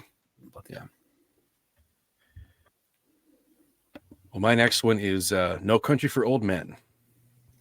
So this is my number one Coen Brothers film so far that I've seen, and I think it's the only one that made my short list, although I have a few of them on my larger favorites list.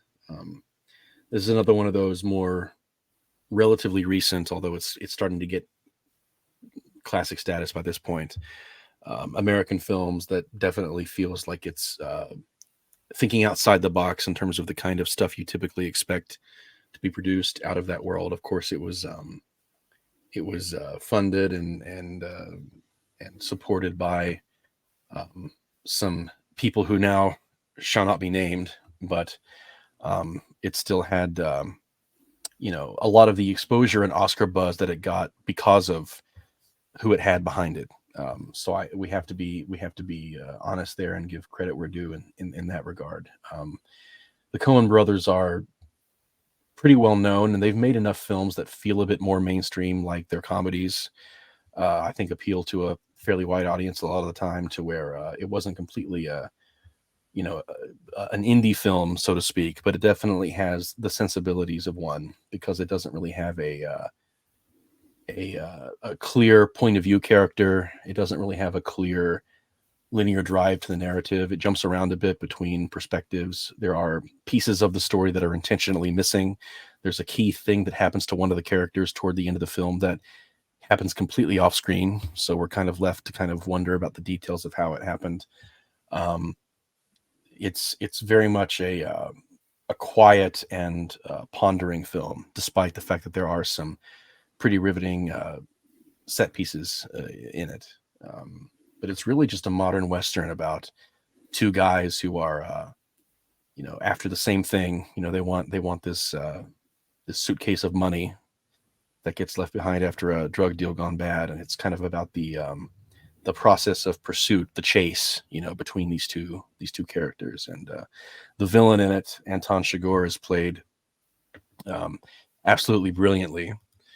And I think also the main character as well is also played well by Josh Brolin. But of course, Javier Bardem is the standout performance as Chigurh.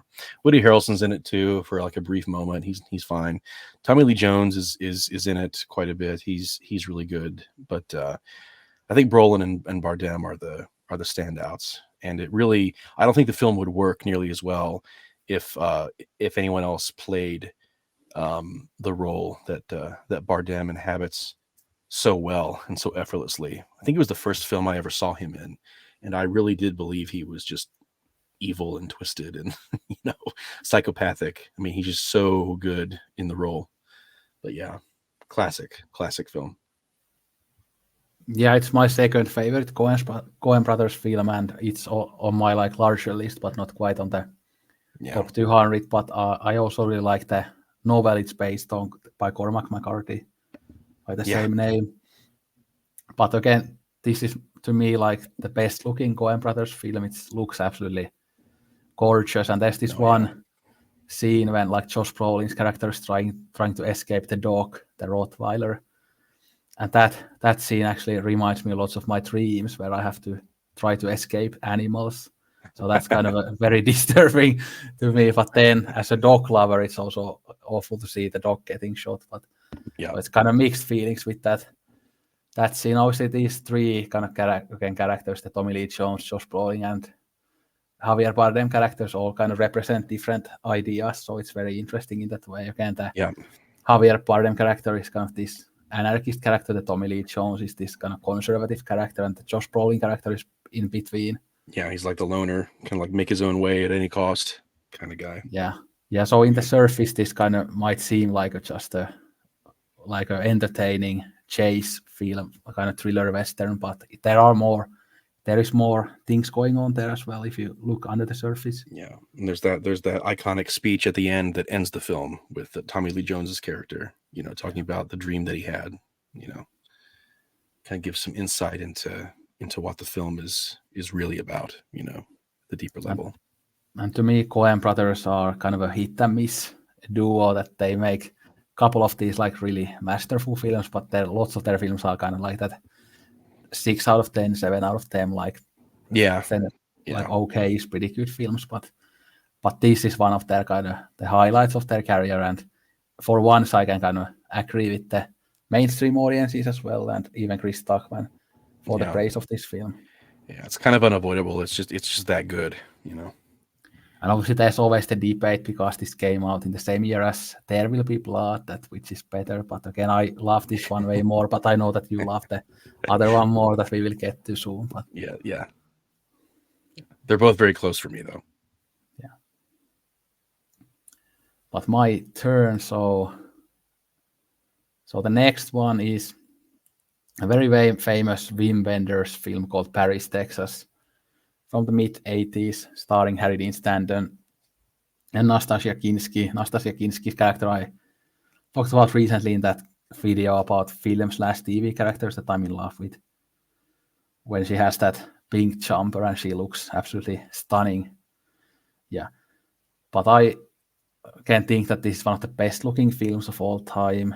And I for a while actually thought that it's the best looking film of all time, but I now think that Barry Lyndon is probably the best looking film of all time. But this has so many beautiful shots, whether they are the kind of bright desert shots early in the film, or whether they are the kind of neon colored darker shots in the end. Both are great. But this is a phenomenal film about, again, relationships and how they change and how our minds change on our own relationships as time goes on, and as we have new experiences, and as our kind of memories of these things shift as we grow older. So it's a very deep, a very beautiful film. Harry Dean Stanton is so great as Travis, who kind of has lost his kind of memory in the beginning, but then he kind of becomes himself again in the end, and his journey to reconnect with his family is very interesting. And the scene when he reconnects with the Nastasia Kinski character Jane is very beautiful and emotional moment. But this was one of the first kind of more slower films that I ever watched, but I was just absolutely transfixed from the moment it started. And this was one of the first films, because this was around the time that I was really kind of starting to become like a complete cinephile and starting to understand films a bit more. And this was one of the first films where I really kind of noticed all the details in the cinematography, and I kind of noticed that, oh, now I've kind of developed an eye for the visuals, because obviously that's kind of a skill that you learn when you watch more and more films, that what films look good and what don't. You don't necessarily have that skill automatically, but you kind of develop that sense of aesthetic and taste as you watch more films or when you see more paintings and stuff. So this was kind of one of the films that kind of showed me that, oh, now I'm kind of becoming a cinephile. So it's kind of a very important film for me, and I've often ranked this even higher on my list, and I could have ranked it way higher now, but it's here now and absolutely adore it. I've watched it a couple of times, but need to watch it again. Yeah. Well, this is actually heartening to hear, because I have yet to jump into Wim Wenders' work, and for some reason, Paris, Texas always sort of intimidated me as a film to watch, because just the title alone and the seeming subject matter, it made me worry that it was going to be kind of a dull thing to watch. But by the way you're describing it, especially the way it looks, it sounds like it's going to be a real visual feast for me to watch. So yeah, you are gonna love it. Yeah. And if not, you can always rewatch some Nolan films. to wash the taste out of my mouth of Wim Wenders. Yeah. Okay, so my number 58 is Funeral Parade of Roses. It's even higher for me. Yeah. This is a film that had actually, I mean, I knew it existed before, but it was actually one that you recommended I watch when you looked at my my list prior, before I started making my own videos. And it's a brilliant film. Again, it's one of those where the modern take on it is that there might be some problematic elements to how particularly trans people, but gay and trans culture in general is depicted. There's some things about it that might be a little bit more straight gazy, I guess, about it. But you know, they don't explicitly use the language that we would use now to describe these people. But the character of Eddie is clearly you know, a trans woman, even though the word itself is not used. But yeah, it's a really awesome art house, you know, sort of Japanese new wave style film that's, you know, very similar in terms of its multi-layered, multifaceted nature as compared to some of the other films of that style that we've already talked about moving forward. But this one particularly has a very, I think, very positive and sympathetic and empathetic depiction of gay and trans culture in the film. You know, the protagonists are, you know, the point of view characters are the gay and queer characters for the most part, and there are sequences in there that are played kind of humorously, where it's almost poking fun at how the straight cis people can sometimes be sort of confused or weirded out by the by the whole thing. And so it's very much a positive sort of pro gay and pro trans perspective, as far as I can see. Now, there's obviously a lot of dark things that happen in it to some of these characters, and there is an element of sort of deception in terms of like how one particular character presents themselves to another in order to gain favor and enter into an ideal economic and financial situation. So some people might find that to be not the most positive, but I think also that plays somewhat into the Oedipus influence that's clearly there. It's very obvious by the end if you don't pick up on it prior to that. And so in that sense, I think this film is actually one of the more lucid and easier to follow narratives in the Japanese new wave movement.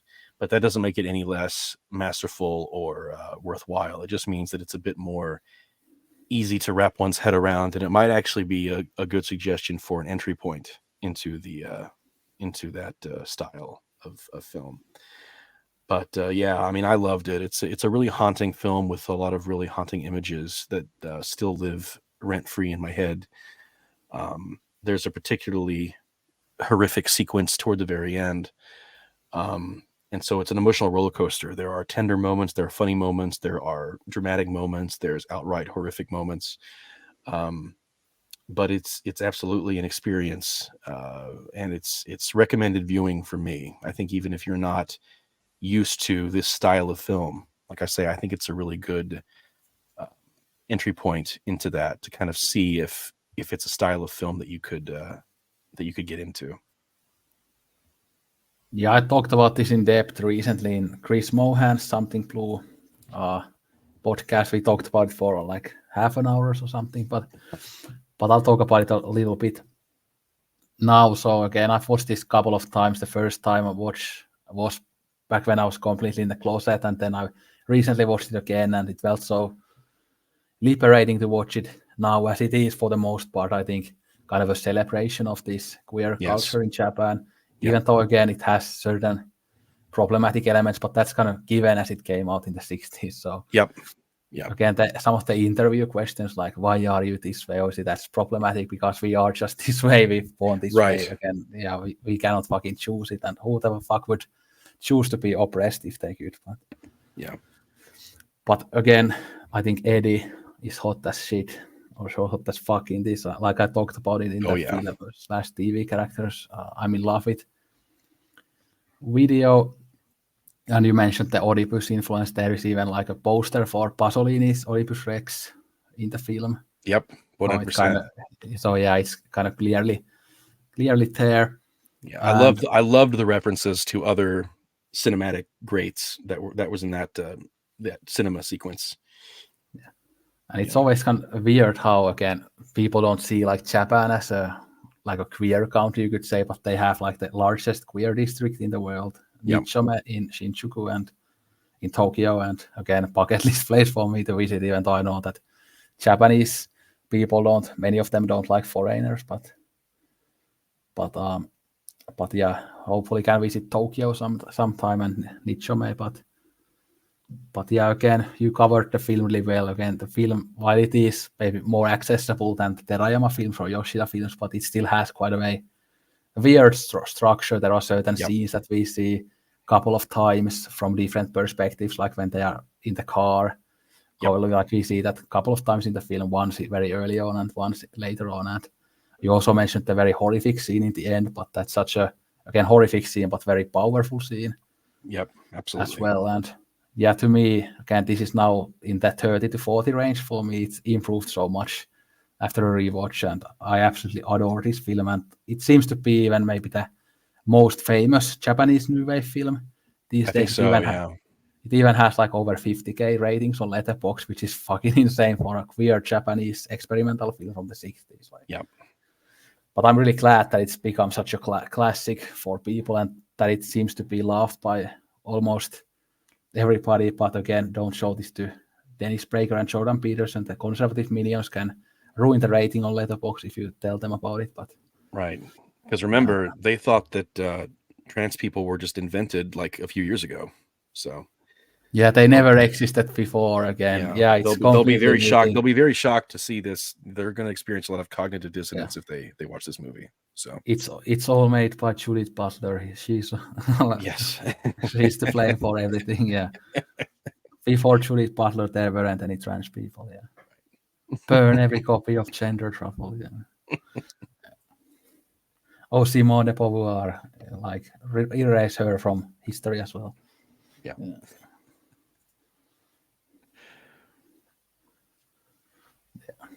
But again, now that we talked about it, we can skip it later on when it's on my list. But yeah, All right. I was really glad to see recently when you gave it 5 stars, and I figured out that you probably would have it somewhere on your list. So Yeah, oh yeah.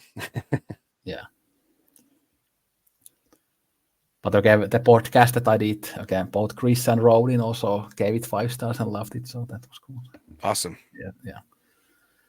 But my next choice is a film that we talked last time, and I think we covered it pretty well. I also gave some comments on it, but I'll talk about it a little bit. But it's Jean-Pierre Melville's Army of Shadows, one of the greatest war films ever.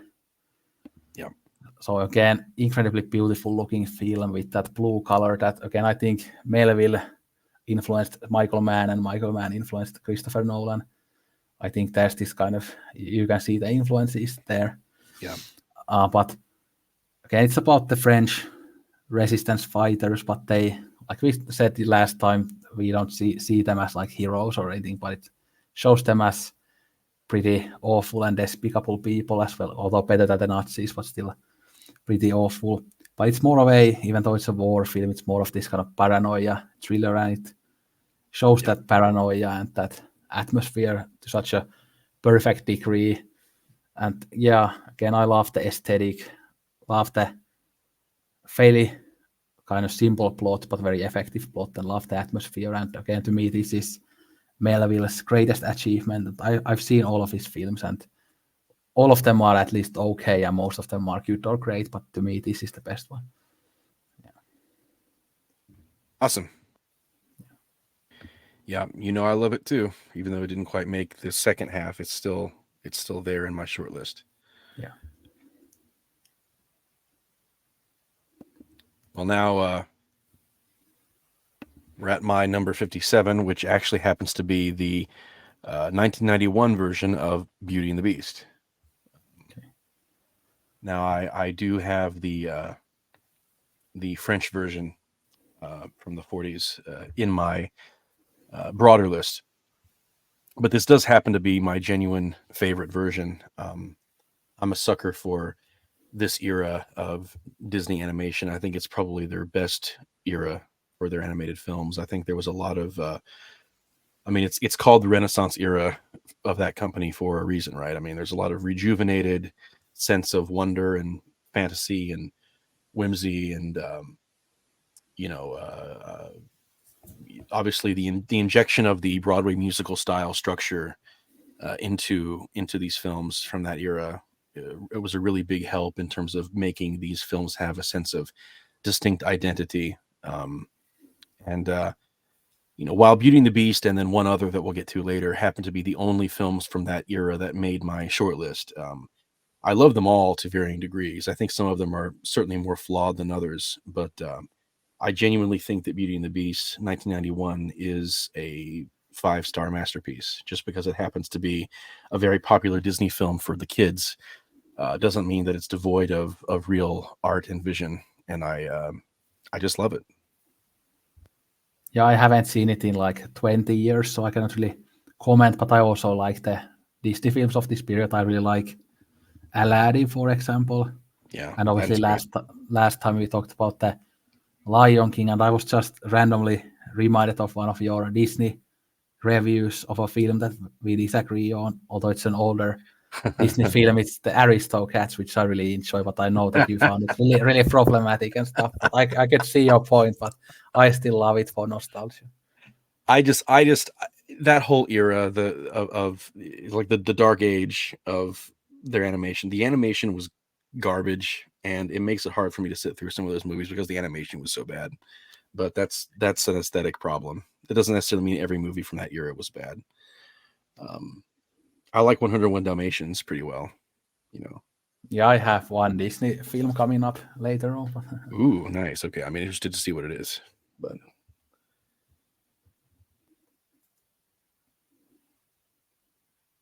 oh yeah, it's my turn. So my next one is a kind of a Czech New Wave classic. I don't have that much to say about it. It's one of those films that it's really hard to talk about, but it's called Marketa Lazarova by František Flašil. But it's one of those very epic kind of middle-age kind of films that it's almost like a non-narrative film. There isn't kind of very clear plot to it, so that's why it's really hard to talk about. But it's one of those kind of, again, those aesthetically pleasing visual feasts with a very kind of dark black and white cinematography, but very beautiful. Like every single shot is perfect, how it shots the environment and buildings and everything. It's just so beautiful, but that's really the reason why I love it, the aesthetic, the vibe of it, but I don't really know what it is trying to say or anything like that, but I just love the aesthetics. nice. Well, my next film is Andrei Rublev by Andrei Tarkovsky. And this was actually the first Tarkovsky film I ever watched. Pretty good introduction to his filmography, I would say. One of the very best films ever made. A lot of people say that this is Tarkovsky's best film. It's certainly up there for me. It's sort of about a real historical figure that serves as the namesake for the film. But we don't really know a whole lot about the real guy, from what I understand. So there is a very fictionalized element to this telling of this person's life, but he uses that framing as a way to sort of explore things like the concept of failure, self-love, retribution from failure, and how that all relates to a person's religious experience as he goes through life. And of course, it's Tarkovsky, so there's a lot of long philosophical conversations between characters. There's a lot of beautiful shots of nature in the wilderness. There's a lot of quiet, thoughtful, slow-paced moments. But the film, it's divided into segments. I think there's like 7 or 8 different segments. And it kind of jumps back and forth between whether it's depicting a literal, moment from Rublev's life, or whether it's more of an abstract illustration of the sort of the growth that's happening within him, within his psyche, and within his relationship to his God, and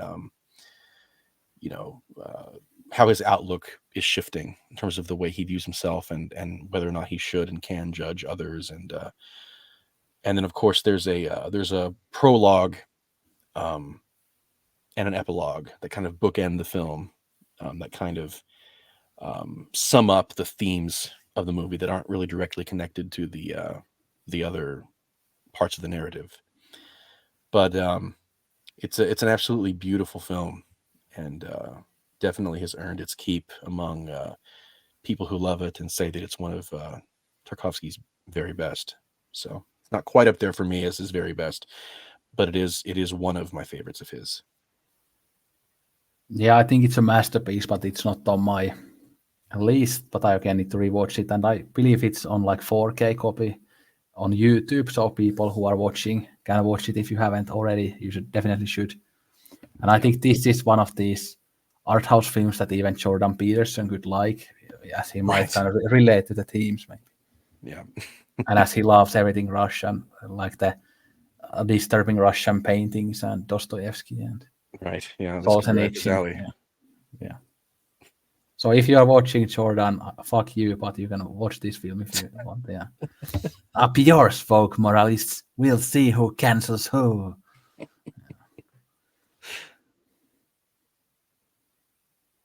Yeah, it was in the last episode that we did around this kind of 4.5 hour mark that we started talking about. It was, yeah.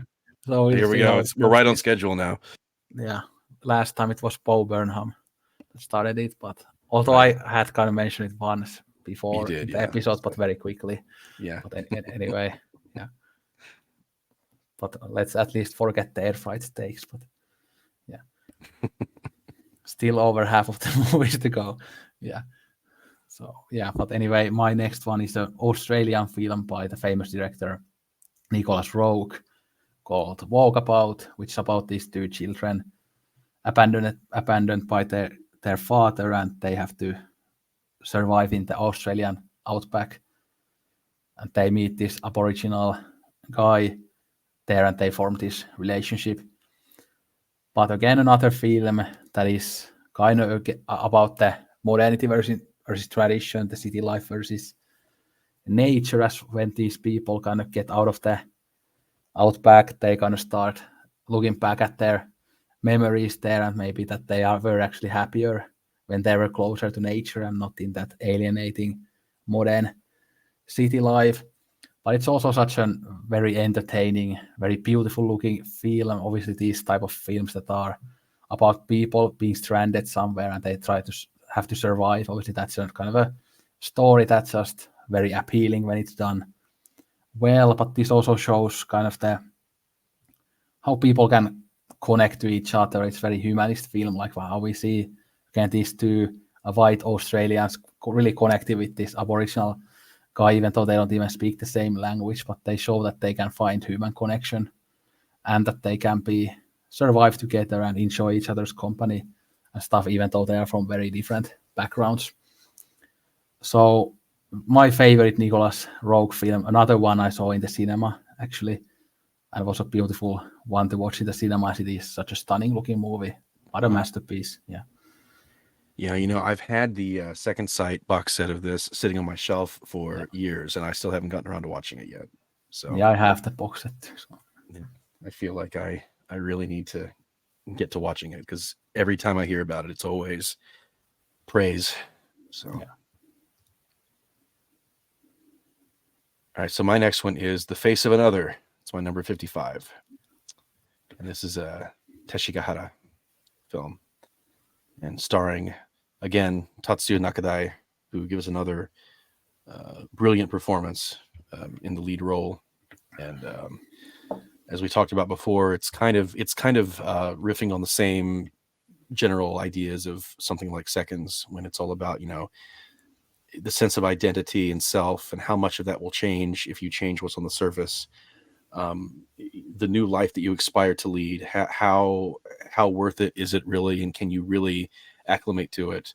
How much of your conditioning is surface level, how much of your conditioning is lived in experience, how much of it is psychological, how much of it is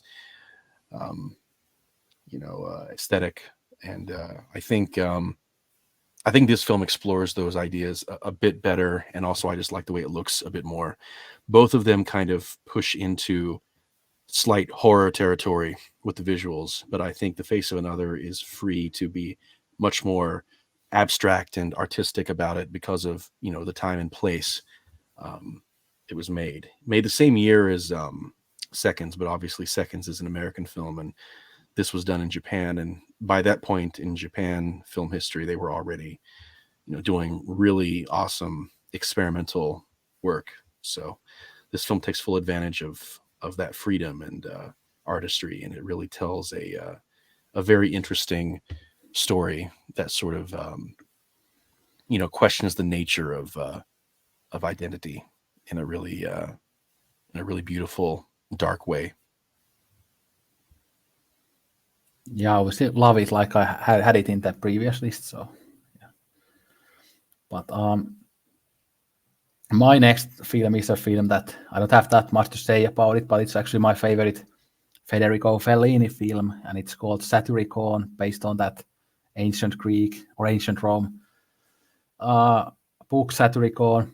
Although I don't know how similar they are, but this film is just one of those non-narrative visual feast films, and that's why it's so hard to talk about it. It has beautiful shot after beautiful shot, and I find the ancient Rome period very interesting, although now it's kind of annoying to say that due to the fact that how everybody's talking about, like, how many times a day you think about ancient Rome, and there are all those like toxic conservatives, like toxic conservatives who want to go back to like slavery and like these fucking generals and people like that. But Yeah. Again, I don't find it interesting from that point of view. I just find it interesting otherwise. But again, every time you say that, you kind of have to make that caveat that I'm not a conservative cunt.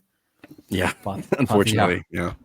Yeah, but again, beautiful looking film, but it's all about the visual feast, and it's good kind of portrayal of that era and the aesthetic of the era and kind of the hedonism of the era. I know it's very controversial to say that this is my favorite Fellini, but what can I do? I'm weird.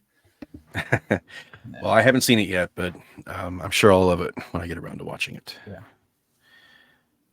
So my next one, my number 54, is Blow Up by Antonioni. This is my personal favorite Antonioni so far, but I admittedly have not seen enough of his total catalog to say for sure if it'll stay that way. But I don't know. I think this film has everything going for it.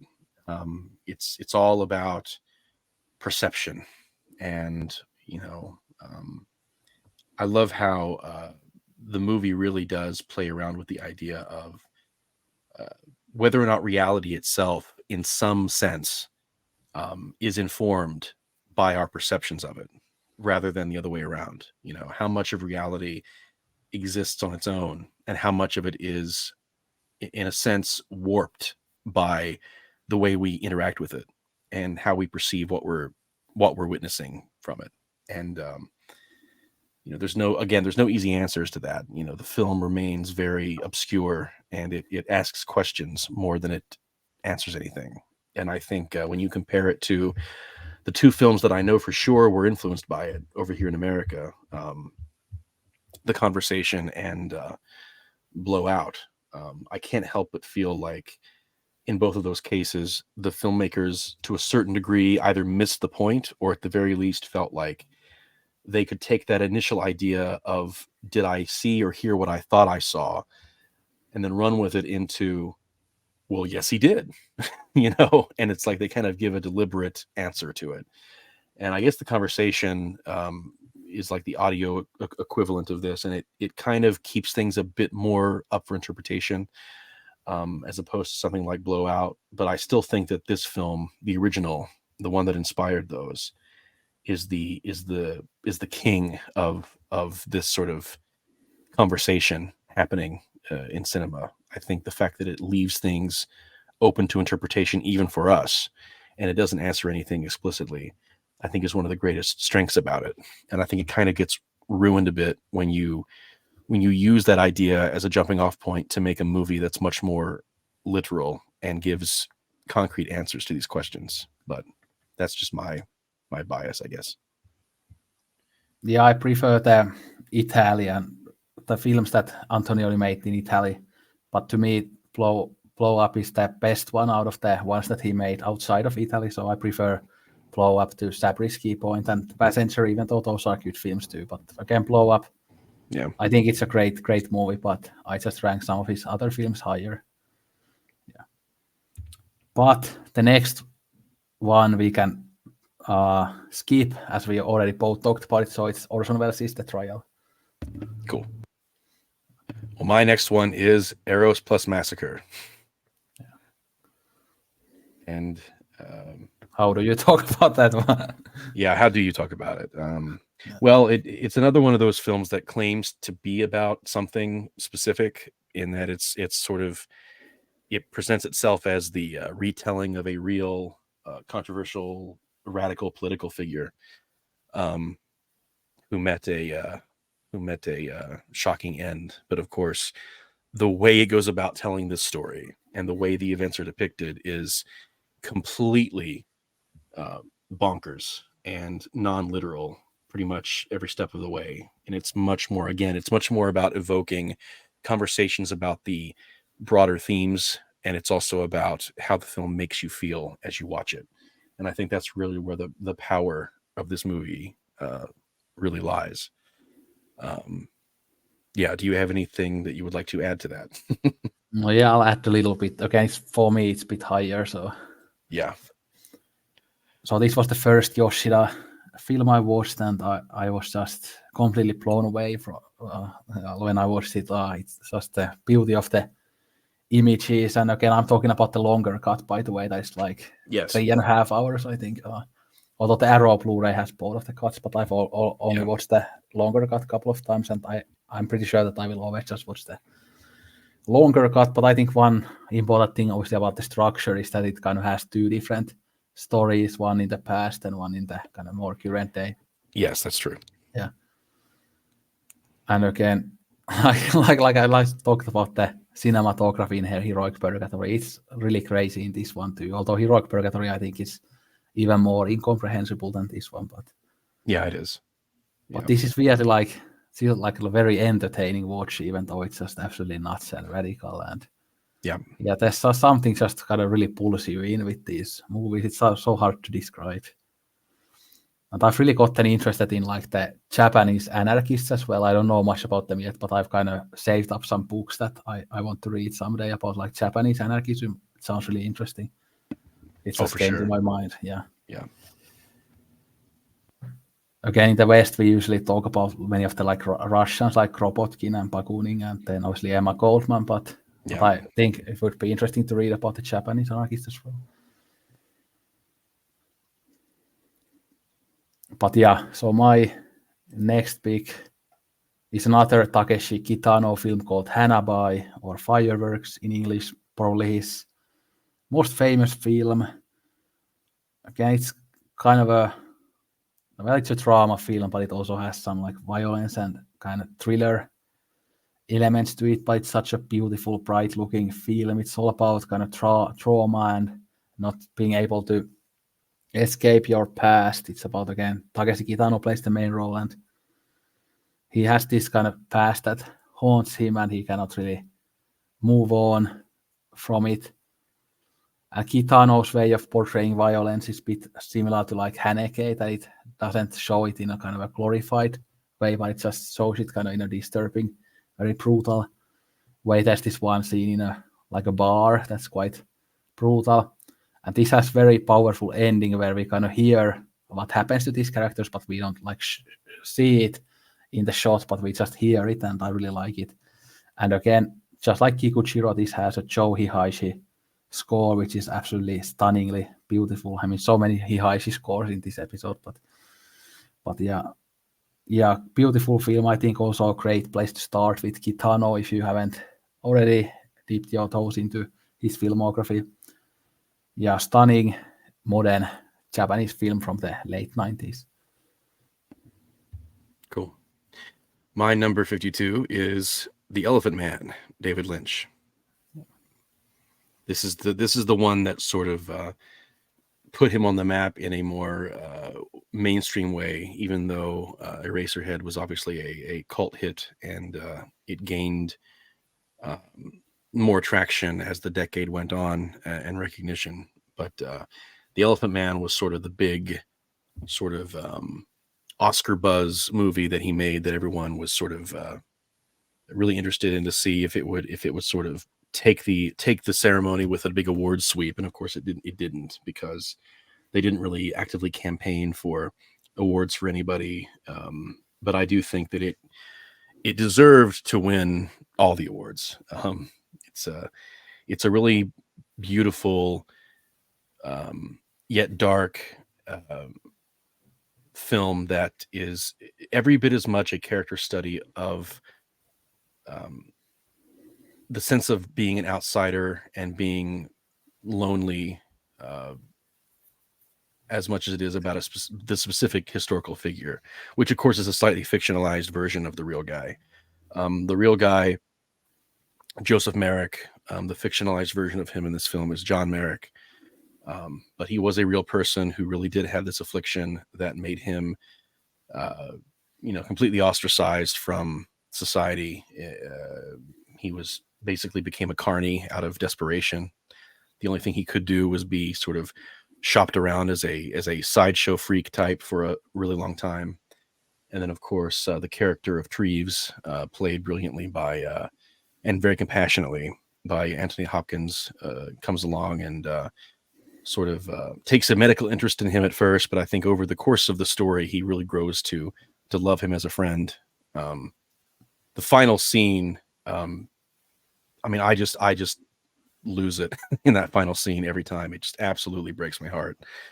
And And even though the circumstances of how the real Merrick sort of met the end of his life, because no one was there to witness exactly how it went down, I like how the film sort of implies that it was a choice that he made after he sort of made his statement to the world that he felt that he could and should make, and that he kind of surrendered to the cosmos as they depict it at the end, and met his mother again. It's really, really beautiful, powerful, heart-wrenching stuff. And I think it's one of those examples of how David Lynch can make something that feels somewhat quote unquote Lynchian, but it doesn't have to be devoid of emotion, compassion, empathy, and humanity. And I think a lot of people tend to sort of miscast him as the weird guy who only does movies that are completely devoid of real human emotion. And I think sometimes that causes people to overlook his more human films that I think are every bit as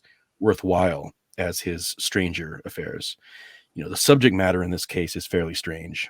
The case is strange, but the humanity of it and the heart that the story has is very prominent, and it's very much Lynch. I mean, he co-wrote the final draft of the screenplay. He was very involved creatively. This is a Lynch film, even though it might not be one of his more conventionally quirky ones. And yeah, it's a masterpiece.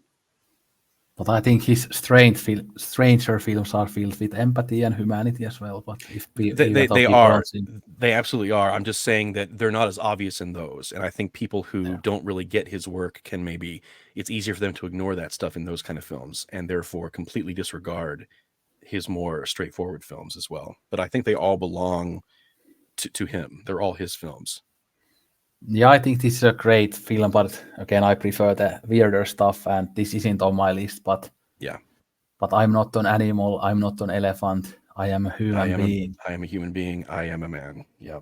But please don't show this to the Daily Wire people, because they actually think that it's cool to punch down to people who are very vulnerable. So Right. Of course. Yeah, they do. yeah, so again, they would just make fun of John Merrick, even though we should have empathy for him. But again, the Daily Wire people are wired a bit differently. So Right. yeah. Well, you know what I say to those people? They should fix their hearts or die. Yeah. Yeah. That's great from the Twin Peaks: The Return. So, Yes. Yeah. Yeah, I saw that again. I think there was some like shirt with that quote in like Amazon or something. I think it would be a nice shirt to have. Yeah. Yeah. It's awesome. Although if somebody could like add like a pride flag or something to it and then the text, I would love it. Yeah. Yeah.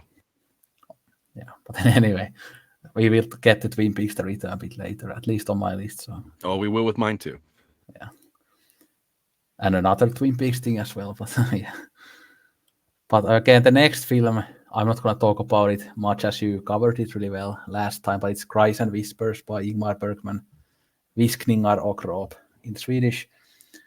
To me, one of his absolute best films, one of his most stunning films visually with those crazy red colors. And yeah, even though it's most of the film is just in this house or this building, but everything is red and beautiful. And this has some like pretty hard hitting scenes. There's this kind of very masochistic scene with a woman, kind of.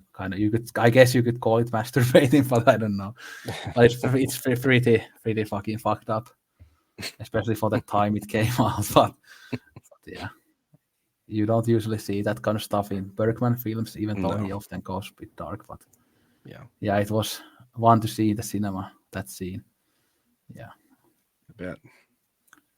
But yeah, I like it how it's kind of very different from many of his other films, both in terms of the aesthetic, but also the plot. And as we always say, Bergman was a director who, even though he's a guy, he really understood women. And I think you can really see that in this film that is filled with these very interesting female characters.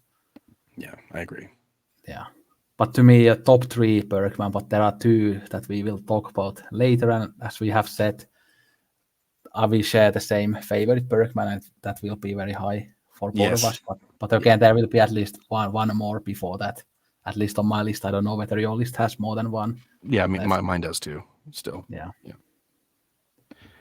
But my number 51 is Phantom Thread. This is my personal second favorite Paul Thomas Anderson film. It's not particularly remarkable in terms of the scale or the focus, but I think it's honestly, it's similar to my reasons for loving There Will Be Blood so much. It's really just due to the performances primarily, and how through the performances we can really get a sense of the people and who they are, and the characters. And I just love the film's apparent stance on the sort of mad antisocial genius, and how some people who are essentially square pegs to all aspects of everyday life, sometimes they just cannot function the same way that other people do. And that doesn't necessarily mean that they're horrible people or that they don't deserve love and acceptance. It just means that only particular sorts of people who truly understand what they're about can truly deal with them and accept them on their own terms. And I think the film sort of presents its thesis in this very slow burn way that slowly doles it out to you, so that by the very final moment, which I do think is one of the best endings in film, you really get that shocking moment where, like, the twist, if you want to call it that, happens within the final few seconds of the movie. And suddenly everything clicks, and you can go back and watch the movie again after that and realize, aha, this is what this was all leading to. And I don't necessarily know if it outright condones or condemns any particular, person in the story. It simply states what often is with certain people like this, very particular, strange people, and I think the depictions of it through the acting, both lead performances are really fantastic, and sort of bringing that to the fold, and sort of humanizing these people for us, so that we can sort of understand, get a peek behind the curtain a bit into the mindsets and the lifestyles of these oddball type people who cannot conform to the rest of society.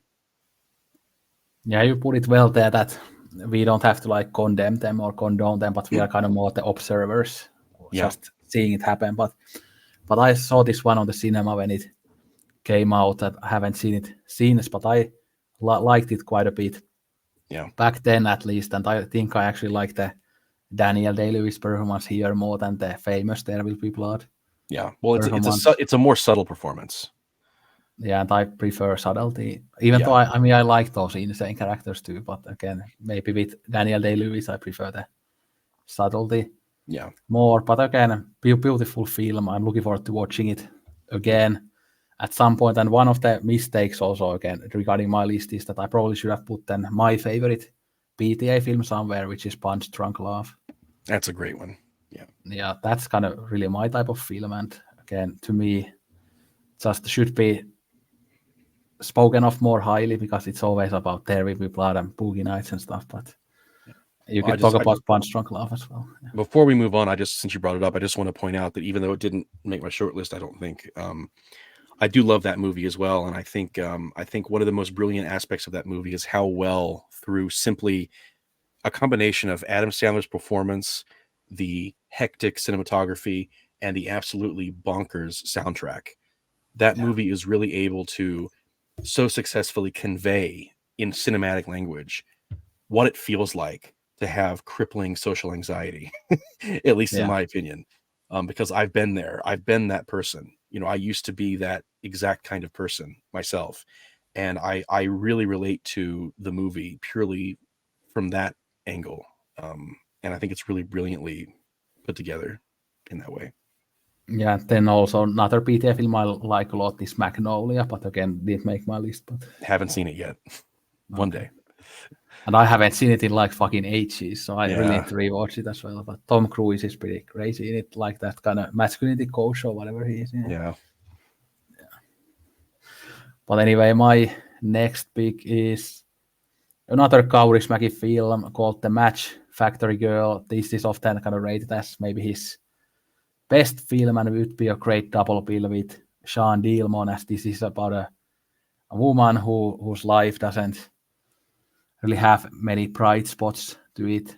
she has an awful kind of mentally abusive family, and then she meets this guy and has a one night stand, and then she becomes pregnant. But the guy is like such an awful guy in the level of Matt Walsh, but a very minimalist kind of Bressonian or Ackermanian type of film. I think, again, people who loved Sean Dillman, they would love this. So you would love this probably a lot. Great performance by the lead actress Kati Outinen, who is a Kaurismäki staple. And yeah, this has become my favorite Kaurismäki film. It didn't used to be like that, because the first time I watched it, I found it a bit too slow, but now I've watched it 3 times, and now I just adore every single second of it, even though it's such a fucking dark movie. Yeah. Sounds like something I would appreciate. Definitely. My number 50 is Amadeus. It's kind of a well-known one, so I'm not going to really linger on it, but Amadeus. Yeah, it's later on my list too. The director's cut, the longer cut, but it's the director's cut for me. That's the one worth watching. Yeah, okay, one of the best mainstream movies ever made. So. Yeah.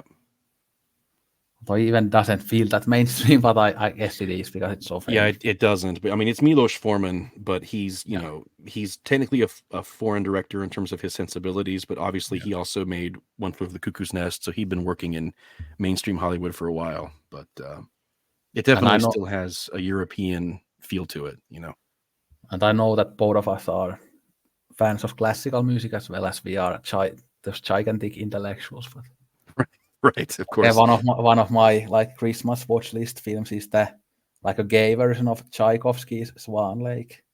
Oh wow! In like 2012, I think. That sounds amazing, actually. Yeah. I listened to like Tchaikovsky's Sixth Symphony recently. Really good. One of my favorites. Yeah, I know you're a big Tchaikovsky fan because I've seen your like favorite albums. Oh yeah. List, and obviously I know we both love Stravinsky as well, or like Ride of Spring is one of my favorites. Yeah, great stuff. Yeah. The Russian guys, in particular, just really tickle my fancy. Yeah. One of my recent favorites is like the Hungarian composer Bela Bartok and his like string quartets and stuff. Yeah, I like Bartok. Yeah, I really like that dissonant 20th century stuff. Because I love the dissonant stuff in like crazy metal music as well. So I love the kind of classical stuff. But anyway, one of my favorite, one of my top 10 currently is Music for 18 Musicians by Steve Reich. That very kind of very modern, minimalistic, repetitive, and yet layered experience that only modern classical music kind of can do. Anyway, that's another video. Yeah, topic for another day. But we just want to show you that we are so intelligent. There you go. Yes. Yeah. And wasn't Tchaikovsky like? There's some rumors that he was gay as well, or bi. Yeah, I don't know. Oh, he absolutely was. Yeah. Yeah. I saw someone logging like some like Tchaikovsky biopic film that I had never heard of like the other day, but I don't know. I haven't seen it, but maybe would be worth it to watch, even though it hadn't gotten that great of a reviews. But anyway, isn't it your? Oh yeah, you picked Amadeus. Now I'm completely losing my train of thought. But the next film doesn't really need introduction. I watched this in the cinema, and the guy next to me was snoring. It's Stanley Kubrick's 2001: A Space Odyssey, and it was 70mm, by the way. So. Oh wow. Although I had to sit in the front row, so I had to be like this, like. So yeah, it was like nice, massive. But it was almost sold out, so I had to get that seat. So. Yeah, man. Can you imagine someone falling asleep at that movie?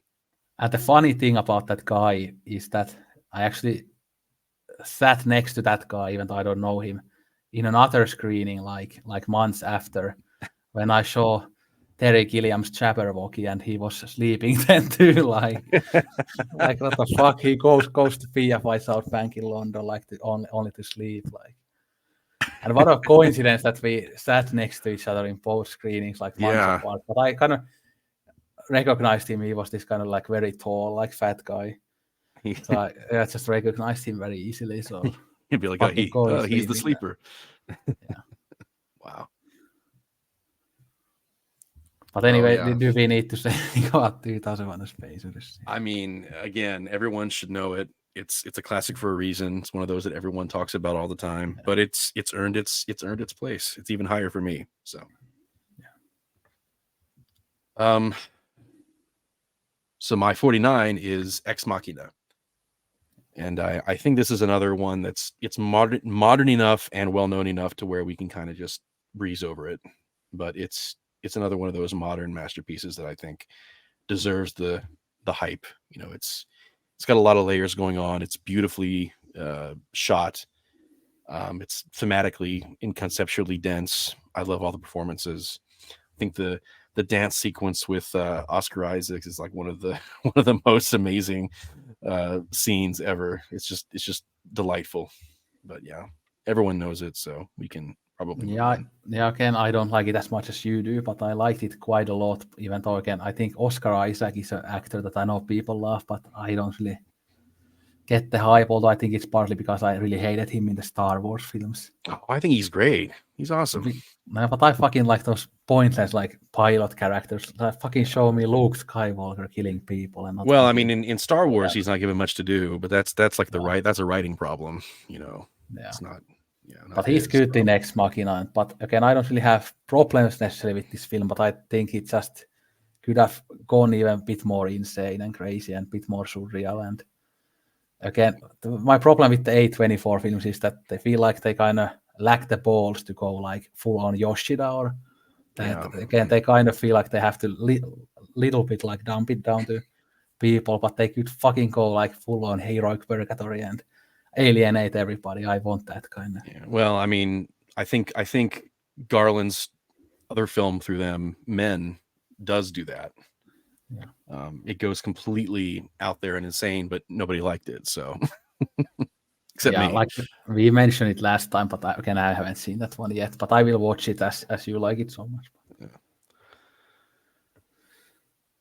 But yeah, again, it's my turn. So, next one is a very weird film. I don't have much to say about it, but it's a Marguerite Duras film called India Song, which is this 70s kind of non-narrative film. It's basically just beautiful shots and some narration from Marguerite Duras on top of that. Nothing really happens in the film, but it's basically a critique of colonialism. That much I can say, but obviously there's way more to it because Duras is one of those kind of 20th century geniuses who was a great author, but also a great filmmaker and a script writer. And this is a film that kind of seems to be like popular in the kind of more academic circles, and you always see it in the sight and sound list. But then beyond that, people don't really talk about it that much. Although Criterion put it out on Blu-ray early this year, but I don't think many people have bought that. Again, I want to import it at some point, as I really like the second film on that set to Baxter Vera Baxter. But what's with that, by the way? Why is it that Criterion is present in European regions, but they don't release everything over there? Well, I think it's probably just relating to money and rights issues. But it's just so weird to me. Yeah, they just put out the Gilliam stuff and the garbage in the UK, but not the good stuff that I want. Like, I want the Romer Four Seasons and I want the Duras stuff, but obviously because Scorsese garbage and Gilliam garbage is going to sell better, so they just put out. Yeah. Like I say, they got to keep the lights on so they can release the really obscure stuff in between. So, at least we're kind of out of the dark days of, Armageddon and Benjamin Button being released under the Criterion label. So, and The Rock. Michael the Rock. We're The Rock is fun though, but it is fun, but come on. Although another Nicolas Cage film from that era, again, Face Off. I actually really love John Woo's Face Off. I think that's. I mean, it's a fun movie. I don't think it has any pretense of being anything more than what it is. You know what I mean? So, and for some reason, I just love John Travolta a lot. Even though I don't think he's like a really amazing actor, but for some reason I really like him. Well, I think he actually does a really amazing job of imitating Nick Cage's style, though, in that movie. I think he has a lot of fun with that. But anyway. And there's this like absolute dog shit action movie with John Travolta where he is bald and with a goatee called From Paris with Love that I absolutely love. Oh, okay. where I'll have to look into he's that. an American asshole like agent that goes to Paris to fight against terrorists. It's kind of like a racist, xenophobic, awful movie, but he Wow. even kind of makes an impression of himself when he says that quarter pounder with cheese. Oh, okay. And he's an agent, but he's sniffing coke in the Eiffel Tower and Okay. like So this fucking that's hell. see that's someone's attempt at meta cinema right there. Yeah. But And it's on YouTube last time I watched. So okay. yeah, you should I definitely might have watch to it check if it you out. when you have watched all the actual good movies like the Eric Romer films, you might want some John Travolta in your life. Okay, maybe. But my number 48 is Cabinet of Dr. Caligari, 1920. It's another one of those that everyone kind of knows about, even if they haven't watched it. But I definitely recommend that everyone see it if you're into visually striking films, because this one is one of the most visually gorgeous films ever made, even by modern standards. The German expressionism is really in full force in this one. They really pushed it as far as it would go. They made all the sets look obviously stagey and abstract, almost like an abstract cubist painter, like painted some world and then these characters just inhabited it and started living in it. Conrad Veidt is great in it as the zombie-like character, and there's a really interesting sort of twist toward the end that sort of marks this as one of the first true uh, sort of psychological thriller films that I think sort of built the formula that was followed moving forward. A lot of similar kind of twisty and turny psychological movies that have been made since.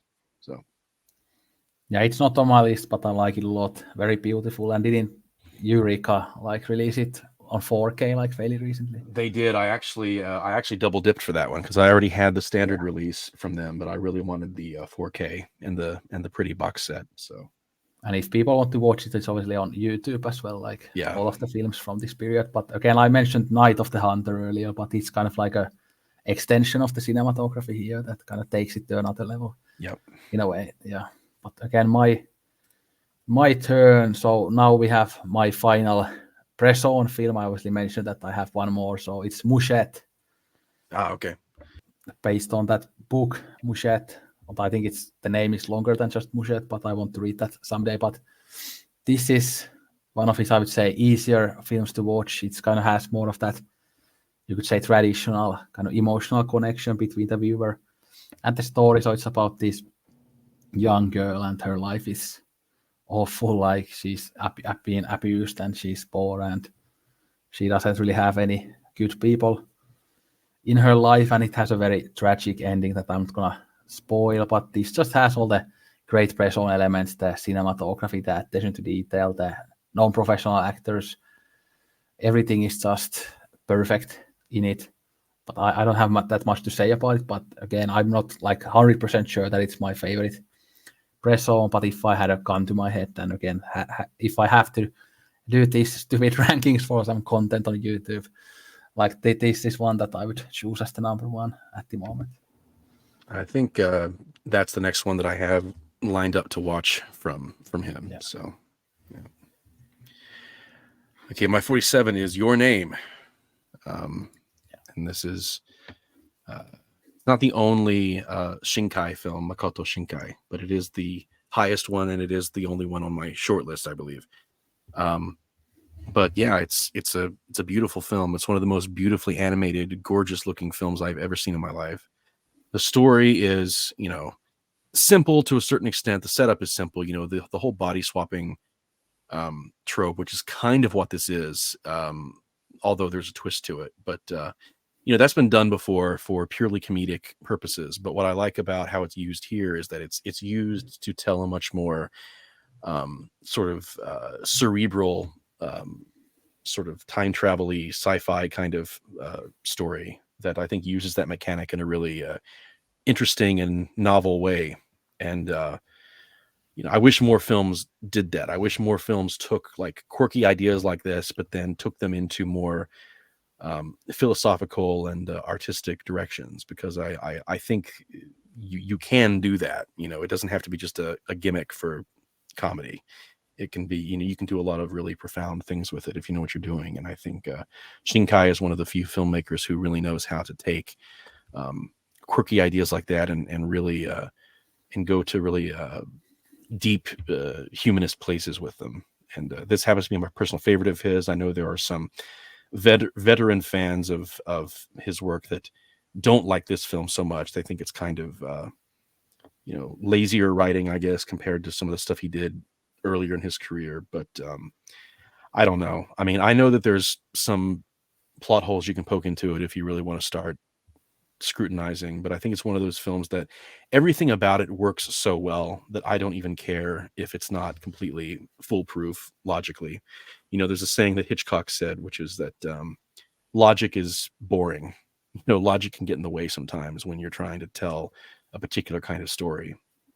And I think in this case, even though it's pretty out there and it's not something that holds up under scrutiny, it's not necessarily trying to tell a super realistic film that's sort of got this ironclad, self-contained logic to it. It's much more about the emotional roller coaster that it takes you on.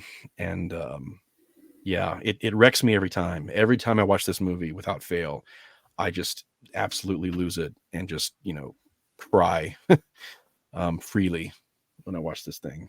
So yeah, this is the only Shinkai film I have seen, but I like it a lot. Okay, we referenced it earlier a bit too, but I've noticed that people I follow on Letterboxd, that there seems to be a lot of people who like really hate Makoto Shinkai, at least some of his other films, not maybe this one, but some of his other films seem to be quite controversial, that people either love them or not. But one point that you made that made me think even more widely about anime is that, on films in general, when you said that, again, the film has some plot points, but you don't mind that. Again, I don't really mind that either. But it's really funny or weird to see some people who watch something like Dragon Ball Z and they see like some plot holes in there and they say that, fuck this season, like, again, it's fucking Dragon Ball Z, like, does it really have to fucking make sense, like, all the time? That, again, I find it like weird when kind of these type of stories are just overanalyzed to death, that even like smaller plot holes kind of apparently make the whole piece of art like awful, even though you should just kind of sometimes forgive these small mistakes. And I don't think, especially when we look at something more kind of lowbrow anime than this, again, I don't really care if it has some plot holes, as long as Goku says Kamehameha, I'm happy. Right. Yeah. Well, but I think interestingly enough, at least in my case, as I have watched more and more abstract cinema, it's actually caused me to care less about the logic soundness of some of even the more lowbrow stuff that used to bother me more, if that makes sense. Because as I got exposed to less literal forms of filmmaking, where the point isn't even to make sense in the first place, I've come to appreciate other aspects of cinema that can kind of help me see the value in certain films, even when they don't have a complete ironclad logical plot. And I think it's helped me appreciate other aspects of films that might not even be trying necessarily to be super artsy or abstract, but they're simply trying to tell, a great story, and they make a conscious choice to not follow logic in every step of the way so that story can be told. It used to bug me a lot more when I was younger, when I thought that every movie had to be literal and every movie had to be completely believable and relatable. But now, as I've watched more abstract stuff, it's given me more appreciation for even the more mainstream stuff that isn't always super sensible in how it unfolds the plot.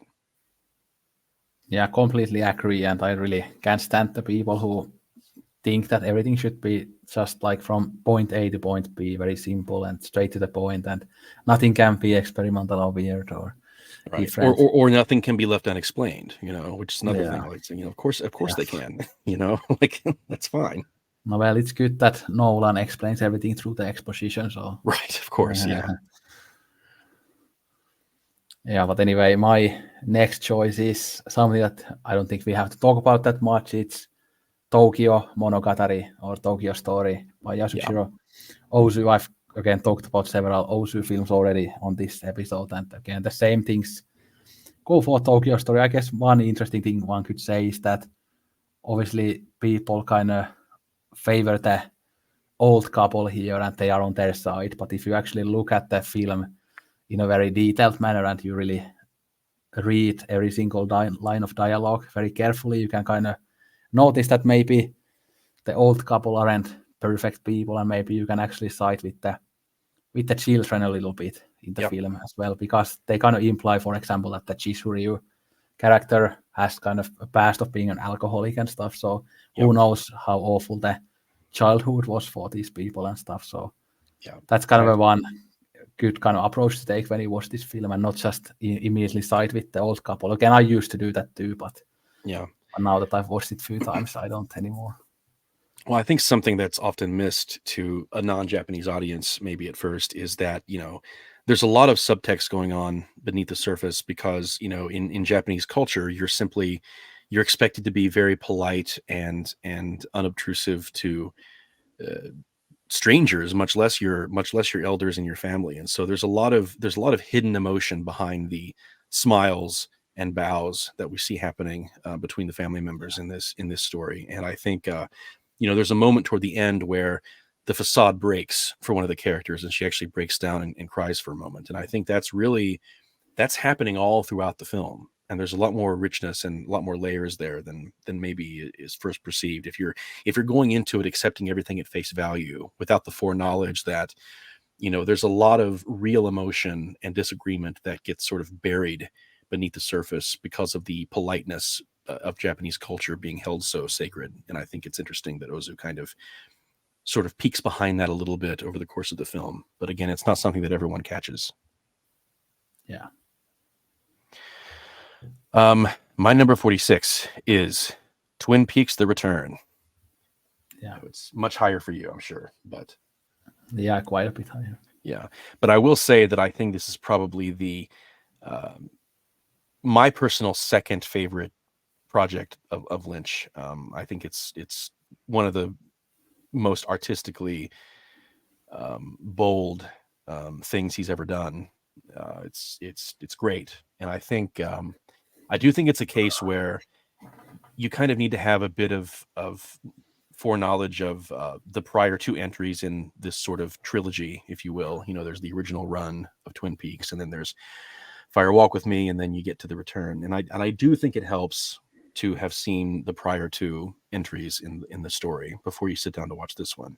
But it's certainly not necessary. But I would say that you'll get a lot more out of it if you do watch the others first, because there is a story there. It's very Lynchian, it's very abstract, it's very artsy, it's very impenetrable at times, it's very weird, but there is a story there and there is a history. And I think some of the things that happen, especially toward the end of the Return, where certain things are done to seemingly change certain things that happen in the past for these characters, I think a lot of that stuff hits a lot harder if you already kind of know what's happened beforehand.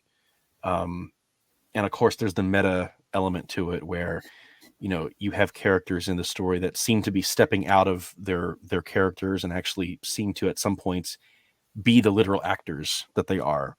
And then, of course, there are moments when characters look right into the camera and seem to address us as at least one of the so-called dreamers of this dream world. We live inside a dream, but who is the dreamer? This kind of stuff. But it's pure art. It's pure cinema. I mean, I can't think of a better example of that in Lynch's work in particular. I mean, this is the purest, most freely artistic and cinematic thing that I think Lynch has ever done. It's not my personal favorite. It's my second favorite, but it's really it's the culmination of everything that Lynch has done up until that point. And I know Mark Frost is involved too, because it's Twin Peaks. It's not purely Lynch, but you can definitely see the culmination of so many artistic paths that Lynch has gone down over the course of his career. And it's such an immense work. And it blew my mind when I first saw it, blows my mind every time I rewatch it. It's essential viewing as far as I'm concerned. Yeah, it's my fourth favorite. But again, I think people who haven't watched it yet, I think you should go in like with a patient mindset, as the first few episodes are a bit slow. It Yeah. can take a while to really get into it. But I think this might be the funniest one out of all the Twin Peaks. I really enjoy this terms Yeah. of the humor, and this is maybe the least disturbing, at least to me. Although there are some very disturbing scenes, like for example when Dale Cooper's doppelganger Bob again gets shot, and the dark minions come to resurrect him. Yeah. Like Yeah. The that's woodsman. fucking disturbing. Yeah. And then again, there's the Codolite episode. That's pretty fucked up stuff as well. And then the final few minutes with Laura Palmer again Yes. screaming, like that's just fucking Yeah. hell. That's another one of the most amazing final moments in cinema history, as far as I'm concerned. Yeah. You know. And due to the power of that final scene, I think it would be better if we don't get more Twin Peaks. No, I absolutely do not want more Twin Peaks. It kind of bugs me when I see people in like the subreddit talking about how, you know, well, when are we going to get the rest of the story? And it's like, what do you mean the rest of the story? like we're done. This is it. You know, there doesn't need to be any more. Well, there are many mysteries on of like the character of Judy, like that awful evil, like what is that thing? Yeah, but That we also don't. David Bowie kind of mentions in Firewalk with Me. Sure, but we Yeah. don't need. I don't think we need that stuff explicitly spelled out. I think there's enough in there already for us to kind of glean our own interpretation from it. You know what I mean? And again, if there were more Twin Peaks, it's David Lynch. He wouldn't explain it anyway. So Right. I mean, it would exactly. So people aren't going to get what they're wanting if they're wanting it for that reason alone. You know. and But the I also Grey, just think it's the perfect ending, though. I think to the whole arc. You know. and the again Laura's mother, Grace Zabriskie character, when she takes her face off, kind of Oh yeah. like Oh that's my God. fucking fucked up scene, and that's kind of another So mystery amazing. that what Yeah. she is. Again, she's so different in the return than in the original series. Yeah, but it's still so great. I love Yeah. that shit. You know. And one of my favorite kind of funnier parts of the show is the two mobster characters, and when they take Ducky with them. Yes. Yeah. Okay, one of the mobster characters is from Prison Break, who he played T-Bag character in Prison Break, if you have seen that show. But again, I love the mobsters. Yeah. But this is what I was referring to last episode when I talked about how the film being there, you know, the character of Chance, I think influenced a little bit the Dougie plotline. Yeah. In The Return. I mean, it's not the same. It's not quite the same thing. It's different, but I mean, there's clearly echoes of that in there, and it's just great. The whole Dougie subplot is just gold. It's absolutely hilarious. Yeah, he's a lucky guy. He gets to be with Naomi Watts. So Yeah. I absolutely adore Naomi Watts. And I love that. I love the gambling sequence. Yeah. Hello. And I think one of the things that makes it less disturbing is that we don't have Frank Silva anymore. We just have the doppelganger, who isn't quite as disturbing as Bob in the original series. Right. Yeah. Although we have Bob when they are in the police station in Twin Peaks, and he kind of escapes like the doppelganger's body, and then it is this kind of ball, and we see kind of his face in the ball. Yeah.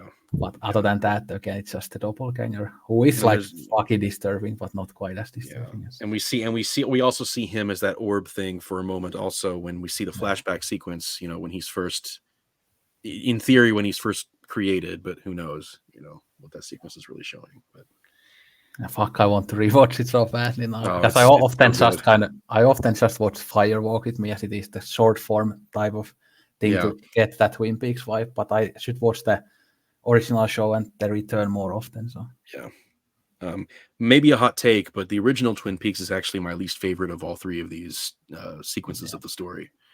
I still like it, but I do think it has problems, none of which are Lynch or Frost's problem. It's more studio meddling stuff, but nevertheless, I think the more complete visions would be Firewalk with Me and The Return, which are both absolutely excellent works of cinema. Yeah, the original show is obviously a bit inconsistent, but the best parts of the original show are just some of the best things you've ever seen. That's true. That is true. Yeah. Like the final episode is fucking nuts. Oh my God. Yeah. And of course the It's Happening Again moment. Yeah. And again, when Bob as Leland is killing like Laura's cousin, and that's what I'm saying. Yeah, like it really how fucked how up. it's intercut with the nightclub, and yeah. But anyway, we'll get to Firewalk with Me on my list later. So. Yeah.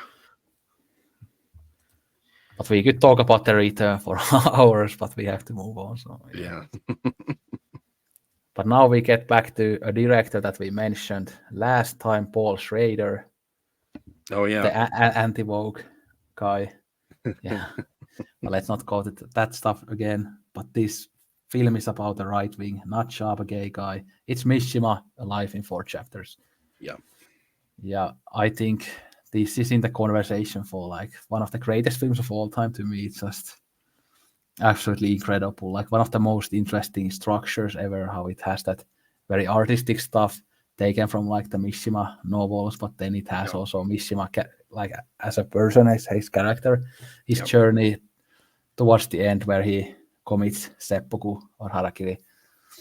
And again, one of the most beautiful looking films, both some of the black and white stuff, but also the use of color and everything, the angles. It's just absolutely stunning, and it's kind of interesting how an American director goes to Japan. It actually works out, because usually these types of things don't really work out, but this just works out perfectly. I have one Mishima book on my shelf called Confessions of a Mask, but I haven't read it yet, but I'm really looking forward to it. And Mishima, very fascinating character, even though obviously we anarchist weirdos don't agree with his message, but right. Still very interesting. Yeah. It's a fantastic film. I watched it for the first time recently, and I did really love it. I will say that I think that in terms of the aesthetic the film is going for, I think my appreciation of it was a little bit ruined by the fact that I've seen Kaidan first. And I do think that this film and Kaidan kind of have a similar aesthetic going on, where it's sort of that intentionally sort of stagey, theatrical stage show kind of set design for the sequences. But I guess the thing that kind of gives an extra depth to Mishima by comparison is that, like you said, there's a framing device that is the real world story about how Mishima ended his life, and then sort of on the way to that moment, we kind of break off into sort of retellings of some of his most famous actual stories that the actual guy wrote, but it's done in a way to where clear parallels with the real guy are being drawn from his protagonist characters. And who knows how much of that was really consciously there. Who knows how much of himself he meant to put into some of those characters. But I think Schrader does a brilliant job of drawing those parallels in a tasteful way that kind of shows us through Mishima's own fictional stories, sort of his inner psyche and sort of the transformation that he was going through over the course of his life that ultimately led him to be who he was at the very end. And it's a brilliant movie, brilliantly done, and of course funded by American Zoetrope, which was George Lucas and Francis Ford Coppola. So they also kind of saw the merit in a film like that being funded. And so they took their indie filmmaker sensibilities and funded a Hollywood film with their own money, basically, which is always nice when that happens. So, and obviously they were involved in some of the Kurosawa stuff as well. Yeah. Yes. Yeah. Like the late Kurosawa films also, they helped get off the ground. So good stuff. Good stuff. Okay. So my next film is Safety Last. Probably the best Harold Lloyd film. It's the one that everyone always cites.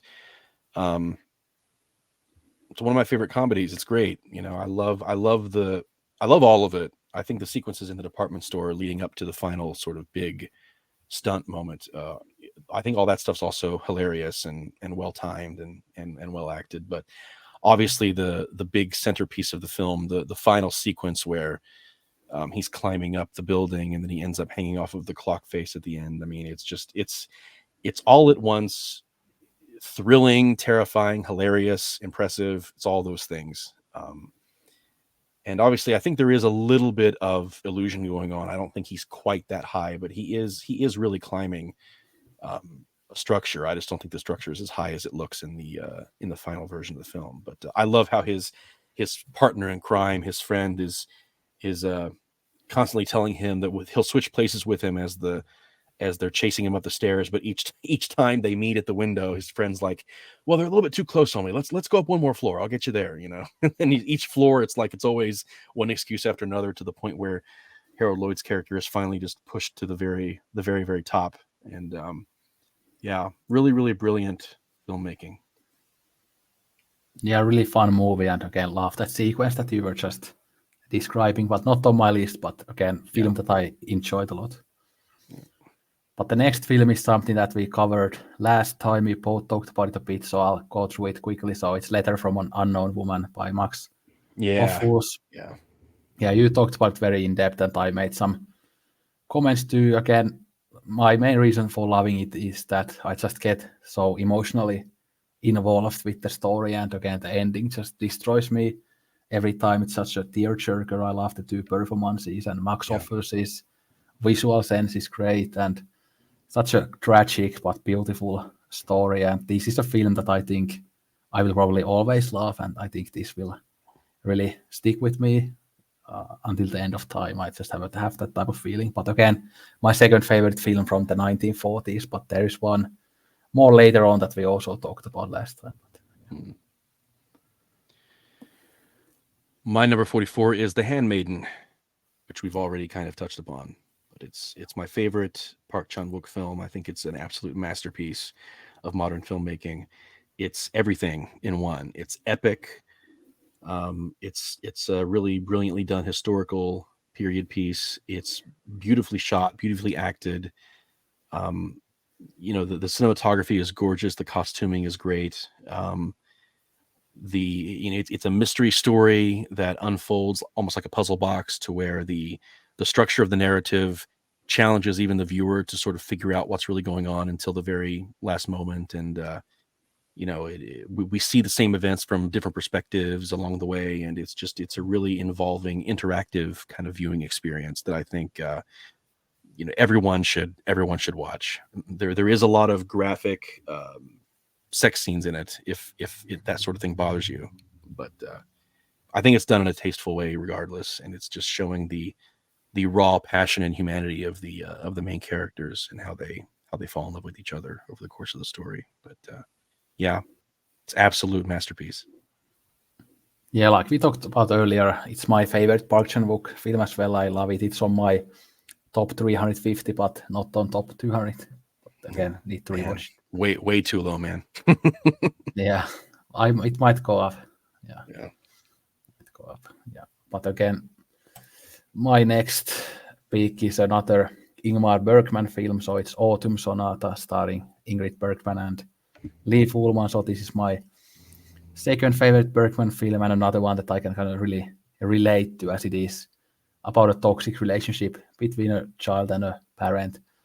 But this is a very low-key film. Most of it is just in this house, and most of it is just discussions between Ingrid Bergman and Lee Fullman. Yeah. And it hits the feels really hard, and hard not to cry Yeah. when you watch it. And you could say that this is one of the best performances from both of these actresses. And Ingrid Bergman, she's the mother, but as we can find out in the film, she's kind of like a child herself still, and she never kind of grew up and never had the chance to grow up and be the kind of adult. And Lee Fullman is just absolutely magnetic and amazing, as she always is. And this was one of the films, I think, like I talked about it in the 10 movies that remade me, that this was one of the first films that kind of really showed me kind of true emotion in films, because before that I was kind of used to that sentimental Forrest Gump type of emotion, and I hadn't seen this kind of very, very real and powerful artistic emotion in films. But this was one of the films that really showed me what emotions in film can really be when you take that American garbage out of it. The stuff that's kind of kitschy and kind of cheats a bit by sort of falling back on old tropes and nostalgia and a sense of familiarity. Whereas, films like, the most emotional films of Bergman's really open up the human experience to something that feels, super raw and super real. And it's tougher to sit through. So it's not as immediately gratifying perhaps as something like a Forrest Gump would be. But I think in the long run it's more rewarding of a viewing experience because it forces you to reckon with parts of yourself that maybe aren't the most comfortable, and yet it's a very true depiction of what it's really like to go through life and have these emotional experiences with your fellow human being. And I think in the end that's much more rewarding. And again, like you say, Bergman's performance in it is just out of this world. Just proving once again that she was much more than just a beautiful face for Hollywood. She was a true talent, through and through. So And it's kind of like, again, at first you might think that a Billie Eilish song is really emotional, but then when you develop your taste and your ear for good music, you might realize that, oh, this string quartet by this classical composer, whether it's Bela Bartok or Stravinsky or whatever, might actually be more emotional when you just develop the taste for it. well, yeah. If you want an example of pretentiousness, there you go. Right through music there. But yeah, no, I get where you're coming from. Although I do think a lot of pop music has a lot of artistic merit as well. But again, that's No, another yeah, well, again, my conversation. favorite list is full of pop albums. So, Yeah. but again, that kind of really mainstream garbage that you hear in the Spotify top 10, and Yeah. that's a bit different. My number 43 is The Green Knight. This is another really recent film that made it high on my list. And I know that you commented when you looked at my list before. You said that you liked it a lot, but you felt like it was kind of like a poor man's The Seventh Seal because I don't think it was poor man's, but I was just saying that it's quite similar. Okay, I got you. But Well, I actually maybe enjoy the Green Knight more than the Seventh Seal. okay, I got you. Well, that's a hot take if I ever heard one. No, yeah, but the Seventh Seal has never been one of my favorite Bergmans. But Yeah, but I think The Green Knight is actually, it has a lot more depth than maybe not necessarily you, but I think some people might be giving it credit for, because I think really what it is it's a retelling of an Arthurian legend that's been retold many times. It's the Egwene story. It's commonly known, if you're a fan of Arthurian literature. It's one of those anonymous stories written about in and around Arthur's court, and it's given a twist in this adaptation, in the sense that it really unpacks the notion of what it means to be masculine and what it means to be a heroic male figure, especially in this era and this time and place that the story takes place in. And what I really love about the movie is that it examines masculinity as almost a mask of sorts for something that's much more nuanced and complex, but something that we are often afraid of admitting about ourselves, to ourselves and to others, especially as young men, even now in a world where we are expected to um, you know uh, uh, you know hit a certain note of performativity of what is expected in typical masculinity and strong male behavior.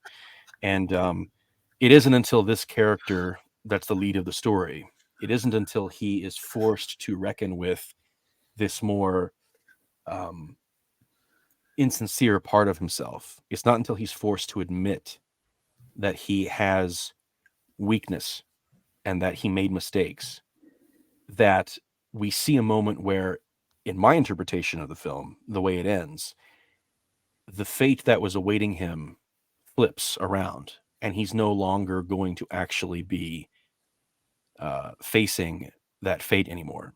And there's kind of a playful moment between him and what we've perceived was the antagonist this whole time, where I perceived it as a loving gesture is made, and there's a sort of congratulatory air about that moment, where because he chose to finally let go of his fear of admitting weakness, that's when the real reward comes for this character.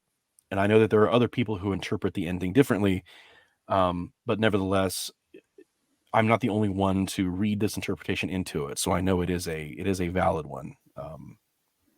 And yeah, I think the film is very brilliant and very nuanced and layered in ways that I think a lot of initial viewings might not reveal about it. So that's why it's as high as it is on my list. It's also a brilliantly shot and beautiful to look at. So Yeah, I also rated it very highly. I gave it, I think, 4.5, and yeah. I think before I watched Drive My Car and Wheel of Fortune and Fantasy by Hamaguchi, this was my favorite film of the 2020s. Yeah. So I do rate it quite highly, and I like your interpretation and your commentary on masculinity and stuff. And made me think of kind of Robert Bresson's Lancelot to Lark, as that kind of deconstructs the Arthurian legends as well, and Yeah. is a commentary on heroism and violence and masculinity. And so I think you would like that a lot, probably. Yeah. Sounds like I would. Yeah. I like when old tropes that kind of reinforce toxic ideas of heroism and masculinity are then reinterpreted in the modern age, to kind of give the opposite impression. I think that's really neat when people can do that. And again, I can kind of relate to those themes, like I've said in this podcast, that again, I used to be a bit more toxic, and again, Yeah. someone who didn't allow emotions and things like that. But now I'm completely different, so I can kind of relate to that journey in a way. And I'm looking forward to watching The Green Knight again. I'm sad that I kind of missed it on the cinemas. Yeah. Or was it even in the cinemas, because that was the COVID time? I don't know. It was here briefly, but it came and went, and I didn't get a chance to see it either. I had to wait until it was streaming. But yeah, so my next film is a film that we don't have to talk about that much, as you covered it a lot last time, and I gave some comments on it too, but it's Godard's Vivre sa vie, my second favorite Godard film, the favorite, coming up very soon. yeah, it's But a great one. perhaps Anna Karina's best performance, although there is another Anna Karina film in my list in my top 10. But yeah, again, I love the structure of this film, and it shows that Godard had emotion too, and his visual style here is in full blossom. Like, some of the close-ups are so beautiful, and obviously there are lots of famous things about it. Like you said last time, how it innovated with the camera work and stuff. Very tragic film and a masterpiece and a good entry point to Godard. That's all I say about it now, that as we last time covered it quite extensively. Cool. Yeah. My number 42 is Departures from 2008. This is a Japanese sort of semi-modern film that I guess you could describe as a slice of life in the style of an Ozu or a Koreeda. Although I will say that for me personally, this film holds a more significant place for me than maybe some of those other films do, mainly because it's the first. It was the first modern foreign language film I ever watched, and so within that context, it really affected me quite profoundly. And I think it is one of the most emotional film watching experiences I've ever had. And even to this day, when I rewatch it, it's really hard hitting for me emotionally. I think I think a little bit of foreknowledge about Japanese culture ahead of time helps a little bit. It kind of explains some of the negative attitudes that the characters have towards the people that are managing the dead bodies and kind of preparing them for their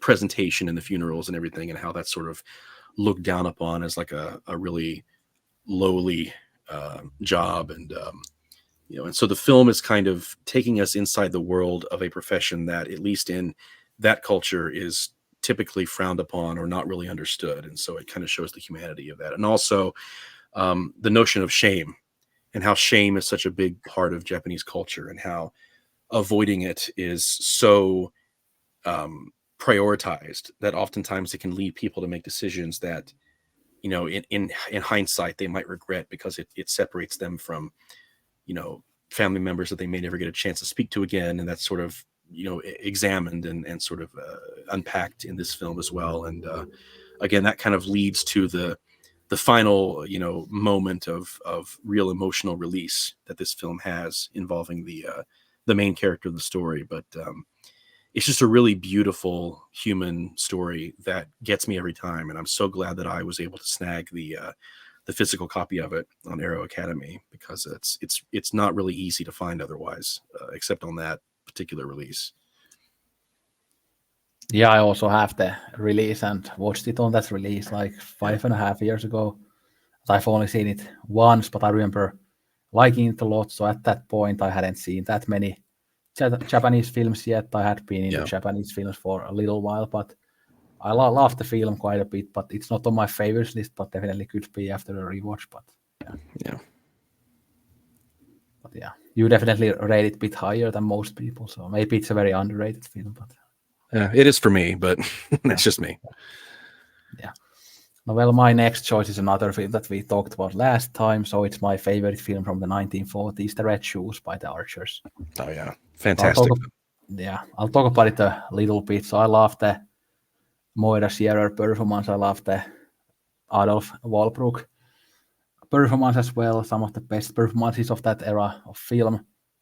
And again, such a visual feast of a film, and made me really interested in ballet. I kind of mentioned recently, again, when I also mentioned in this podcast, the Swan Lake gay version ballet, that I probably would get really into ballet if I really tried to get into it, as I love the music, and then I probably would enjoy the dancing as well. But again, this is such a great film about the artistic process and the hard choices that artists have to make, whether they want to commit 100% to their artistic craft, or whether they want to also find love and relationships and family, and how hard it is to balance those two things when you want to be the best and you don't have time for anything else. But maybe something else would be even greater than the artistic pursuit. And that's a theme that artists can relate to, whether it was 500 years ago or whether it is now. So a very universal, a very beautiful film, and even as an art lover, I can really relate to those questions. And it's just done so beautifully. Many powerful scenes in this film, like the ballet scenes, and again, in the end, when she has to kind of make that choice and everything. Again, a film that you can watch many times and love it every time. But yeah, the Red Shoes, masterpiece. Yeah, it's brilliant. My number 41 is THX 1138, 1971. Otherwise known, as I call it, the tragedy of George Lucas. Because I think that this really shows really how brilliant George Lucas was, and what an abstract filmmaker he really was at heart, and how, if it hadn't been for the runaway success of something like Star Wars, it's very possible he could have continued making movies like this, which I much prefer to the mainstream stuff that he did with the Star Wars films, mainly because I just don't think he's super great at straightforward storytelling. I think he's great at ideas for straightforward storytelling, but I think the scripts and the direction and the working with actors and stuff, I think that's often with the Star Wars movies especially, it really shows that, like, I think when he collaborates with people, when he lets other people do those tasks, the results are better. I think when he's much more hands-on and fully in control, I think when it comes to more linear storytelling, he's not the best at that, in my opinion. Just my opinion. I still love Star Wars for what it is, but when it comes to something like this, which is very underseen in his filmography, it is tragic to me that more films like this were not made by him, because I mean, this is one of the greatest films I've ever seen in my life, and it's made by George fucking Lucas. And I say that to people and they think I'm crazy, because they think of George Lucas as the guy who made the first major blockbuster popcorn flick that ended up dooming the future of cinema later on, because everyone started chasing that particular formula into oblivion. But this is a film that was not seen by hardly anyone, lost money, was butchered by the studio, because it was so abstract they didn't know what to do with it. But when you sit down to watch it now in this quote unquote restored version, although it's still got some weird CGI stuff added, because George Lucas of modern day can't help himself from doing that sort of thing. but it is restored in terms of the structure of it that it originally had when he first made it. And it's very metaphorical. It's very non-literal.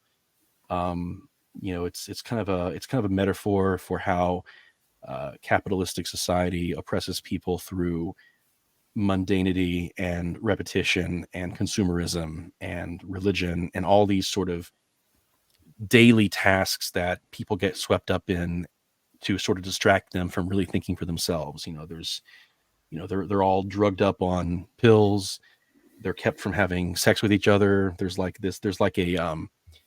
a pornography channel that's just there to like help people, get off without having to like hook up with each other so that they don't perpetuate the species beyond these sort of lab grown people that are being made. And of course, they're all just as part of what Trotsky would refer to as a workers' state or a degenerated workers' state, where it's borderline Soviet in the way that the capitalistic system is structured in this world, because really it's all about people go to work to serve their hierarchical government's direct needs, and so they don't see any of the profits for themselves. It goes straight up to the top, but they're patted on the back and congratulated for serving their people through the work that they do. And then, of course, when they are free to their own devices, all they do is just go to a shopping center and they buy these completely pointless pieces of square plastic that they immediately go home and throw away. It's like a literal representation of the things that we do in reality. It's just more on the nose and frightening in terms of how it's depicted. There's a really brilliant scene where there's characters that are in a type of prison, except there's no bars around them. It's a prison of their own willingness to remain there.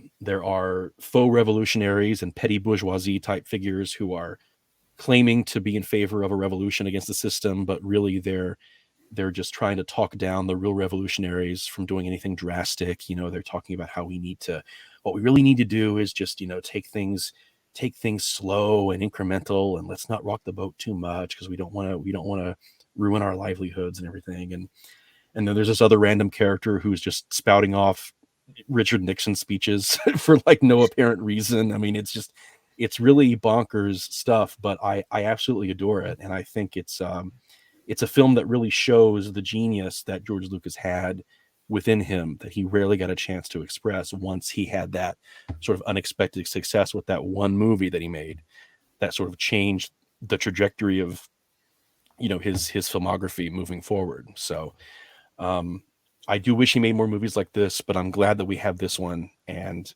it's a movie that I think far more people need to see and take seriously as an art film, because it really is masterfully done. If you are not with me, then you are my enemy. Anakin, I have the high ground. No. Yeah. This is a far cry from that. It's almost like it's made by a completely different person. I mean, it's that radically different. So yeah, I haven't seen it, so yeah. I really do recommend it. You really should watch it. Yeah. But yeah, next film I'm gonna talk about is Mikhail Kalatozov film Letter Never Sent, that you can watch on great quality on YouTube if you want. But it's about these people being stranded in the Siberian forests, the endless forests.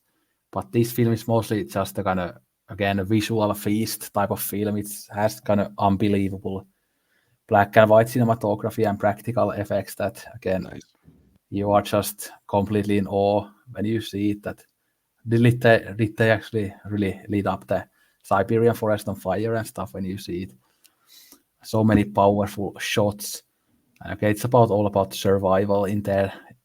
I don't think it's that deep thematically, but just as a visual marvel, it's worth seeing, as it is just one of those films that you cannot believe how good it looks when you see it. And again, same director as Soy Kuba and Cranes Are Flying. So if you like those, you will probably like this one too. And the same cinematographer in all of them. So yeah. Nice. Well, my number 40 is Zigeunerweisen. This is Seijun Suzuki's masterpiece, as far as I'm concerned. but it's really hard to describe. It's another one of those, art house Japanese new wave things where it's just you kind of have to just watch it and experience it for yourself to understand what all the hype is about. But yeah, it's great. It's one of the few films where I literally did say "wow" out loud after it ended. I mean, it's just a monumental film. Yeah, I still haven't watched the Taisho trilogy films, but they should be my alley, obviously. Yeah. Yeah, yeah, they're great. So my next film is quite weird as well. So it's Alain René film Hiroshima Mon Amour, written by Marguerite Duras that I mentioned just half an hour ago, I guess.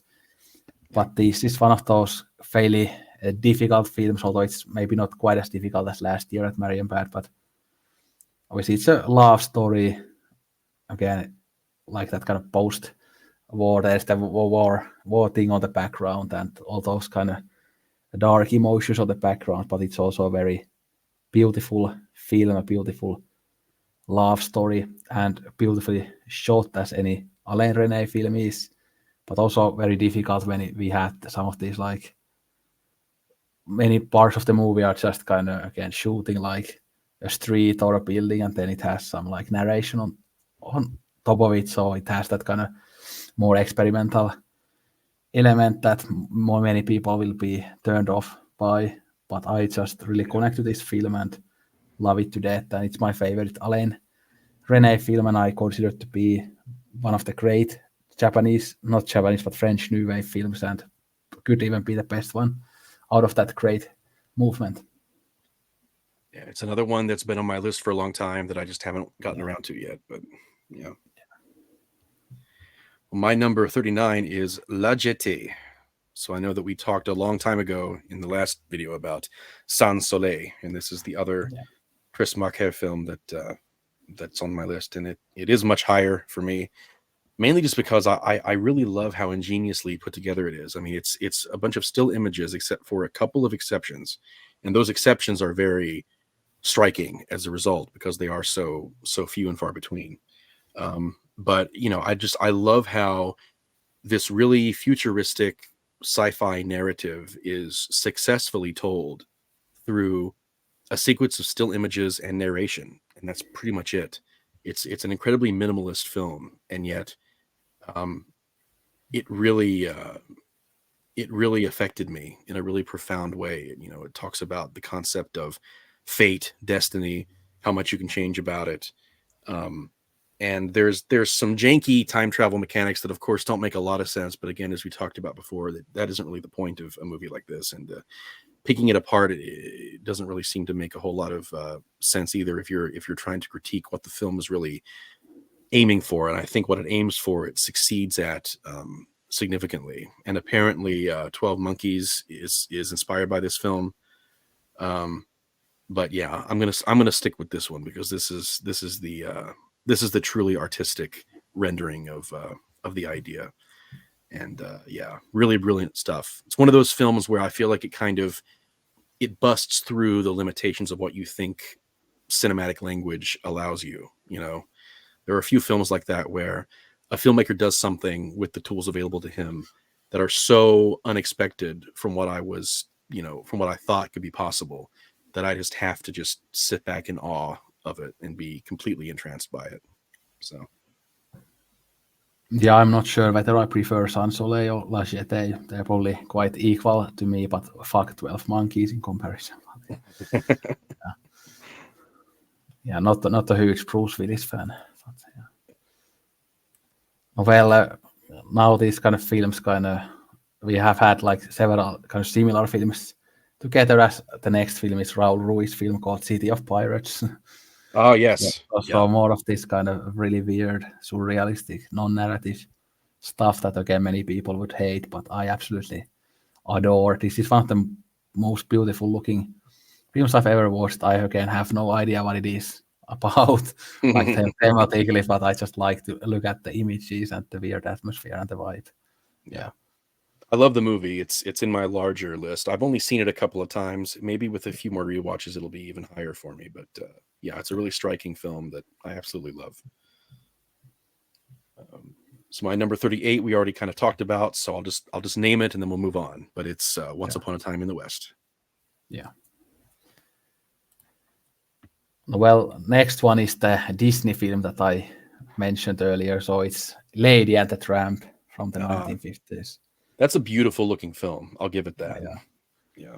Yeah, again, this was just kind of comfort movie to me as a kid. Again, it was something kind of a good escape when there was like hellish stuff happening in the family and stuff. So, but there's this, again, the scene that still fucks me up is when like Tramp is taken to the pound after he kills the rat, and then Trusty and Chalk go after him, and then Trusty and Chalk realize that Trusty actually still has his sense of smell, and but then the horses run through like Trusty, and we kind of think for a brief moment that maybe he's dead. Yeah. And that scene just absolutely fucks me up. Like, even though I know it will be okay, I don't know why I just get so fucking emotional when I see that. And I've cried to it when I was a kid, but still somehow, like, I don't know, I feel like it brings up some trauma or something that I don't know, because it just fucks me up, even though I've seen the film like over 50 times. But could be, yeah. But again, I love all the characters. Trusty and Chalk are really fun. Tramp obviously is very charming. I love the scene when he fights those 3 dogs that are after Lady in that scene. Again, it's hard for me to talk about this in English because it's actually one film that I always watch with the Finnish dub. Oh, interesting. Okay. So I always try to almost forget the English names and stuff. Yeah, but again, it's pretty much the only Disney film that I watch with the Finnish dubs, but for some reason they are just very, very charming. I love the scene with the beaver. That's really funny. Yeah. And so many really charming moments that kind of call back to like Chaplin and stuff. Yeah, that's true. And again, the artistry, I just want to mention the art design and the background painting and the animation quality. This and Sleeping Beauty both are kind of like neck and neck in terms of like the best example of the most artistically beautiful stuff that came out of that particular, the 50s era of Disney animation. Just absolutely gorgeous to look at. I haven't seen the remake yet, but I don't want to see it because oh yeah, I saw it. I mean, it's fine, but it was pointless, But and the sequel from the 90s, it's pretty stupid. Like, oh yeah.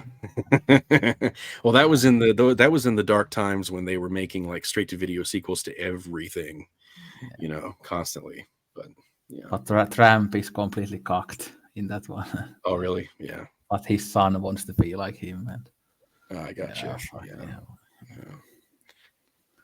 Oh, okay. Interestingly enough, I have a Disney film coming up soon too. It's not the very next one, but it's the one right after this. But so number 37, I really did my best to keep this one from you, so that you might not know this is on my list, because I didn't even rate it yet. I wanted to see what you thought about my positioning of it, but it's actually High and Low by Akira Kurosawa. And it's interesting because I didn't think that I would like it as much as I do, but I absolutely love this film. I think it's an example of how Kurosawa was really able to do some amazing things, even with contemporary settings, because everyone kind of knows him as the period piece guy, But it turns out that now my top 2 favorite Kurosawa films are actually contemporary stories, which I guess is not the norm for people who rank his films most of the time. Seven Samurai is usually like way up at the top for them. But what I love about High and Low is its structure.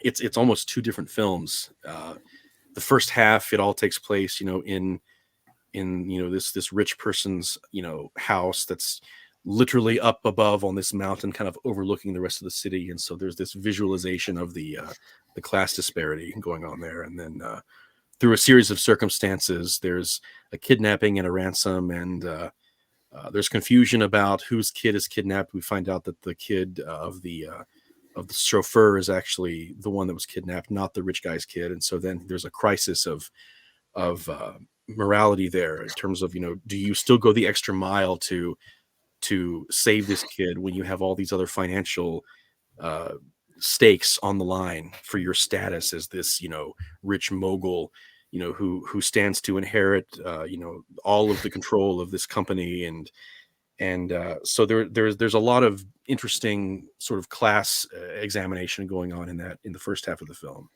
Then everything changes about halfway through, and the second half of the film is a police procedural, and it's all about catching the person who did this kidnapping and that process, and it's a completely different film, but it's just as interesting. I really loved seeing the step-by-step process that you see the police go through to sort of find out who the perpetrator was, and how they track him down, and the evidence they're using and the tactics they're using to narrow down their options about where he could be and who he is. And I don't know, I was just riveted from beginning to end. But I think the film's pacing feels really fresh and different because it doesn't have a typical 3-act structure in the conventional sense, because like I say, you're in two completely different modes of storytelling from one half of the film to the next, and it kind of reinvigorates the narrative about halfway through and kind of sets you off on a completely different path, and it makes watching the film a very unconventional kind of roller coaster of an experience. At least for me, I was really, really impressed by it. Yeah, I don't really have a kind of current opinion of it, as it has been such a fucking long time since I saw it. But I got you. Again, another one of those million movies that I need to desperately watch again. But I mean, I liked it, and it was again the year that I got into Kurosawa.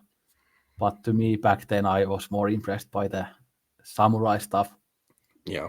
And I mean, even in general, like later on, I watched obviously the Bad Sleep Well and Stray Dog and Drunken Angel, but none of those are like my favorite Kurosawas. But I respect all of them and I like all of them. But yeah, it just seems so outside of his typical wheelhouse that I'm really impressed by how well it's put together, this film. No, you'll probably like Stray Dog, Drunken Angel, and Bad Sleep Well as well. Yeah, I'm sure I will. Yeah, I'm not sure if they'll be among my favorites, but for whatever reason, this one is. But yeah, it's great. Well, There's also really awesome use of color. There's a moment where the only color in the whole film is used in one shot, and it's got plot significance, and it's just gorgeous. I fucking love that shot. It's amazing. But yeah, I think there's like a fairly sizable minority who thinks that this might be like Kurosawa's best film, but yeah. But I think it definitely will go up in my estimation probably after the rewatch. But I have like an old DVD of it, but I know there's a Blu-ray of it in America, but there's no Blu-ray of it here. So. Oh wow, okay, yeah. But then the next one is a bit more weird stuff as always. So it's Jacques Rivet's Le Bon du Nord, starring Bull Ogier and Pascal Ogier. And this is about a paranoid schizophrenic, this young woman played by Pascal Ogier, and that's one of my favorite characters and performances ever. Love it. And then she meets this other woman who's just got out of jail, and they go through this weird journey in Paris trying to discover this treasure. Yeah, it's kind of this kind of weird Rivet, very cryptic film, but very charming and funny at the same time. It ends with this really funny scene that I'm not gonna spoil, but I just absolutely adore this film, and it's one that I feel is quite underrated and nobody really talks about it. And I feel like always I'm the only one who has mentioned it on YouTube and stuff. But what can you do? People want Gilliam and Scorsese. I want Rivet. Yeah. All right, so my next film we've already talked about earlier. It's The Lion King. It's my personal number 36. And I really do believe that it is one of the greatest films ever made. It's not just my nostalgia talking. I think there's so much going on. I think the sound design is great. I don't know if you've seen this film in cinemas. Have you? Not in cinemas, no. I remember seeing it when it first came out in theaters when it was new. And, this film on a proper sound system, it sounds immense. I mean, every thump of, a footprint, every distant noise in the background, it just sounds so huge and broad, and there's so much depth to the sound of it. It's just really, really fantastic, top-notch sound design. And of course the music is amazing. The Hans Zimmer score is probably the best score he's ever done, as much as I think that he kind of he kind of plays it kind of lazy these days, with some of the stuff he's been doing lately. But I mean, this is just really an amazing score that I think is absolutely worth the Oscar that it earned. And the songs are great, and of course it's riffing off of Hamlet, but it's just a great interpretation of that story. And I don't know, I think it's some of the most beautiful animation ever done. There's just so many amazing things going for it. The cinematography, the way that the animators mimic actual camera movements from live action films. They do the vertigo shot at one point where it dollies in and zooms out, and it's done so beautifully. And I don't know, there's just so much work that went into the technical aspects of this film to make it feel like such a huge, immense, important cinematic event that just a typical kids cartoon film, if you want to look at it that way, typically would not have gone through all the trouble to do. But this film had something to prove, because at the time it was seen as kind of the B film between this and Pocahontas, which is a laugh nowadays when you look back on it. But Pocahontas was the film that everyone was counting on to be like the big success. And so the people who worked on The Lion King put their absolute heart and souls into that movie. They gave it everything they had, and I think the end result really speaks for itself. I mean, it is a masterpiece of animation, and it's just a masterpiece of cinema overall. It really is a film that I think has aged beautifully, and it still holds up today, as being worthy of all the praise that it still gets. So yeah. Yeah, I forgot to mention last time that in addition to Scar, I really love the three hyenas as well. They are fun. Yeah. Yes, yeah, they are. Yeah. Et, Shenshei, and Banzai, or whatever they are called. Yeah. Yeah. But anyway, my next choice is one that we talked about on this episode, so we don't have to talk about it again, but it's Amadeus. Yeah. Director's cut. Yeah. Yeah. Mine is one that we've already kind of talked about as well, Whiplash, my 35. Yeah. Well, my next one is another David Lynch film, and this one we haven't even referenced. I think it's Lost Highway. Ah, yes. Love it. And yeah, it's another really fucked up film. Again, Dick Laurent is dead. The mystery man is one to haunt my dreams. And yeah, again, what a great soundtrack as well. Like some Rammstein, this Mortal Coil, and some David Bowie. I really love that Bowie song, like cruise me, cruise me, cruise me, baby. Yeah. And this, of course, if you start to analyze it, it's kind of about masculinity and the impotence of the main character, as when he changes himself to that younger guy, he kind of regains his masculinity and his virility and stuff. So it's interesting in that way. I think even Slavoj Žižek, who we mentioned last time, wrote some kind of an Lacanian psychoanalysis on this or something like that. Yeah. But yeah, again, love the Patricia Arquette character. She's a goddess in the film and kind of good, like femme fatale type of character. Yeah, she's great in this. Yeah, again, beautifully shot film. It has that great kind of Lynchian vibe and atmosphere to it. And even though it's fairly weird, at times it kind of makes sense in the end after you have watched it. If you just look at the thing about the masculinity and the impotence, it's kind of a film that makes sense. Yeah. It thematically makes sense, if not narratively. I do like how narratively it does feel very much like a dream. I know a lot of people say that David Lynch is the dream logic guy, but really not all of his films necessarily follow that track as explicitly as this one does. I mean, this one literally does feel like you're passing through a dream. Locations change, events happen out of order, then they double back around on themselves, people turn into other people. I mean, it's really a very dreamlike movie, maybe one of the most dreamlike movies that he's ever made. Yeah, and it's also another again good mix of disturbing stuff, but also really funny stuff, like with the mobster character. Like yes, when he gets angry when they are driving and he beats up that guy. And yeah, really how funny. Many car spaces you need to put between how many car lengths? Yeah. Yeah, it's great. This fucker gets more pussy than a toilet seat. Like when they're looking at him fucking that woman in the motel. Like, yeah.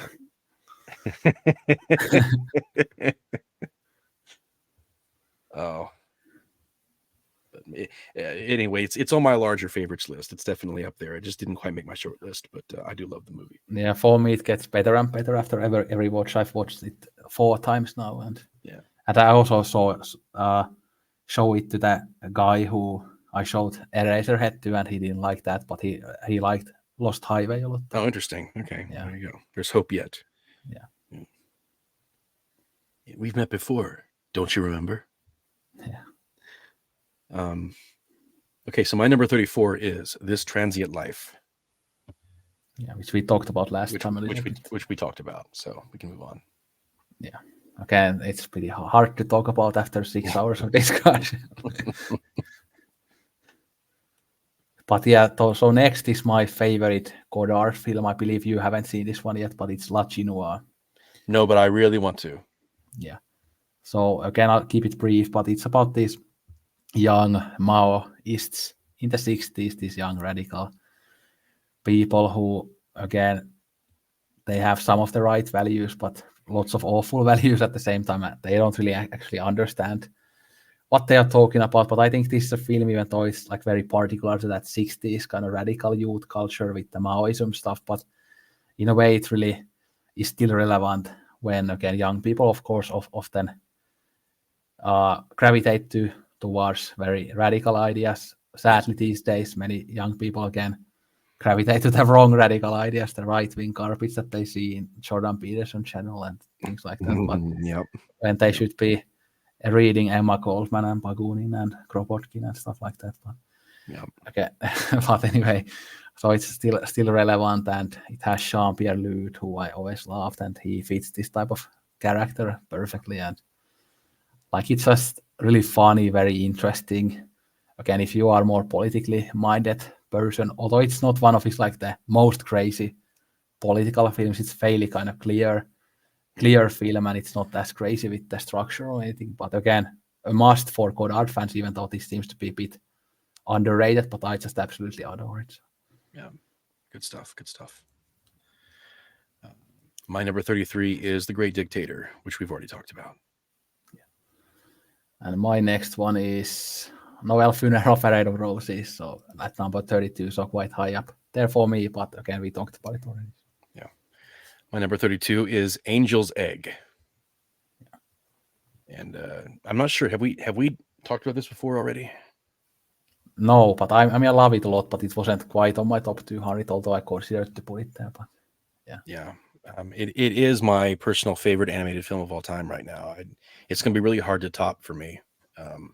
And I think you could even make a case that objectively it might even be the best animated movie. No, well, I agree with that one. So yeah, although I guess it's my bias still in play, but I do think it's a really tremendous film. It's it's talking about a lot of different things. It's talking about the tug of war between secularism and religious belief, and how a person might shift their religious belief or maybe even leave it behind, and how one reckons with that within themselves. There's a lot of Buddhist imagery and thematic elements. There's a lot of Christianity in there as well, and there's even a kind of a messianic figure, as one of the characters in there, and there's a conversation about the ark from the Genesis myth, and there's even a moment toward the end where the camera pans out from where we've been, and like the very location that we're in is seemingly shaped somewhat like an arc, and so you can read into there what you think maybe that means in terms of the characters themselves being in a sort of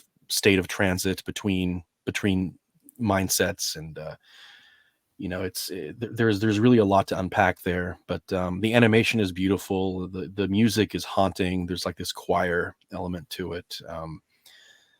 There's a sequence where these fishermen are trying to harpoon the mere shadows of sea creatures that they'll never quite catch.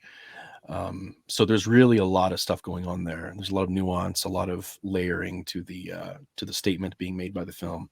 But again, it's one of those movies that doesn't spoon feed it to you. It doesn't outright say this is for certain what this must mean. I think the imagery is still vague enough to where a person could watch this movie and take their own personal sensibilities away from it and find their own meaning through it, even if maybe what the director himself was thinking might not be exactly in line with what the audience feels. I think there's enough room for interpretation there. And of course, Mamoru Oshii is the director, and of course, he's more well known for Ghost in the Shell. But I think this is really the unsung masterpiece that still doesn't have a proper Western release. I think it's a shame. I think more people need to be aware of this one than they are. Yeah, I like this a lot more than Ghost in the Shell, even though Ghost in the Shell is really good too. But to me, this again has definitely the best animation of that time, but it still holds up today, even if you compare it to some of the best animation today, like Attack on Titan and stuff like that, it still holds up so well. And again, you mentioned the score, it's beautiful. And I remember reading your review on Letterboxd, and I really liked your interpretations on the film. And I actually, again, a couple of my viewers watched this film after I recommended that it in a video, and they both gave it 5 stars on Letterboxd too. So. Awesome. Yeah. Well, we're spreading the word. We're spreading the good news about Angel's Egg. Yeah, trying to spread the gospel, the better gospel than the gospel that Dennis Prager promotes. But yes, I would say so. Quite a bit better. Yes. Yeah. But yeah, again, I definitely probably agree with what you said, that it's the best animated film ever, probably. Yeah. Both in terms of Japanese animation and animation overall. Yeah. And again, want to show people who think that all animation is like Dragon Ball. Yeah. Again, this shows you that again, animation can be some of the best art ever created. So yeah. Even Stockman likes it. Yeah. Yeah. Again, another unfortunate overlap, but can't be helped. Yeah, I remember when I talked about your list and I edited the Stockman song. Yeah, that was a fucking jump scare, dude. Yeah. I was not ready for that. My soul left my body when that happened. You can click right here and get Stockmanized. Yeah. But my next pick is actually a very modern film from 2015, and this film I find to be such a masterpiece. I know many people don't get this one, but it's a Yorgos Lanthimos film called The Lobster, starring Colin Farrell. Oh, yeah. And yeah, this to me, it's just like a perfect kind of dry and dark comedy. Yeah. And it's just, again, Colin Farrell is someone I'm not like generally like a huge fan of him, but he fits these Lanthimos films so well. Yeah, he does. Yeah. And this has such an interesting concept that if you are single in this world, you will be sent to this hotel, and if you don't find a partner there in, was it 45 days, you are turned into an animal. Like, what a fucked up concept, but I absolutely love this shit, and this feels like such an unique film at the same time. And some of the, like one of the women he meets is like, he kills his dog, and the dog was his old brother and stuff. Like there's so many fucked up scenes. And when they have sex, like how awkward it is. Like they have those people like doing like a weird lap dance without any emotion. And that's their form of like sex in there. And then when they escape the hotel, like the film still keeps being very amazing and funny. And when like in the end, again, his girlfriend goes blind, and then he's like in the end like has that knife in his hand that I want to go blind too, and we can be blind together. Like it's just so fucking fucked up. Like this just had the balls that I wish that the A24 films had, that like going like this like 110%, like with the weirdest possible shit. Yeah. Sure.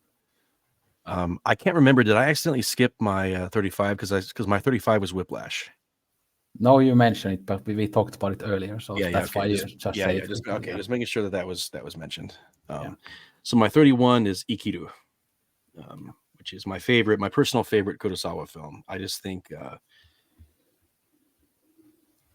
don't know. I think it's beautiful and heartbreaking, and I think the lead performance in it is really powerful, and that famous shot on the swing is a more uplifting moment for the character, but a very heart-wrenching moment for us, the viewers, because of the context that it's shown in when it's revisited after the fact. After everyone is sort of sitting around the room talking about this character who, they finally admit was a very big force of inspiration in their lives in terms of how in the face of this cancer diagnosis that he received, he ended up turning his life around and challenging norms and finally living for himself for the first time in many, many, many years. And the consensus by the end of the film by the people who knew him is that this was a inspiring moment for all of them to kind of witness someone letting go of pretense and expectation in society and just being themselves and reveling in the time they have left in life. And it's just a really beautiful human story. And of course, it's very well known, so most people have probably already seen it. But I do think it deserves the praise it gets. Yeah, this is like high and low that it's been such a long time. But one thing I remember liking it a lot, but one problem I had with it was the fact that to me, at least at that point, it was a bit too sentimental, and I found the Ooh, main character maybe a bit too pathetic at times in the film. But again, oh my. it might have been just then, but I might feel differently now. But Okay. I mean, I definitely would suggest that you try to revisit it at some point and see if you feel differently. Because yeah, I got the impression that it was just sentimental enough to sort of bring the tears, but I didn't feel manipulated. I felt like it was a natural response to the story. But yeah, Japanese filmmakers usually know how to walk the fine line between too sentimental and sentimental enough. Just yeah, unlike the American filmmakers, yeah. but yeah, let's not go there again. Yeah. But yeah, the next one is a film that you briefly mentioned when we talked about the film from this same director. So it's The Good, the Bad, and the Ugly from Sergio Leone. Yeah. Yeah. Again, could have been even a few spots higher, but at this point, when it gets to the top 30, it's really fucking hard to rank these. Yeah. But again, this is just, I have like some of the similar comments as to Once Upon a Time in the West, that it's a good mix of lowbrow and highbrow. But like you kind of alluded to earlier, that the thing that puts this over Once Upon a Time in the West is the characters. Yeah. Especially the Tuco, again, the Eli Tuco's Wallach. amazing. Yeah. Yeah, he's one of my favorite characters of all time. And my favorite sequence in the whole film is when he tracks Clint Eastwood through the desert and he gets these burns in his face, and Eli Wallach is just enjoying torturing him. And Yes. Yeah. yeah, I just fucking love that sequence because I kind of Yeah. find Clint Eastwood a bit annoying, so I like that Eli Wallach is dominating him in there. Like, yeah. And again, it's one of those situations where through modern eyes, we can look at something like Eli Wallach playing a Mexican character and we would probably say that's problematic, right? But at the same time, I can't imagine anyone else in that role other than Eli Wallach. I mean, it's a brilliant career-defining performance. And he makes that character what it is, and he makes that character so lovable, even though he's as despicable as anybody else in the movie. I mean, nobody's exactly a hero, but he's just such a lovable, scummy character, and yeah, it's really awesome seeing his antics that he gets into. And if you need to shoot, don't talk. One of my favorite lines in the movie. yeah, this has my favorite Ennio Morricone score. Obviously, it's kind of boring, big, and very cliche, but I love it. Oh no, it's well deserved. It's brilliant music. The Ecstasy of Gold is one of the most beautiful pieces of music ever written for a film, maybe just ever written, period. So yeah. And there are so many kind of more emotional scenes too, like when they go to the war zone and stuff. Like there's that like drunken captain or whatever there, and like that, lots of emotion there. It's funny because my dad thinks that part of the movie drags, and he thinks it's boring, but I don't agree with him. I think it's a fine sequence. No, I love every second of this film. Yeah, me too. And it's just like the fastest 3-hour film ever. Like, yeah, that's what I think too. But my dad also thinks that the showdown is drawn out too long with all the close-ups and everything. But I'm just like, no, man, that's perfect. It's you want that anticipation. That's the point. Yeah, this film is very high up on my list of films that I really want to see in the cinema. Oh, again, this is one probably. I'm sure that I will have opportunity in the future. I'm sure that if I go to Helsinki, for example, they probably show this quite often there. Yeah. One day I'd like to see it on the big screen for sure. Yeah. But my number 30 is Valerie and Her Week of Wonders. Yeah, I have it a bit higher. Yeah, but it's I guess it's probably my favorite Czech New Wave film. Not that I've seen a whole bunch of them, but it's it's pretty standout. Yeah, I don't really know how much I want to say about it other than just there's been some recent criticism of it regarding a potential problematic element of it regarding the fact that the age of the actress depicted in the film and then the way they depict the character in the film at times. But it's very European, and I think the American gaze on a lot of this stuff is what kind of adds a level of problematic elements to it that really were not there in the intention. I mean, the idea of being sort of naked with innocence as a babe is when they enter the world, I think is more the idea of what they were going for there. I don't think that the actress herself was ever depicted in a way that was overtly predatory or anything like that. There's a sequence in there where there is a character who sort of has a predatory attitude towards her, but that character is very clearly depicted as the scummy, perverted villain of that sequence.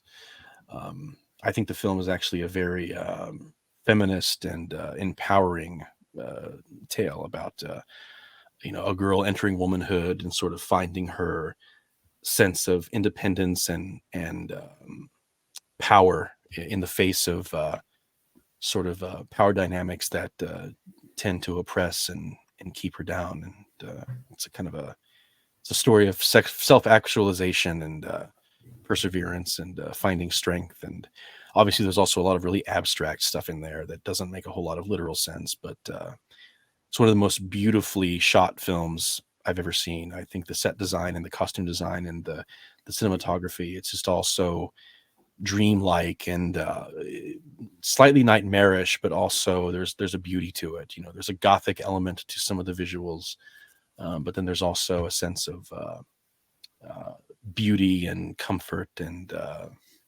innocence meeting darkness, which is what the whole theme of the film really is. So yeah, I don't find it that problematic, but again, I like this film as kind of a visual feast. Again, I don't really care what it means, but it just looks so beautiful and it's so vibey. I just love this type of film. Obviously, there's that kind of sense of anarchy there, as this type of, or the Czech New Wave of this time was kind of rebelling against the Soviet fuckers, like whether that was the kind of plot of the film or not, but there was always that sense of anarchy in there. Absolutely. Well, it's similar with the film Daisies, which is a bit lower on my overall list, but similar kind of thing, kind of like this tug of war between statist socialism and anarchist socialism, and kind of the idea of you can fight the system and fight the bourgeoisie without simply replacing the old model with keeping the old model but replacing the players. It's more about tearing down the system as a whole and sort of the struggle from within that kind of happens with systems like that. But and again, we are more of the anarchist side and not the state side. Again, Proudhon versus Marx. Proudhon again is better. Yeah. I mean, if although Marx was brilliant as well. But. Yeah, obviously, as a critique of capitalism, but fuck the dictatorship of the proletariat and that stuff. Yeah, and I think also that we should bring up that the writer of this film, one of the writers of this film, also directed Daisies. So again, it's similar themes about feminist empowerment and also the classist conversation happening. So yeah. But again, like you said, even without a concrete grasp on the themes going on, it's a visually stunning film that I think is underseen. I can imagine the normal people watching this podcast, and we are talking about how we are anarchists and stuff. Like they think like they are used to like just that there are people only are liberal or conservatives, but we are like anarchists here. Like yeah. Because normal people don't even think that anarchism is like a valid ideology because they've been brainwashed from the day they were born that anarchism is something really violent and something really Right, bad. yeah. Yeah, they think Even though anarchy the is state, they think it's like a yeah, they think it's like a equivalent of chaos, you know? They think it's even in their though the judgment. world that we live now with the states, this is full of violence and not anarchy. Oh, yeah. Yeah, Yeah. again, the relationship between the state and the individuals is violent always, coercive and violent. Yeah. And then in addition to that, you have violence between the individuals as well. But in anarchy, we only have that, but not the violence coming from the states. Yeah. As Kropotkin said, you know, No. the monopoly on violence is, you know, it always ends up with the state. But Yeah.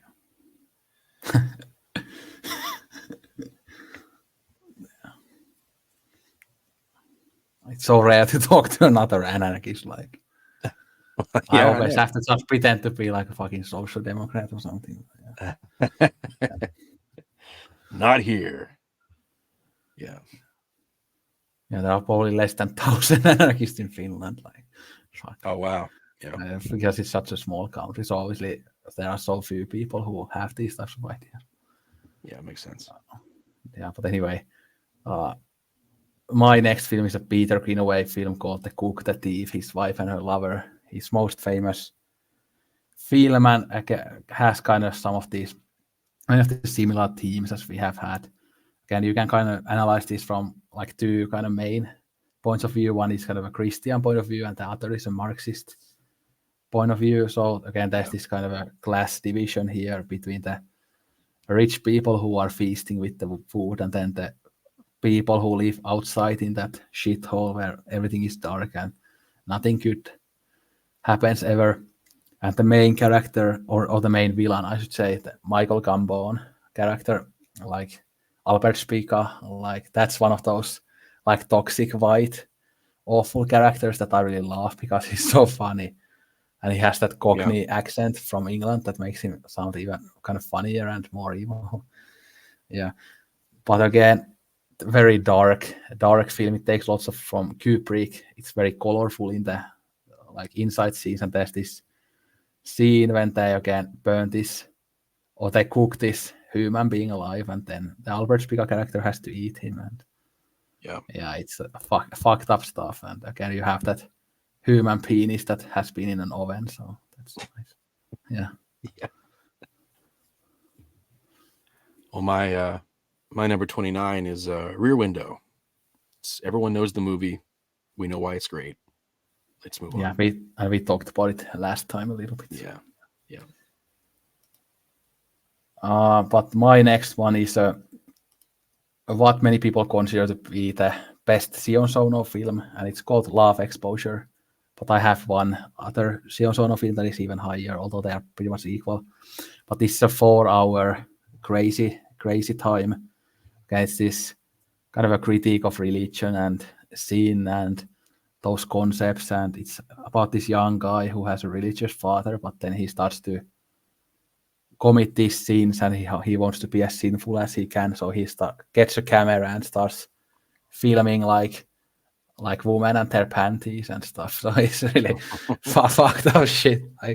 And it has that kind of again lowbrow, highbrow thing. Again, the plot sounds like some fucking insane, like Tarantino-esque shit, but then it has lots of like very interesting commentary about religion and like how religion affects people and the children in religious families, and again what is sin and what are virtues and things like that. And it's even again a 4-hour film, but it just breezes through, and it's just so fucked up and weird all the way through. And it has a mix of visual styles, as Sion Sono again was definitely inspired by the Terayamas of the world. So there's kind of mix of this kind of very quick and weird kind of handheld stuff, but then there are also more beautiful shots in there and lots of weird characters and fun characters. Very entertaining 4-hour film.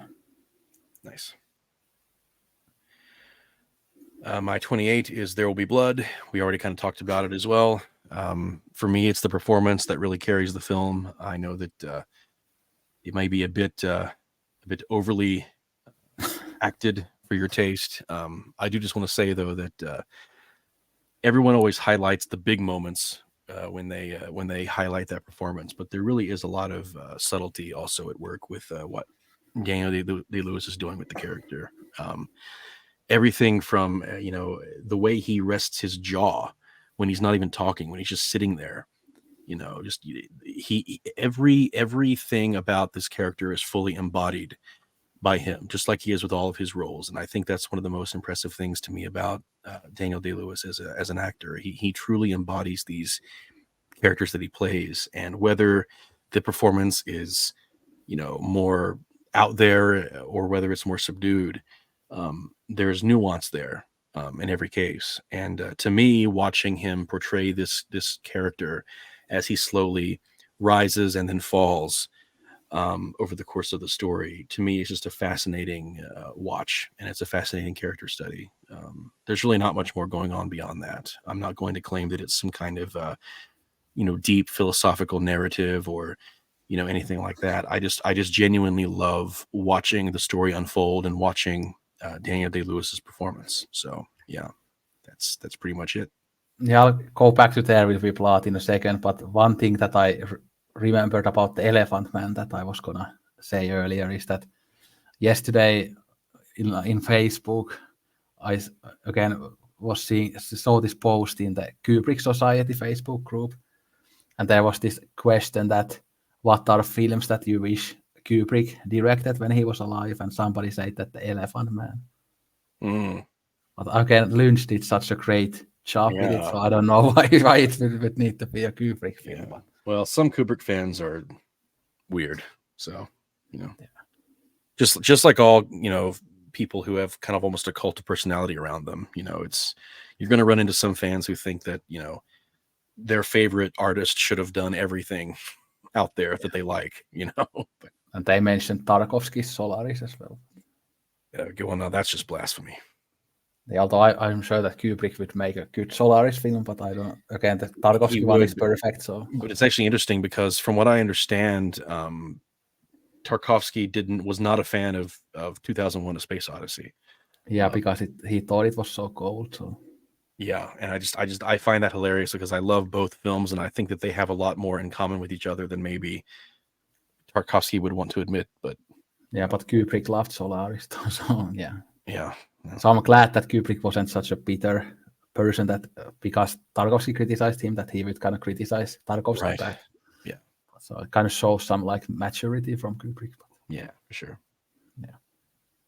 But yeah, There Will Be Blood. So again, I haven't seen it since I was still a fan of the TV show The Walking Dead. So it has been such a fucking long time. Okay. Because fuck that show. Yeah. I used to kind of watch it for years. I kind of got bored of it after like the second season, but I watched it until like the 6th or 7th season. So fuck, like. But yeah, I need to rewatch it again, even though I kind of criticize it sometimes. I still think it's a good film, but I just don't get why it is next to like Tarkovsky's Stalker and Bergman's Persona in like best films of all time list. But yeah.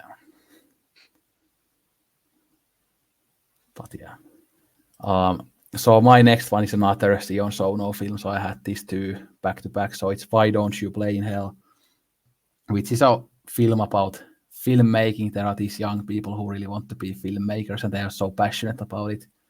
But then there are these other characters. There are these Yakuza guys, and the Yakuza boss's daughter plays a big role in it.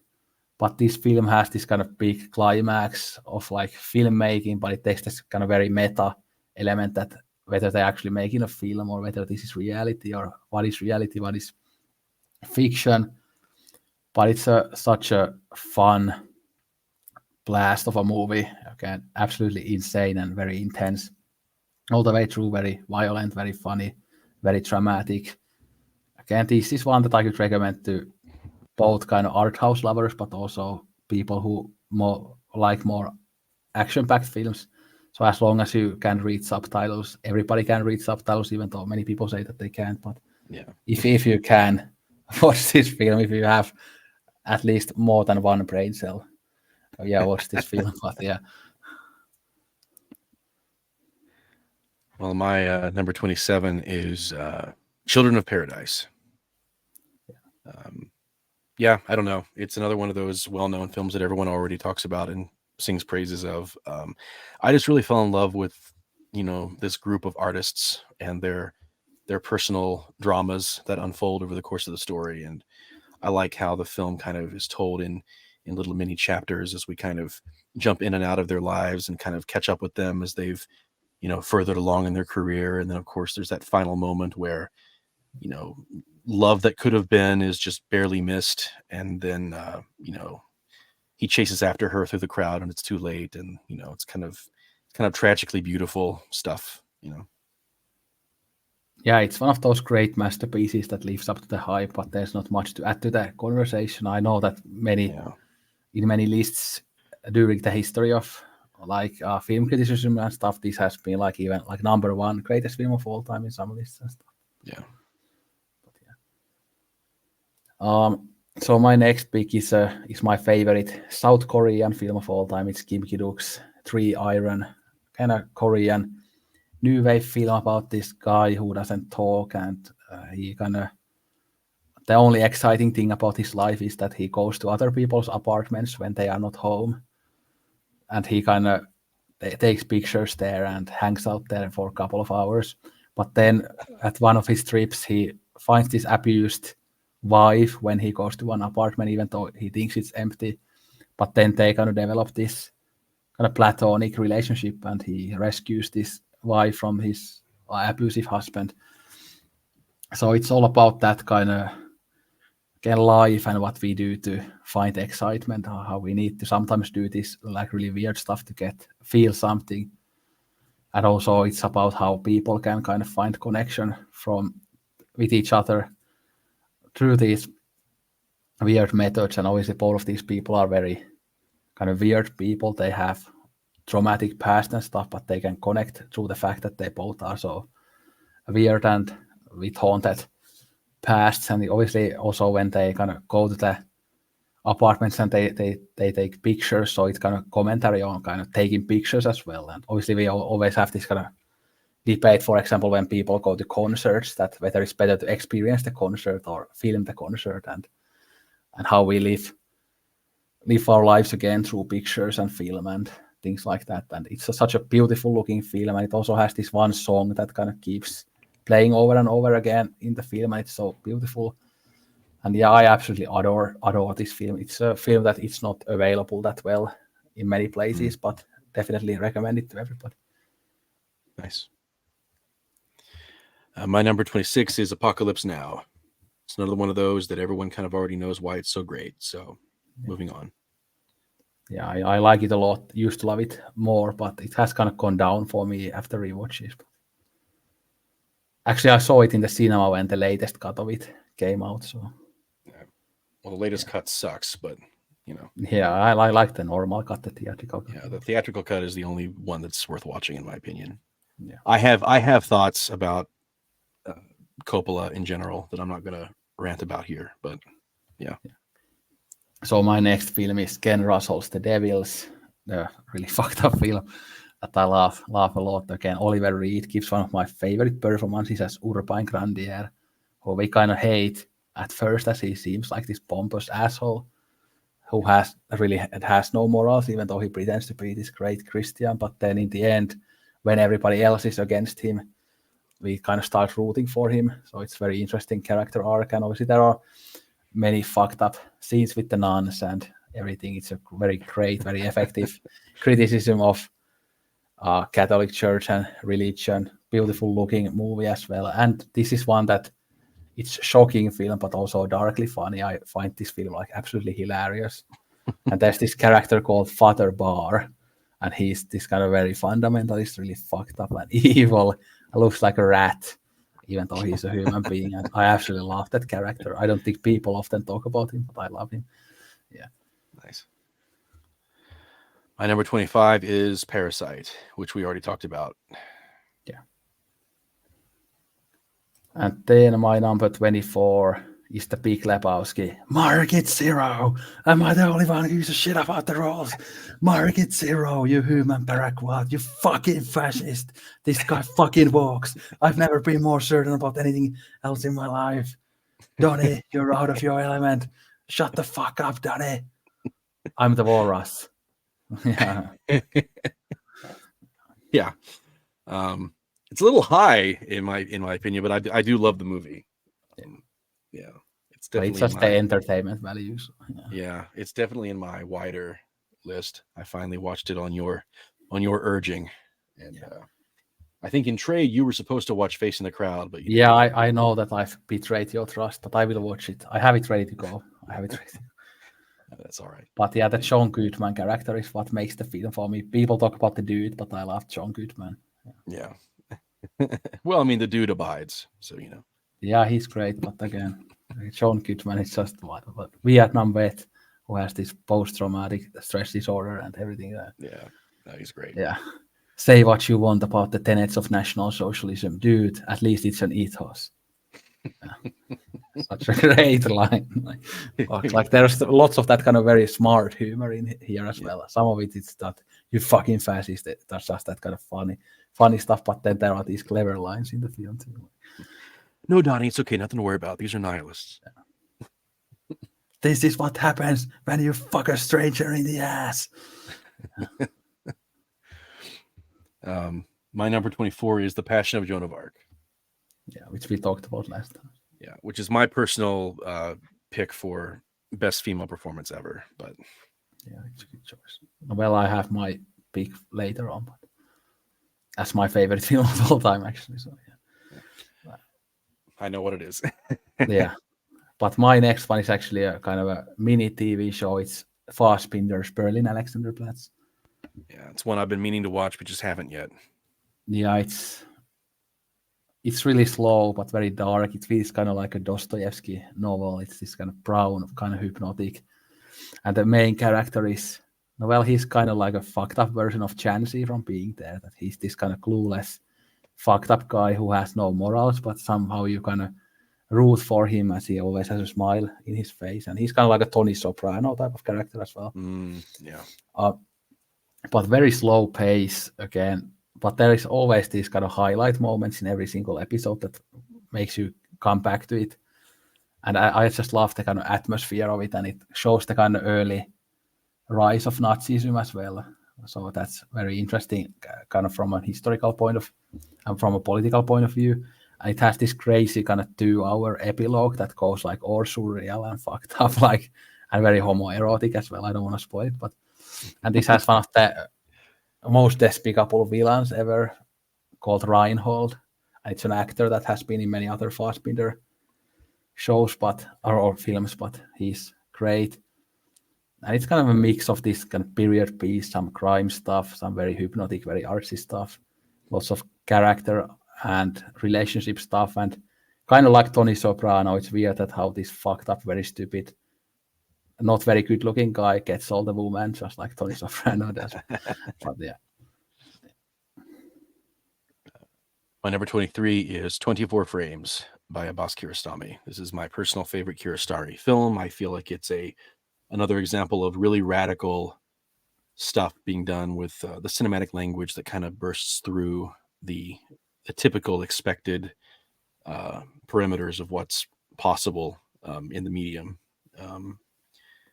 Yeah, it's brilliant. I think it's a wonderful final note for him to have gone out on, even though it's tragic that he's no longer with us.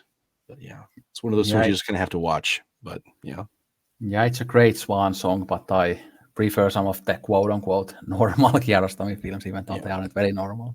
And I understand that for sure. Yeah. But yeah, great film. And I think I watched it due to when I was doing the commentary on your list. So yeah, I mean, it was more on my list, obviously, otherwise too. But yeah. But next one is Andrei Zulawski's most famous film called Possession, starring Sam Neill and Isabella Adjani. Love that movie. Yeah, again, another really fucked up film with this, like, one of the best portrayals of marriage from a kind of more feminist point of view, as we see this kind of possessive male asshole, and Sam Neill is like, when you see this performance, you think that he's like one of the best actors ever.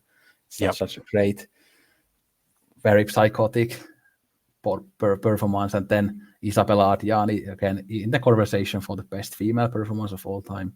100%. So it's great. And then I also love one of the side characters, the very homoerotic guy. Yeah. Isabella Adjani has apparently been fucking, so yeah. Yeah. But then the guy is almost like, looks like he wants to fuck Sam Neill's character. Yeah. But also it's a very deep movie, even though on the surface it looks like this kind of horror thriller mystery type of fucked up film, but there's lots of commentary again the nature of marriage and gender roles, and also there's the Berlin Wall there that kind of symbolizes the rift between the couple and rift between obviously the two Germanys, and obviously there's that doppelganger shit, and the plot gets really crazy towards the end, and it gets kind of really hard to understand what it is all about, and it's the type of film that you always gain something new when you watch it again. I've watched it I think 4 or 5 times and love it every time. It has very tragic ending with the child, and but again this film, while it is really fucked up, I also find it really funny, like those again the facial expressions of Sam Neill and Isabella Adjani, and when they just get really mad, and again the homoerotic guy I find really hilarious. Yeah. I love this. I love the scene in the stairwell where he and Sam Neill are kind of like talking nonsense to each other, and they're like standing in these weird poses and almost dancing. You know, it's really bizarre. Yeah. It made my longer list. It's a great film. It just didn't quite make my short list, but maybe it will someday after a few more. And shout out to the octopus as well. Yes, of course. So my number 22 is The Seventh Seal. So here we go. This is my second favorite Bergman as of right now, but I will fully admit that it's been a while since I've rewatched this one. It's very possible that upon rewatching it, it may get lower compared to some of the other stuff that I've been watching from him lately. But I do think it deserves the hype that it gets. I think it is an iconic film for a lot of very valid reasons, but I do recognize that it's also sort of the safe choice that everyone kind of jumps to when they talk about Bergman films. And there's also a lot of equally great, if not better, stuff out there that he's done that not as many people know about. So that deserves praise as well. Yeah, I always kind of say the same thing when I talk about this on my channel, but I just had kind of very different expectations for it. So I think that's the reason it's not one of my favorites, because I was expecting the film to be just a chess match between Max von Sydow and Death, and I thought that the whole movie would be that. But I was too, actually. The way it's described, you kind of think that is what it's going to be. And that's what I wanted. So yeah. But I kind of, if I were a filmmaker, I might make that film myself. I think it sounds like more interesting than what the film ended up being, but obviously it's still a great movie. Yeah. But yeah, so my next one is something that we already talked about. It's Twin Peaks: The Return. Yeah. At 21. Great stuff. My 21 is also something we've talked about, which is Tarkovsky's Solaris. It's very high for me.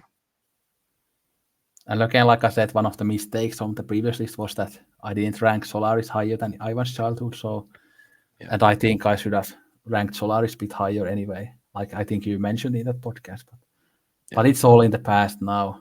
Let's move forward, just like Jordan Peterson did after his almost dying in Russia. But yeah. But anyway, if he can move on after that, I think we can move on after my small mistake. That's true. But now I have Fassbinder's most famous film and what people think is the best entry point to his filmography, and it's Ali, Fear is the Soul. Yeah. It's an unconventional love story, which is kind of my favorite type of story, and it really works here. It kind of explores both class and race, and it's just so beautifully shot with that typical Fassbinder, fairly minimalist of cinematography with kind of interesting use of color, and how he shoots like these doorways and stuff looks really nice when they are, for example, sitting next to each other, the couple in the restaurant, and we kind of observe them through the door and stuff. There are so many great shots here, and obviously the relationship takes a kind of a negative turn towards the end, but then it kind of has a happy ending as well. And but yeah, again, I love both the main performances. Of course, there are many awful people here that kind of shun them for loving each other. Yep. And obviously this is something that even like me as a progressive, I have a very progressive view of love, that if two adults love each other, good for them. But obviously still when you see some of these kind of weird relationship with like 25-year-old with a 70-year-old, obviously your first reaction is still to kind of see like, what the fuck is that about, even though maybe we shouldn't always have that. But I think it's kind of part of being a human, that things that you shouldn't judge, sometimes you just judge still, but you cannot do anything about it. But yeah, and I think that's a clever element to the story, in that it really is still yet an examination of how society reacts to, broadly speaking, queerness.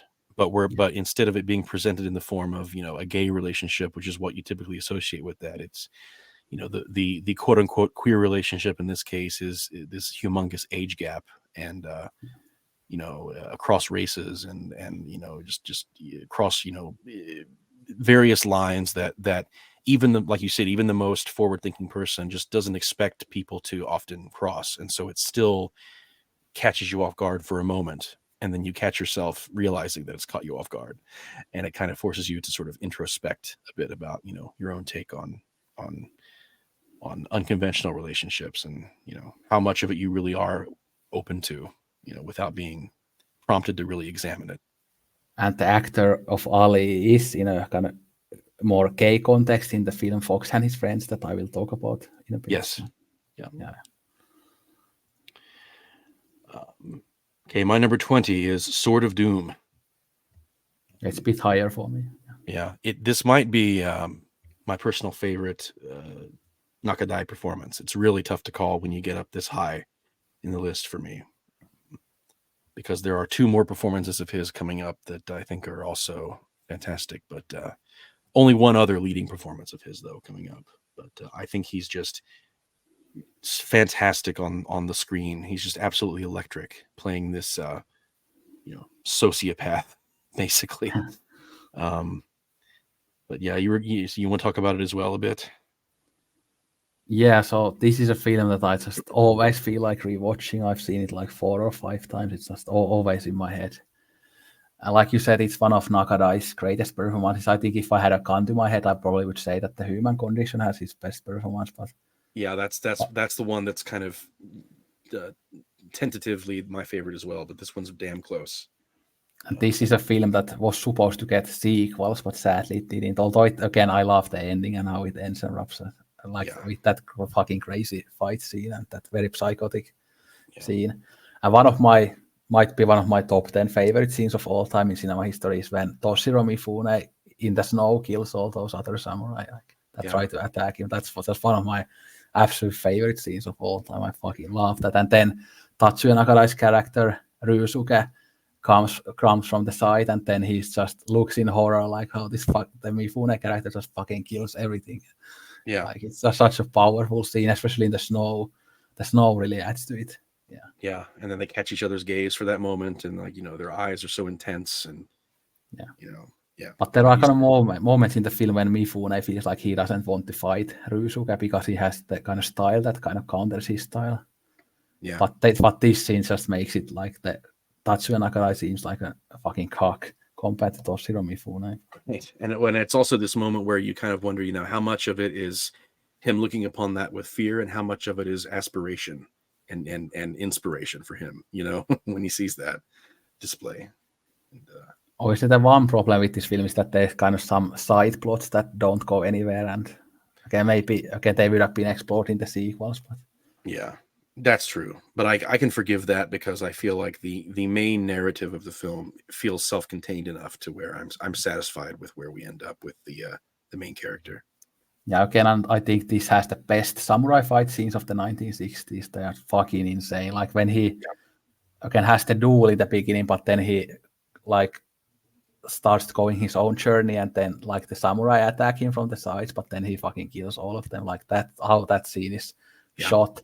And that's obviously the famous poster when we see his back and all the bodies around him. Yeah, he's walking through the woods, in the mist. Yeah.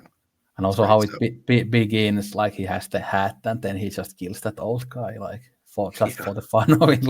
It's just such a nihilistic film, but I just absolutely adore this film. I feel like people should talk about it more. I always try to champion it on my channel because it's just one of those films, kind of like Heroic Purgatory, that there isn't a day where I don't think about this film at least a bit. So Yeah.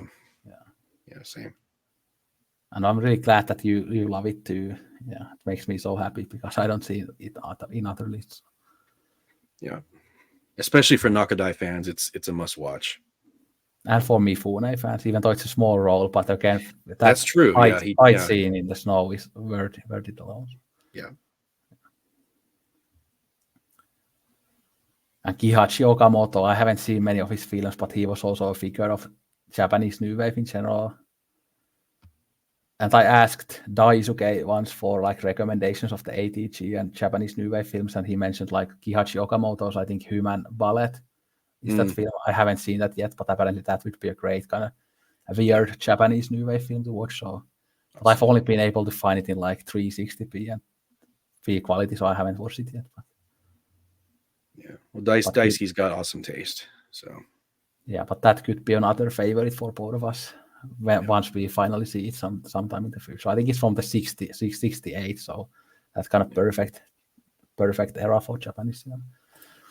But yeah, anyway, so Noel, my next film we already talked about. It's Valerie and Her Week of Wonders. Yeah. My number 19 is Stalker. Yeah. So I think this is my number one Tarkovsky film. Oh, I just noticed that I forgot to have Stalker in my list. Fuck. Really? Damn. It would have been in my top 30, by the way, if I hadn't forgotten it. I gotcha. Yeah. For some reason, I completely forgot it. Like, what the fuck? Yeah. Well, then you have the floor if you'd like to express why you love it so much. Well, the perfect cinematography is one reason. Again, this is one of those films that, again, many of the shots just linger in your head, like every day, all day. Like, they are so beautiful. And I've watched this 3 times, and I think, and the last time I watched this was like, I think, early February this year. So during that time, I had this kind of introduction to psychoanalysis course at university. So I think that kind of really added to my experience of the film, because you can do like very effective kind of psychoanalysis of the film, because it's about those kind of hidden wounds that you have that you don't know, and it's about the unconscious part of your brain that you cannot unlock and things like that. So it was very interesting to watch during that time, and obviously it has that kind of religious view there, that whether there are these unexplainable things in the world, and or whether it's all scientific and whether science can explain it all, or whether there is the supernatural. And obviously the different characters, one of them is a scientist, one of them is an artist, one of them is a believer. Yeah. So it's very interesting from that point of view too. But to me, it is the perfect Tarkovsky film. It's just every single thing about it is perfect. And it's so sad that, due to this film, Tarkovsky had to die, but at least he died for a good reason, I guess. Yeah. I mean, obviously there's a lot of thinly veiled critique of the present system he was living in. So, which was, I guess, his undoing. But I would say that it was well worth it if we got a film like this, at least in the artistic sense. I think the world would be a much duller place without this film in it, you know. And I love that final scene where, like you say, you know, talking on the idea of, you know, how much of it is scientific, how much of it is mystical and mythical, and you know, the kid, you know, is the kid moving the glasses, or is it just the vibration from the passing train? It's just really fantastic, and that kind of fantastic juxtaposition of the worldviews, and how the film visually and thematically plays with that conversation throughout really the whole thing. It's really great. I also love how you know, when they enter into, you know, the zone, it's like a slow, meticulous journey from the sepia world into the color world, you know, and like you kind of follow them every step of the way until they get there. And then there's that iconic shot where they're kind of, you know, they're on the track finally, and they're kind of slowly going down the track, you know, and you see the guy from behind, you know, and he turns his head, and you know, you get the sense that we are right next to him, kind of on the journey into this new area that's going to be full of wonder. And you know, you hear noises in the background, and you see certain things that are slightly unexplainable, but there's never any reveal that says there is for sure, you know, monsters out there, or there are for sure magical things happening, you know. I think that just adds to the intrigue of it. And of course, the typical Tarkovsky staple of deep philosophical conversations between characters as we look upon nature. I think that's like a common thing that happens in a lot of his films.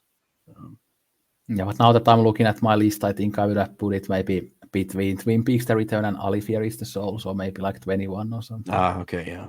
So pretty much the same area as it is for you. So yeah, can't fucking believe that I forgot it. Like, what the fuck was it? I even had it in my mind when I was preparing for this that I have it on my list, and I just didn't physically add it to the Letterboxd list. So yeah, it happens. Yeah. But yeah, again, it's another one that if I were to make a sight and sound ballot, I would probably put it there, because it's just one of the greats. Might be even the greatest film of all time. You never know. It's definitely in the conversation. It's definitely in the conversation. Yeah. And like you can see here, I prefer it even to 2001: A Space Odyssey. And yeah. But anyway, so my number 18 is something that we already talked about. It's Eros Plus Massacre. So yeah. My number 18 is something that you'll probably think is a little too high, which is Blade Runner. But everyone knows this one anyway, so we all know why it's great. So we don't need to. Yeah, but it's definitely not greater than Stalker. But you have your opinion, and I respect it. I mean, Ridley Scott over Tarkovsky, like, what the fuck? Just in this one instance, my friend. Yeah, just in this one instance. Napoleon over Andrei Rublev too. So yeah. At least it's not Alien, because Alien is one film that everybody loves, but I kind of hate. So I don't hate it, but I also don't really get the hype either. Yeah, but I do really like Blade Runner. I also like the Villeneuve sequel, but I like the original more. But and see, I actually hate the Villeneuve sequel, so there we go. That's my hot take on this. Well, I kind of dislike Ryan Gosling in it. Because Gosling is something, obviously he's great eye candy, but again, I don't really like his acting. But for me, it's just another case of like spoon feeding the plot to the audience, because it just feels less intelligent than the original Blade Runner to me. But anyway, the Blade Runner sequel is quite famous here in Finland because there are like 2 sentences spoken in Finnish. I got you. Yeah. It was actually the first film I saw in London when I moved there, so it's got a special place in my heart as it was the first cinematic experience in London. So I got you. Yeah, makes sense. Next to the Wembley Stadium where Queen and all the great bands had the live stuff. But anyway. So my number 17 is something that I believe is somewhere on your list too, but you haven't talked about it yet. But it's Hitchcock's Vertigo. Yeah, it's forthcoming for me. Yeah, even though again I praised Rope and Rear Window, but to me Vertigo just absolutely slays all the other Hitchcock films. It's just absolute perfection, and another one that I have seen on the cinema, by the way. Oh wow! And it might be definitely top 3 like best cinema experiences. Wow, I can imagine. This is one of those films that again I've watched it I think 4 times at least, but I've never been able to explain it and articulate it fully why I adore the film so much. It's just all the kind of how hypnotic it is, the vibe, the Jimmy Stewart performance, and how it's kind of about, I guess, this kind of obsessive character. I kind of enjoy films like that. And again, this is to me Hitchcock's best looking film and probably his deepest film as well. It's not just a suspense thriller, but it's so much more than that. Yeah, 100%. Yeah, it's very dreamlike in a lot of ways. Very dream logic, in a lot of places, and it seems to be again more about the themes of obsession and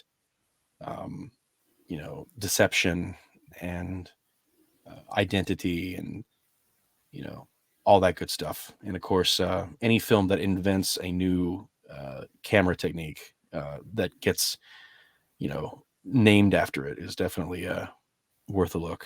So yeah, I've kind of noticed many younger cinephiles these days don't like it as much. I think they find it kind of problematic, I guess, or something. But it's supposed to be. That's the point. Yeah.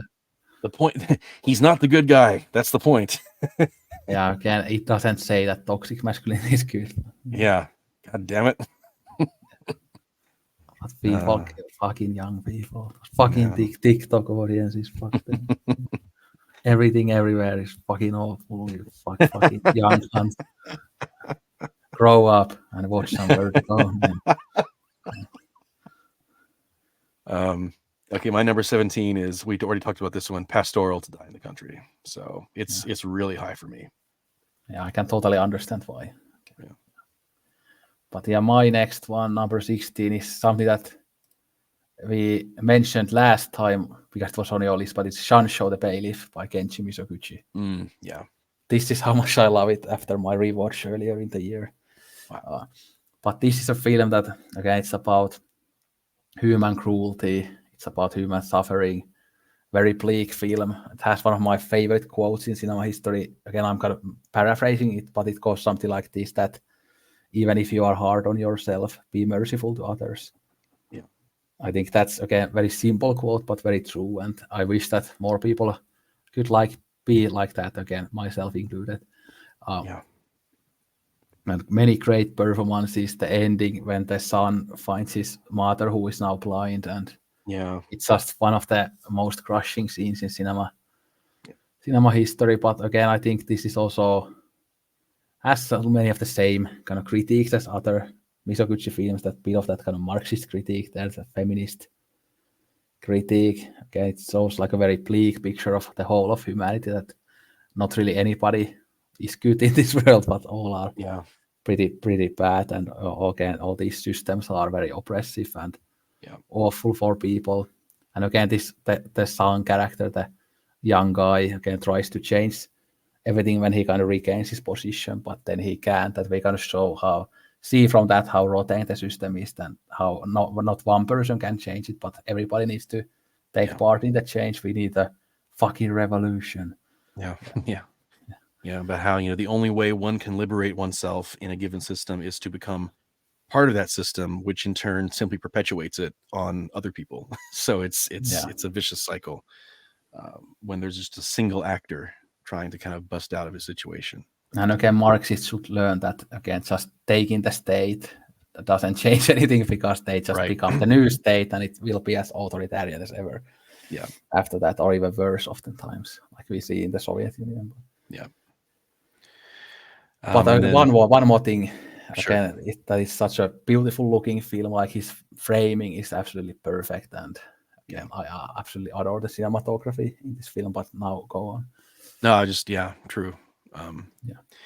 My number 16 is Meshes of the Afternoon, which I know that you're not including short films in your list, so that takes care of that. But I do think it's and I'm proud of myself, because this is one of those films that I knew about a long time ago, before it even really got brought back up in the conversation, once it started showing up in best of lists again in recent years. And I felt really good to see it hit the Sight and Sound list, and be talked about as much as it is now. And again, we talked about Maya Deren last time, but I think she was a real, revolutionary filmmaker, especially for the era that she came out of. She was a very forward-thinking, progressive kind of filmmaker, and I think her work is brilliant. And of course, Meshes of the Afternoon is her very best, and one of my personal favorites. And it's like a nightmarish experience that's so full of sort of uncanny and unsettling imagery that I just love watching it,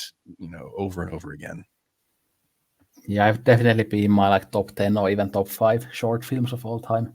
Yeah. I remember last year when the Sight and Sound list came, and I was so weirded out when many people said that they had never heard of Maya Deren. I was like, what the fuck? Like, she's like one of the most important short filmmakers ever, but many people haven't even heard of her. Like, what the fuck was that all about? But also one of the spearheading figures of sort of art house in general, because of how early on it was when she was doing this stuff.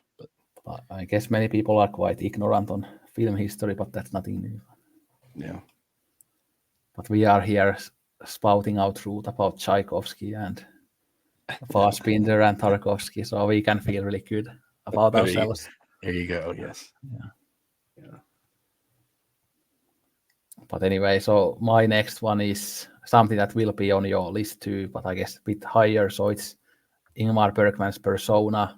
To me, clearly his best film, and could be the best film ever made. And again, something that's very hard to unpack after 7.5 hours of discussion. Yeah. Yeah, but I mean, again, we talk about favorite end sequences, favorite opening sequences, but really, this is one of the very few opening sequences that I think really could be in the running for best opening sequence of all time. Yeah, there's a It's penis just in the beginning too, so that's yeah, but I mean, it's just so brashly, boldly saying, "Hey, you don't think I can make abstract art house film? Well, here you go. this is this is how I do it." And because it is kind of like the first moment of where Bergman is really sort of going completely, you know, bursting the door off the hinges on terms of what he can do as an experimental filmmaker, and this is sort of ushering in the era of the late '60s where he really started doing some of his most abstract stuff, in my opinion, and I think obviously there's the commentary on duality and identity, and who is real, who isn't. Is the persona some made up version of yourself that you put out there and into the world when you interact with others, or is there a duality that's within all of us regardless of that? And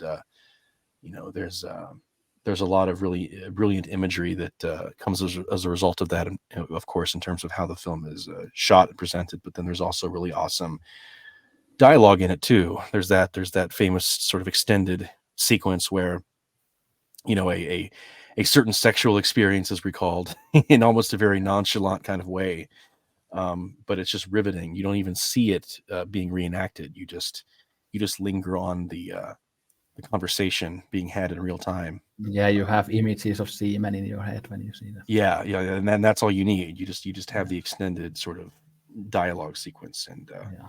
but yeah, it's a brilliant movie. It's much higher for me, but it's great. I mean, I guess not much higher because we are already top 15, but Well, it's number yeah, 6 for me. Spoiler yeah. alert. But But again, the Sven Nykvist cinematography with the dark and light is so beautiful, and that kind of shows the cinematography, also the sense of duality yep, in the film. And again, like you said, it's all about that kind of performativity, and it even takes a bit of commentary on like cinema making and filmmaking and yep, the artistic process yep. at times.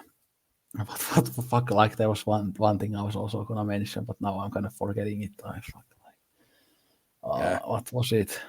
Um, I can't remember. Fuck. I was starting to the gum started to trip in my mind when you talked about the sex scene, No. or the discussion of that. Yeah.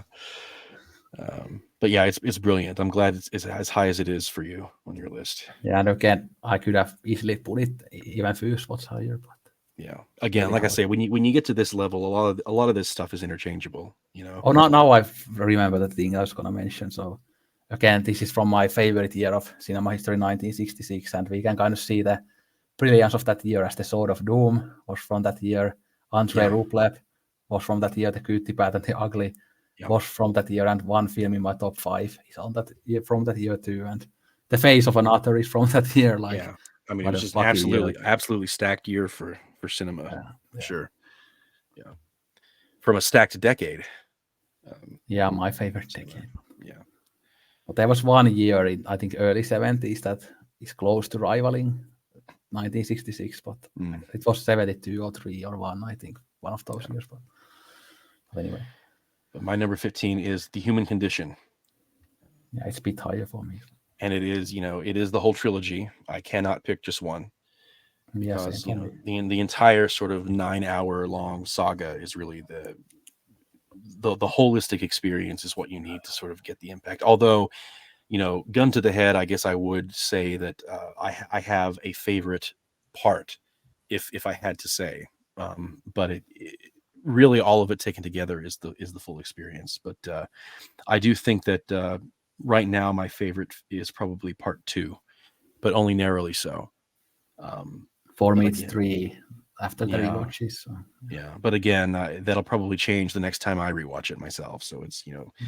but it's brilliant. It's again, it's a as seems to often be the case with some of our favorite films. It's kind of a leftist critique of of society of sorts, but it's also a leftist critique of statist forms of leftism, as well as right-wing fascism. Any form of sort of oppressive state power, trying to form governments that dictate the lives of others, I think is being sort of heavily questioned and critiqued here. And our lead character, played brilliantly by Nakadai.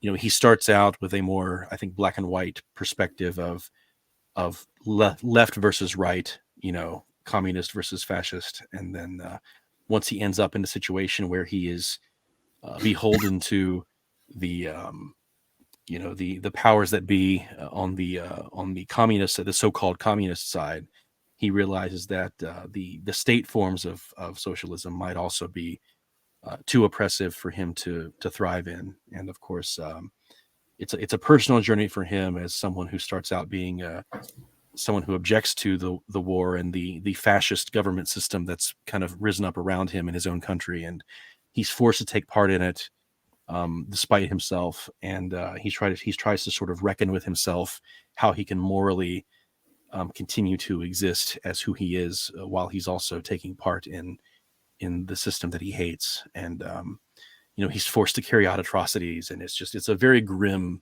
film, but it's also incredibly powerful. And at no point does the film pull its punches.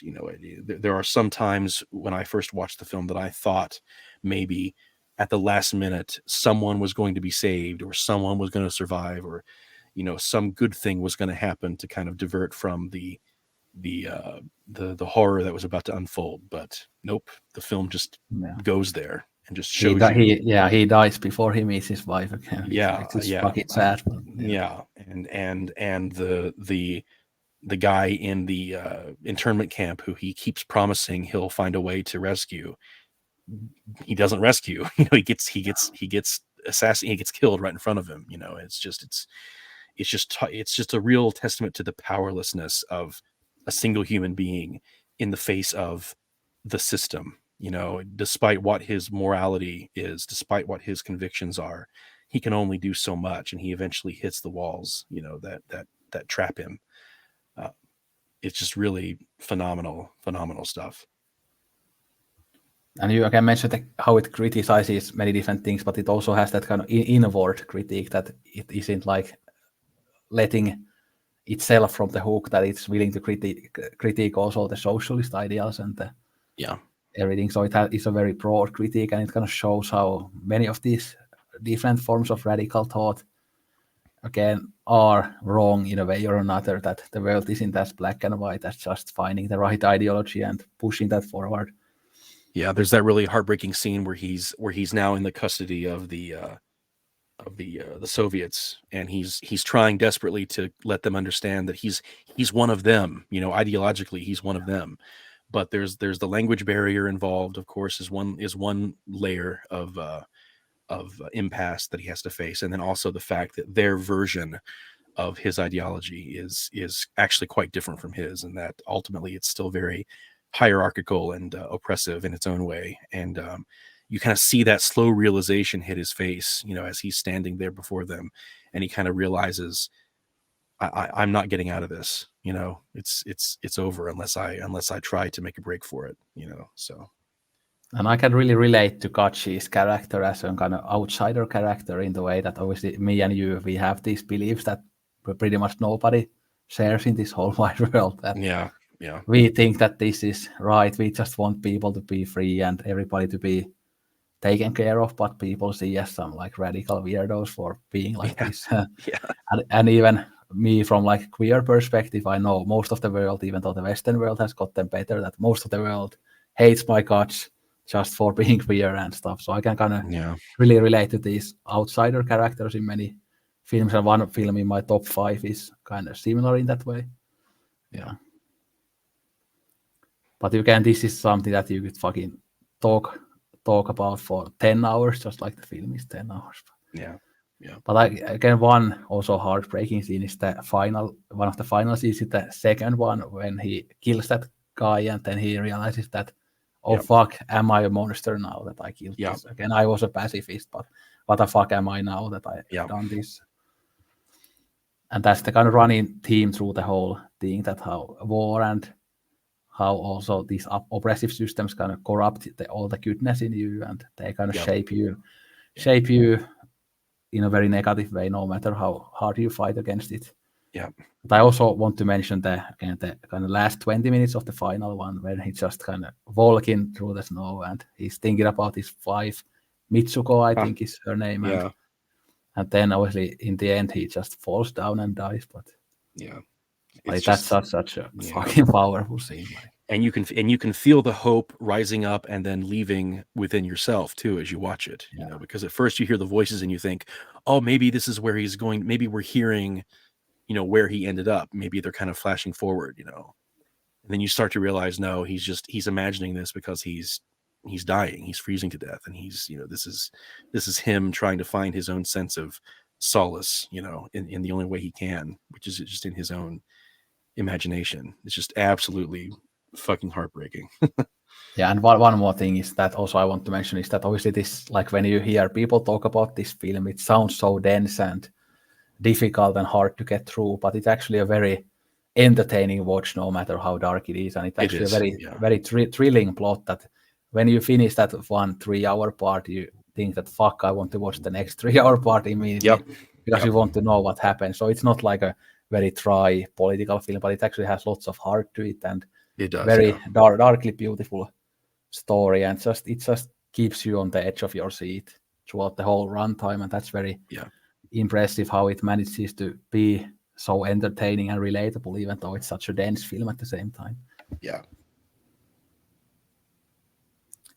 But yeah, fuck, like again, I think it's the greatest film ever made, but in terms of favorites, there are a few that are ahead of it, but you cannot really make a better film than this. Like, it's some people some people dare to say that Saving Private Ryan is the best war film, and this fucking thing is just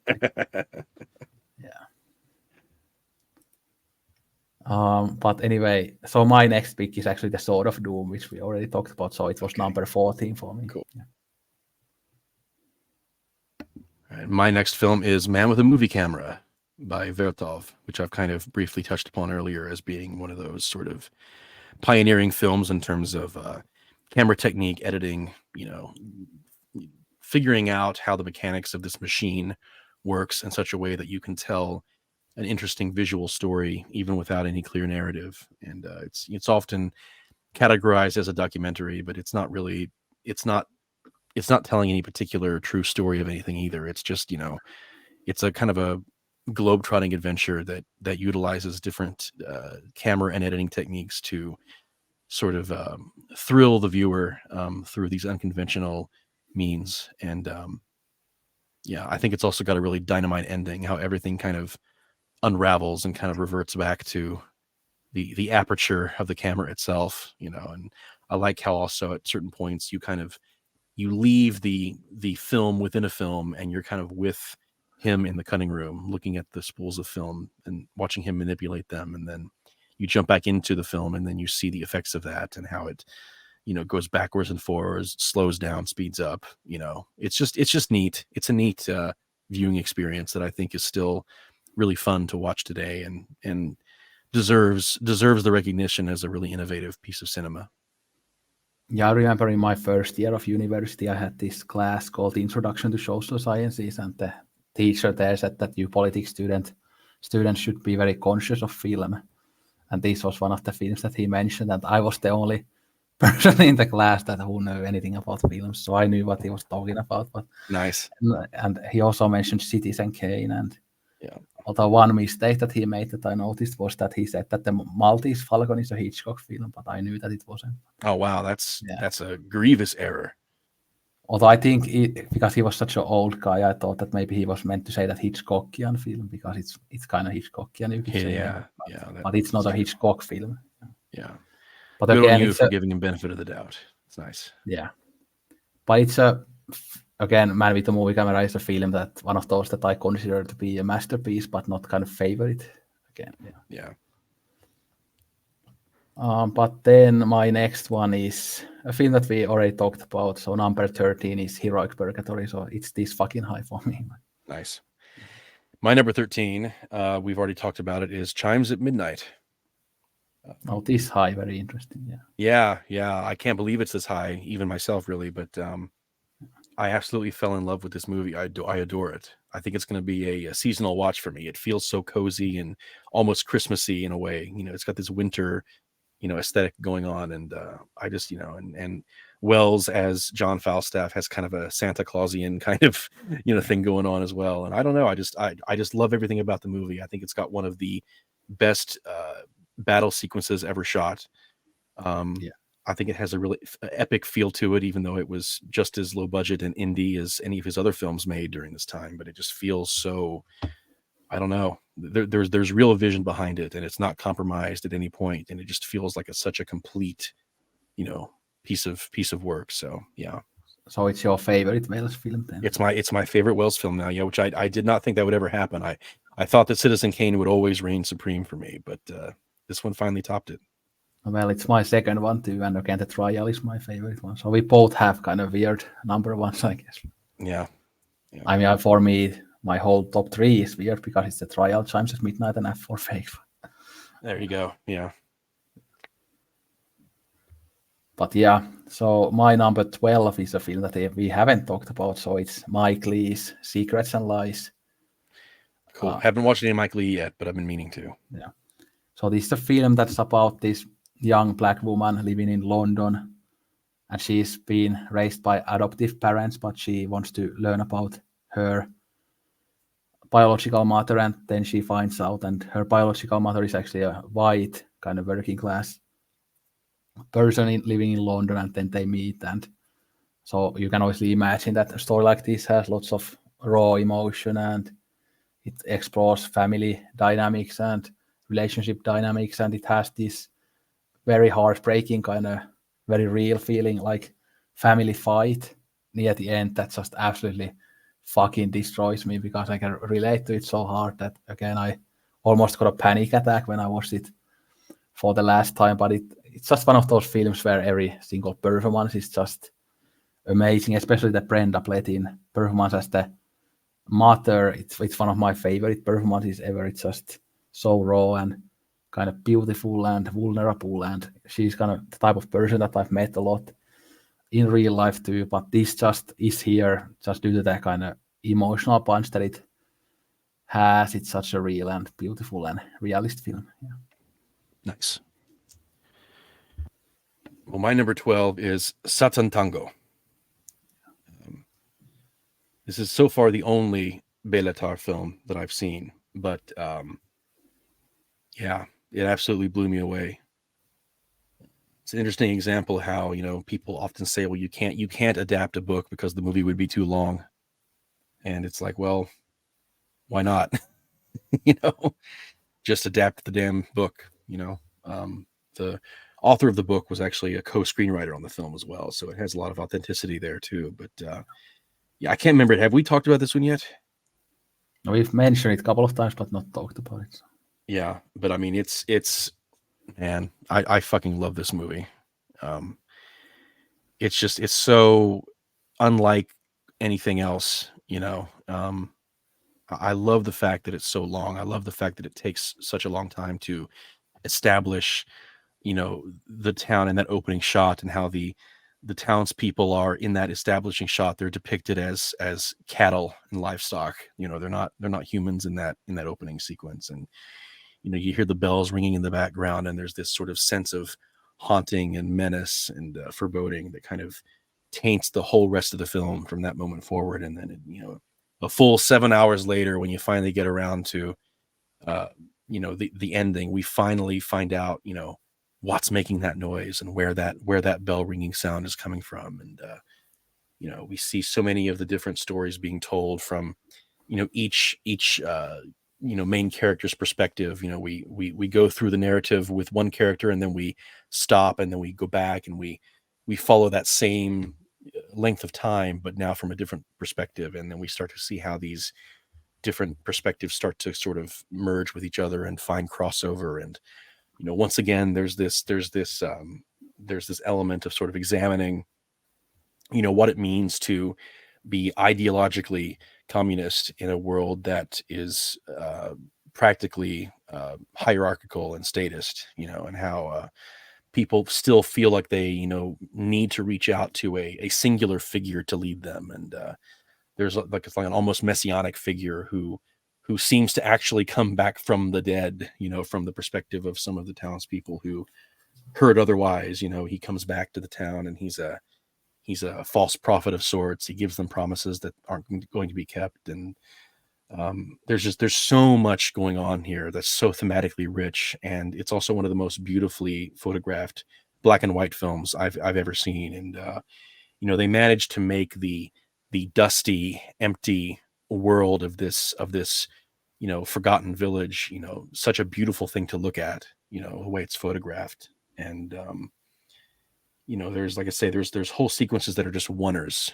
There's a lot of one take sequences that go on and on and on for minutes at a time. And even something as simple as panning around the room of the mansion that they move into later, when they're promised to begin a new co-op inside this new piece of property, and you hear the beautiful music playing. It kind of gives a sense of epic scale. Even though it's just people standing around in a room, you feel the anticipation and the ambition rising up within them about the potential they think there is for this new life they're going to build for themselves. And I don't know, it really struck me as something really special in cinema, and I was really gobsmacked by it.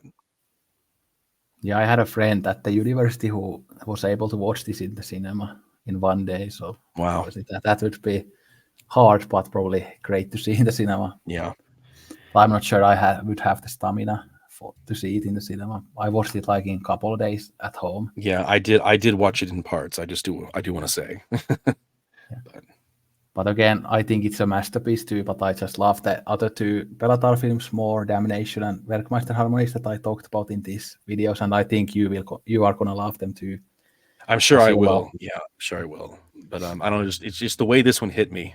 Sometimes films hit you a certain way, and it just solidifies its place in a ranking in your mind. And I think this one's going to always be quite high for me because of how it hit me. Yeah, I think even Jordan Peterson might like these Bellatar films. Obviously, he has his home, like every wall is filled with these like very depressing, like Soviet paintings and stuff. So I'm sure that he would like this very dark kind of Bellatar stuff. Yeah, it's definitely got that aesthetic going.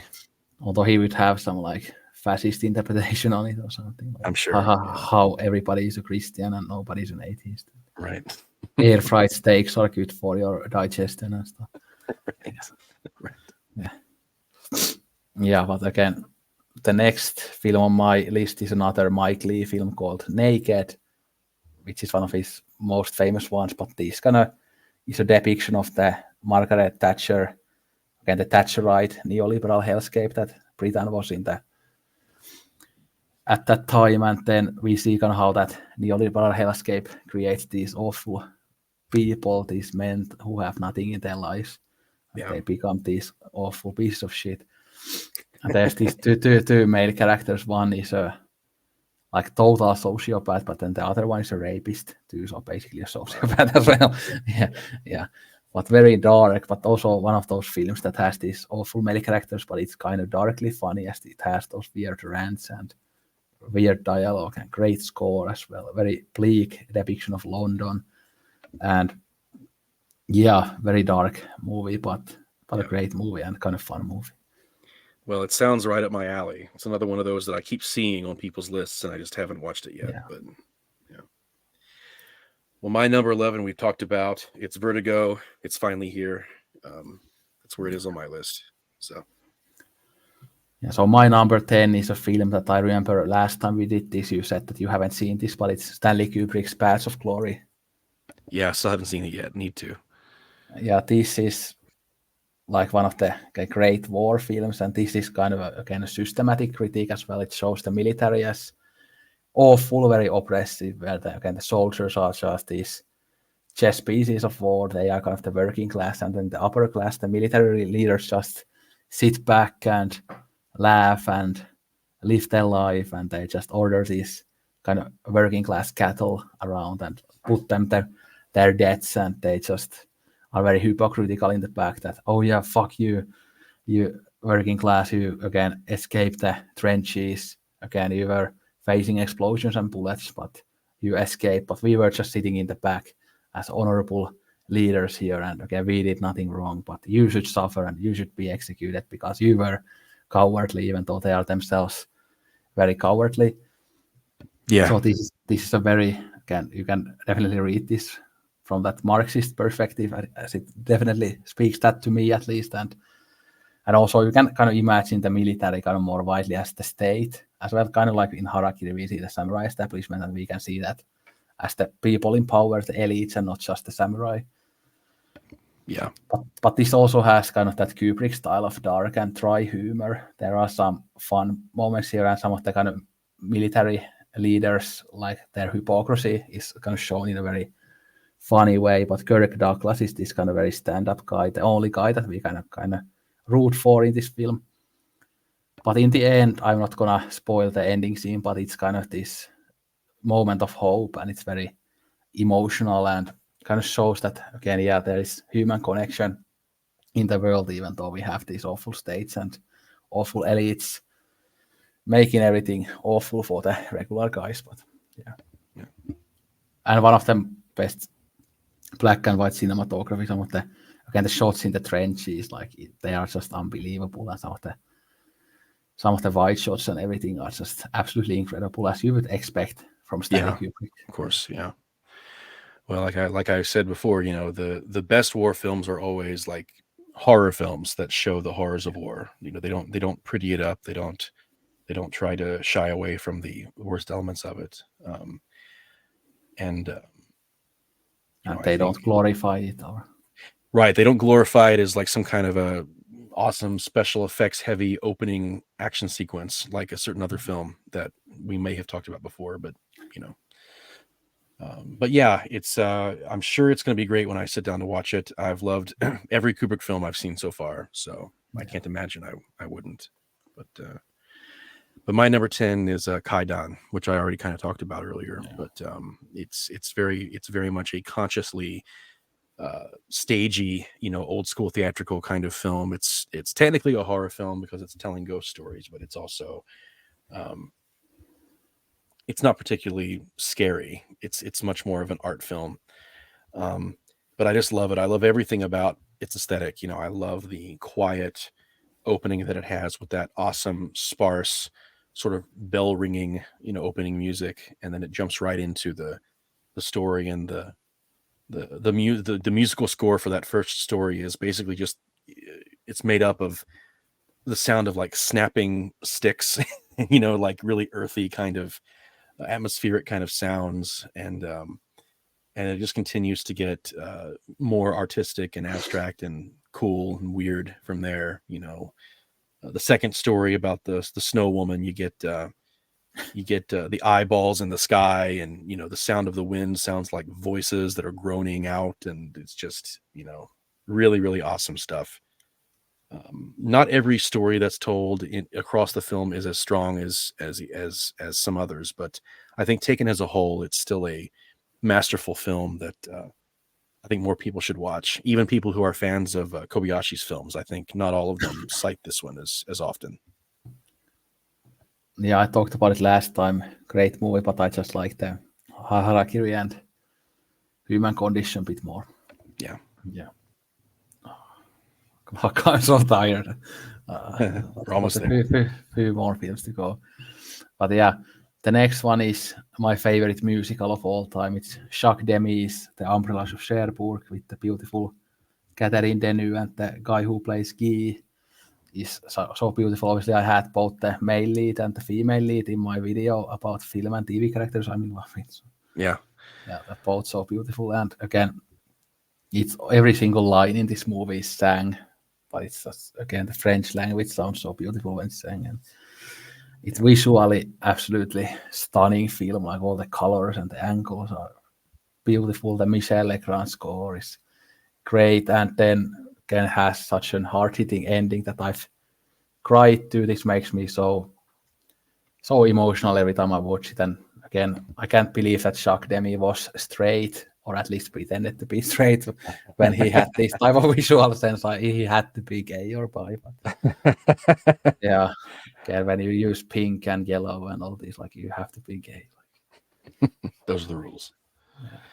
Yeah. My number 9 is The Decalogue, Krzysztof Kieslowski.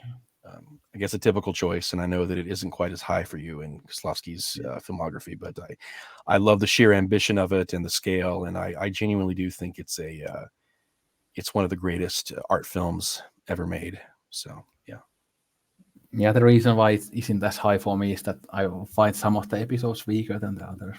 Yeah, and I understand that. I love the first one, then I love the short film about killing and love, and yeah, those 3 are my favorites. And there's one of my favorite lines from my favorite TV show of all time, the OC, is that I just got Kieslowski's Decalogue on DVD. Do you want to binge watch it and have like a slumber party or something? Wow. Do you like Polish cinema? Yeah. Again, those California upper class teenagers want to watch Decalogue on their weekends when they have time off. But yeah. But anyway, so my next one is The Human Condition, which we already talked about. So number 8. Great. And my number 8 is Mulholland Drive. So this is my personal favorite David Lynch film. It's really hard to top this one for me. Yeah. It's just got so many amazing sort of traditionally trademark Lynchian elements to it that just come together in such a masterful way. That final 20-minute sequence or so where everything starts to become unraveled, I think I get chills just thinking about it. I just love it. Yeah, I really don't want to think about that scene just before going to bed, but yeah. Fair enough. Yeah. But again, there are still 3 Lynch films for me to go, even though we are this high, but this is one of them for me that is even higher. Nice. But again, it's absolute perfection, and it isn't as complex as some people think. It's just very easy to understand when you realize that the first part of the film is kind of dream fantasy and then the ending is the reality. Yeah. Like when you think about that, it's not as complex, but again, many scenes that I love. Don't drink all the coke. This is the girl. Yeah, the 16 reasons why I fucking love that scene and that song in that moment. Yeah, me too. Yeah. God, it's just, and then Mark Pellegrino when he's the assassin and he goes to that office space to kill that person, like that's very hysterical. It's hilarious. Although Mark Pellegrino is actually an Ayn Rand fan, objectivist in real life. But, oh no. Yeah, he spouts that shit on Twitter every day. Yeah, unfortunate. Yeah, but again, like also the scene in the conference room when the Badalamenti has that cameo and he spits that coffee out and napkin.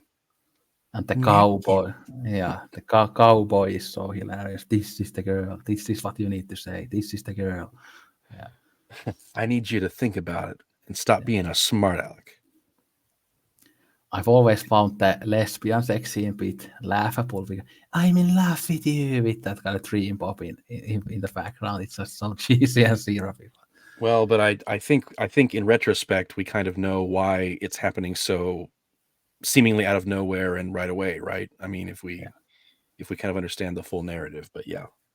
And when you first watch it, it's very jarring. Yeah. And obviously, as it has that dream logic, and obviously, dream sex in dreams is that kind of more syrupy and love. Yeah. That and also the real versions of the people involved also already have like history. If you want to sort of read into the reality portion of the story, but anyway. Yeah, it's a bit more beautiful than when Naomi watches masturbating in the sofa in the end. Yes.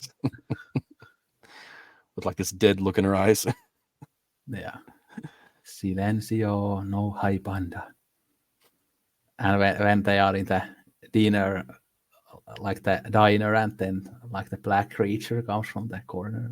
Oh man, yeah. I remember the first time I saw that, and it just fucked me up so bad. But now I always think, because I have seen this film so many times, that I always know when it's coming. And actually, I saw this film in the cinema too. So. Oh wow, lucky. Yeah, it was amazing, and it was perfect. Like I was had a great seat, and there was nobody sitting next to me, so it was absolutely perfect. Nice. But yeah, it's even higher for me, and this was for a bit my favorite film of all time, but now it's actually my second favorite. But yeah, we are gonna go from Mulholland Drive to another Lynch film. My number 7 is Blue Velvet. Don't you fucking look at me! I'll send you a love letter straight from my heart, fucker. You know what a love letter is. It's a bullet from a fucking gun, fucker. If you ever receive a love letter from me, you're fucked forever. Candy color clown, take all the Sandman. Tiptoes to my room every night. You fuckers, fucker. You fucker. Don't you fucking look at me. Baby wants blue velvet. Shithead, where is my bourbon? Yeah, now it's dark. Do it for Van Gogh. Daddy's coming home. Daddy's coming home. Pretty, pretty. Here today, gone tomorrow. I mean, it's a great movie. It actually is. It's on the lower end of my Lynch list, but that's also because I've only watched it a couple of times, and it was a while ago. So if I rewatch it, I might like it even more. I have one of my best friends always gets on my case for what he calls my irrational dislike of Blue Velvet, but I don't dislike it. I love it, actually. I have it on physical media. It's not as high on my list as other Lynch films, but I do like it quite a bit. I think it's very well done. It actually took me 3 times to fall in love with it too. So yeah, maybe there's hope for you. Yeah, maybe. And it has one of my favorite songs of all time called "Mysteries of Love" by Julie Cruz. So. Yeah. My number 7 is 2001: A Space Odyssey, which we've already kind of talked about. So yeah, and there's not really much to add on that film because everybody talks about it. Everyone knows it. Yeah, but now I quickly mentioned this film earlier, but my number 6 is Fassbinder's Fox and His Friends. My favorite gay film of all time, even though it's not really about being gay, but it's more about social class. Right, yeah, but no, it's a great one. As you know, I watched it sort of recently, and it's on my larger favorites list, and it may rise in rank, as I keep rewatching it, but it's great. Yeah, it's brutal, and again, like I said, they meet Ali in Morocco when they want to have a threesome, but they cannot invite guests to the hotel, which is very, very sad. Again, the threesome would be nice. Maybe the Fassbinder character wouldn't have died in the train station in the end if he got to experience that beautiful threesome. But that's true. Could be. And we see in Ali Fears the Soul that the Ali character has a huge cock as well. So that's right. So there you go. Yeah. So he would have been extra satisfied. Yeah, but I love the way how he explores class in it. Again, it's this stupid kind of working class guy wins the lottery, and but then he meets this guy who isn't very rich, but he's this kind of very civilized, art-loving character who has kind of money problems, but he has that again upper middle class thing, and like an aspirational socialite type. Yeah. One of the funniest scenes is when this couple and the rich guys or the civilized guys, kind of some of his family is there, and they have dinner, and then the Fassbinder character makes a complete fool out of himself when he has what's those matches like that you have for fire, and he like plays around with them, and the characters are like, what the fuck are you doing? Like you don't act like this in a dinner table. It's so fucking awkward and funny. Yeah. You almost want to look away because it's just that level of awkward. Yeah, you get secondhand cringe from that scene. Yeah, and again, I mentioned the ending already, but it's brutal as shit. Yeah. Well, my number 6 is Persona, which we've already talked about. So and my number 5 is one that I already mentioned when we talked about the human condition, when I said that there's another film with an outsider character. So it's Jacques Rivet's The Nun, based on the Denis Diderot book, The Nun, or La Religieuse. So this is about this young nun played by Anna Karina. Her family forces her to become a nun in the beginning of the film, and then she goes through 3 different convents, and in each of them she has different problems. One of them has like a repressed lesbian nun who wants to fuck her, but she doesn't want to fuck her. And then one of the convents has these kind of very abusive people. So she lives this really awful existence, and she's struggling with her fate. And she's like, again, with these oppressive systems, and we have that kind of religious repression here, so it would be a great double bill with the devils. This is the kind of more kind of subdued version of it, but extremely dark. Still, and Anna Karina is absolutely magnetic here. She's just one of my favorite actresses, and this is one of her best performances. And this has a very dark ending. I don't want to spoil it because I know many people haven't seen this film yet, as it is quite, including myself. Quite underrated, but such a great film about religious repression and what it feels like to be an outsider, because I can really relate to that Anna Karina character, even though obviously I'm not a nun, and again, my life is very different from hers, from an 18th century nun. But as she has that outsider vibe and nobody understands her and she belongs nowhere, I can kind of really relate to that part of the film. Well, my number 5 is Sunrise. This is the Murnau film from 1927, and I do think it is Murnau's masterpiece, and it is also my personal favorite Murnau film. I think it's absolutely beautiful. It's a film that I can watch over and over again, and I still get emotional watching it. I just think that the acting in it is so full of raw human emotion, and I think that the story is really adorable and heartfelt, and I don't know, I just get a good feeling when I watch this movie. It's a good feeling film. Yeah, I remember loving it a lot, but I need to rewatch it. But I feel like it might come to my top 200 after a rewatch as well. But I love it a lot. Yeah. Someone recently told me that they think that no silent film can stand up to modern films, and that the only interest anyone could ever have in them would be purely academic. So yeah. Well, I think most people think. Yeah, it's unfortunate. But well, by the way, now before we get into the final films, one random thing that popped in my head earlier that I forgot to mention is that, like, I really enjoyed reading your Gran Torino review. Oh, I used to love that film, but I'm now thinking of. I mean, I've already don't like it as much as back then, obviously, because it's a stupid kind of conservative movie. But I still remember enjoying kind of the plot of it. But now, after reading your review, I think will I hate this film if I watch it again now. Well, I didn't mean to ruin what you had left of affection for it, but yeah, but I think I already sold the Blu-ray like a couple of years ago because I don't want to watch it again. But. Yeah, okay, fair enough. But yeah, well, I'm glad that you appreciated my my rather terse and tongue-in-cheek kind of snarky take on it. But it's also, I meant it. Yeah. But anyway, my next pick, number 4, is Harakiri, which we already talked about. Awesome. My number 4 is Good, the Bad, and the Ugly, which we've already talked about. And my number 3 is The Shining, which we already talked about.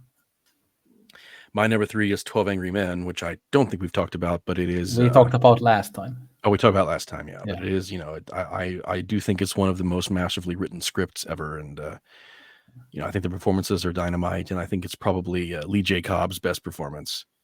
But yeah, I just love seeing the tide turn over the course of the film, and it's just brilliant all the way across the board. So yeah. And my number 2 is Mulholland Drive, which I really want to rewatch now that we talked about it. My number 2 is Casablanca. It's an obvious choice, but I really do think it is that great. Yeah, I briefly mentioned last time that it was like the first black and white classic Hollywood film that I ever watched. Yeah, and it was very early for me too. Yeah. And I haven't watched it since, so again, I didn't like it back then that much, but I probably will like it more now. But I just need to pop in the Blu-ray that I have. I mean, I've been watching it since I was a kid, so I've had a lot of time to rewatch it and kind of get familiar with it and sink my teeth into it. But I really do adore it. I think it deserves all the praise that it gets.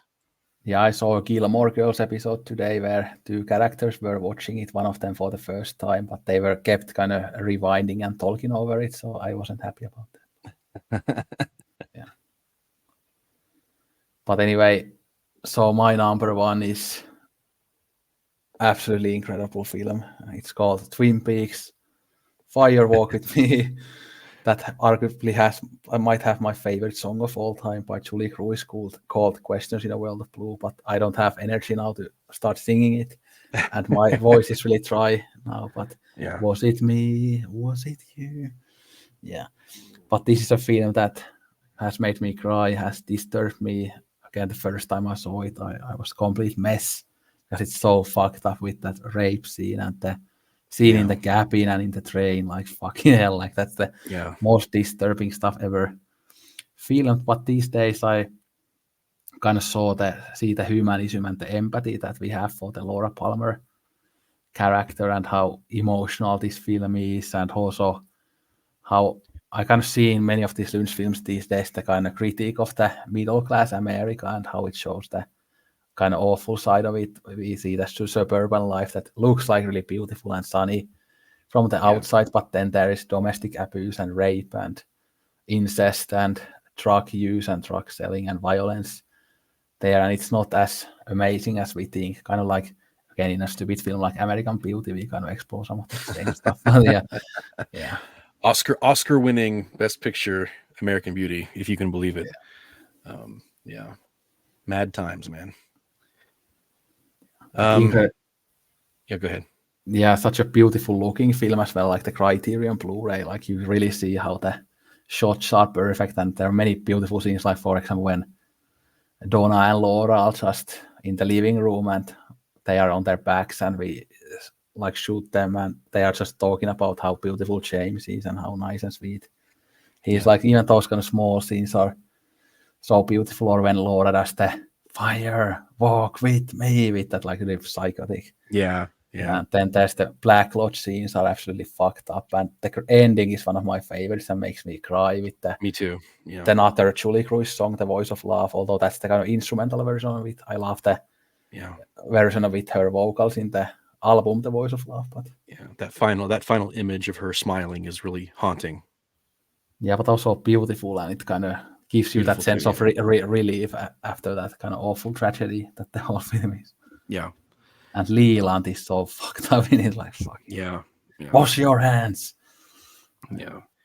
Obviously, this one didn't quite make my shortlist, but I do just want to emphasize that I do absolutely love the movie. I think it's a masterful film, and I think it's interesting how when it was new, it was kind of hated by a lot of people, which is really bizarre to me because, you know, I got introduced to the Twin Peaks stuff all at once after all of it had already come out. I wanted to wait until I could get, you know, the complete set and just watch through everything to kind of get the full experience. And, you know, for me, Fire Walk with Me was just the natural next step in the story. I mean, to me, it didn't feel out of place at all. It didn't feel like it betrayed any kind of expectation I had or anticipation. And I loved the fact that it takes place both in the future and in the past simultaneously, because, you know, we're viewing this stuff from Cooper's point of view once he's already in the lodge.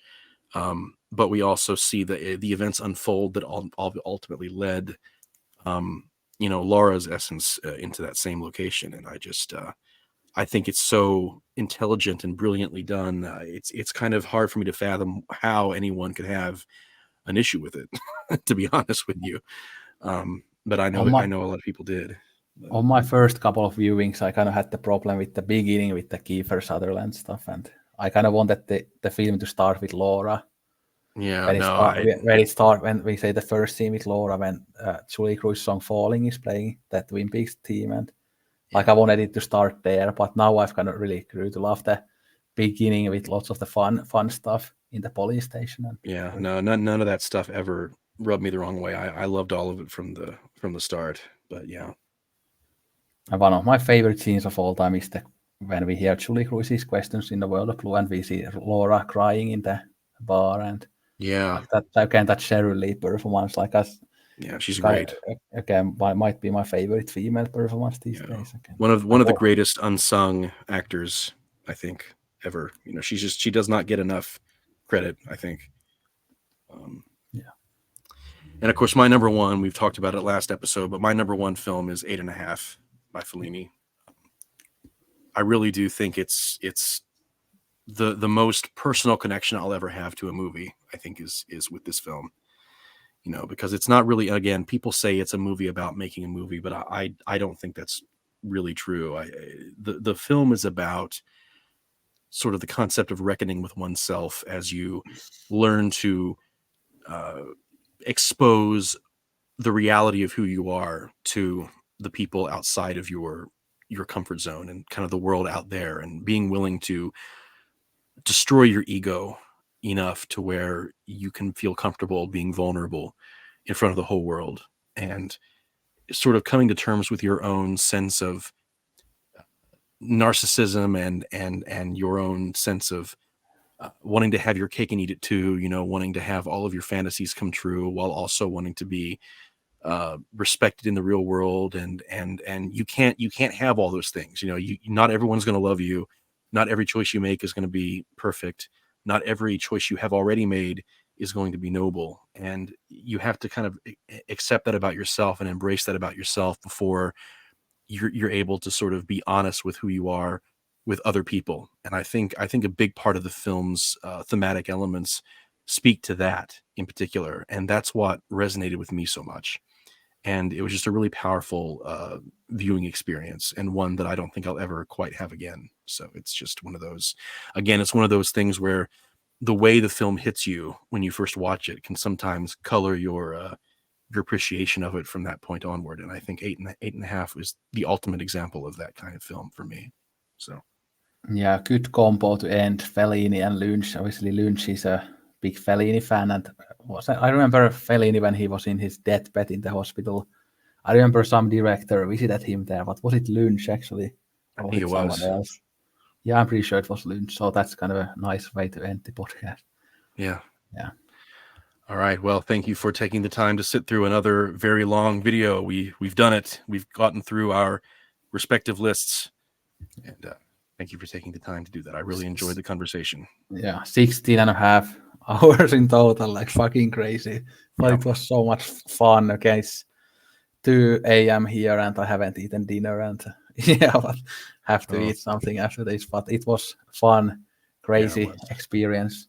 Once I, again, I even I would love to have another conversation with you sometime, but we'll think of a shorter topic next time. yeah, maybe not a list topic, but something Yeah, else. something else. Yeah. Like again, Jordan Peterson and Daily Wire. Although that Right. might be even longer. Yeah, that's rife with potential for going all over the place. All Yeah, right. Have a good one. yeah. Thank you.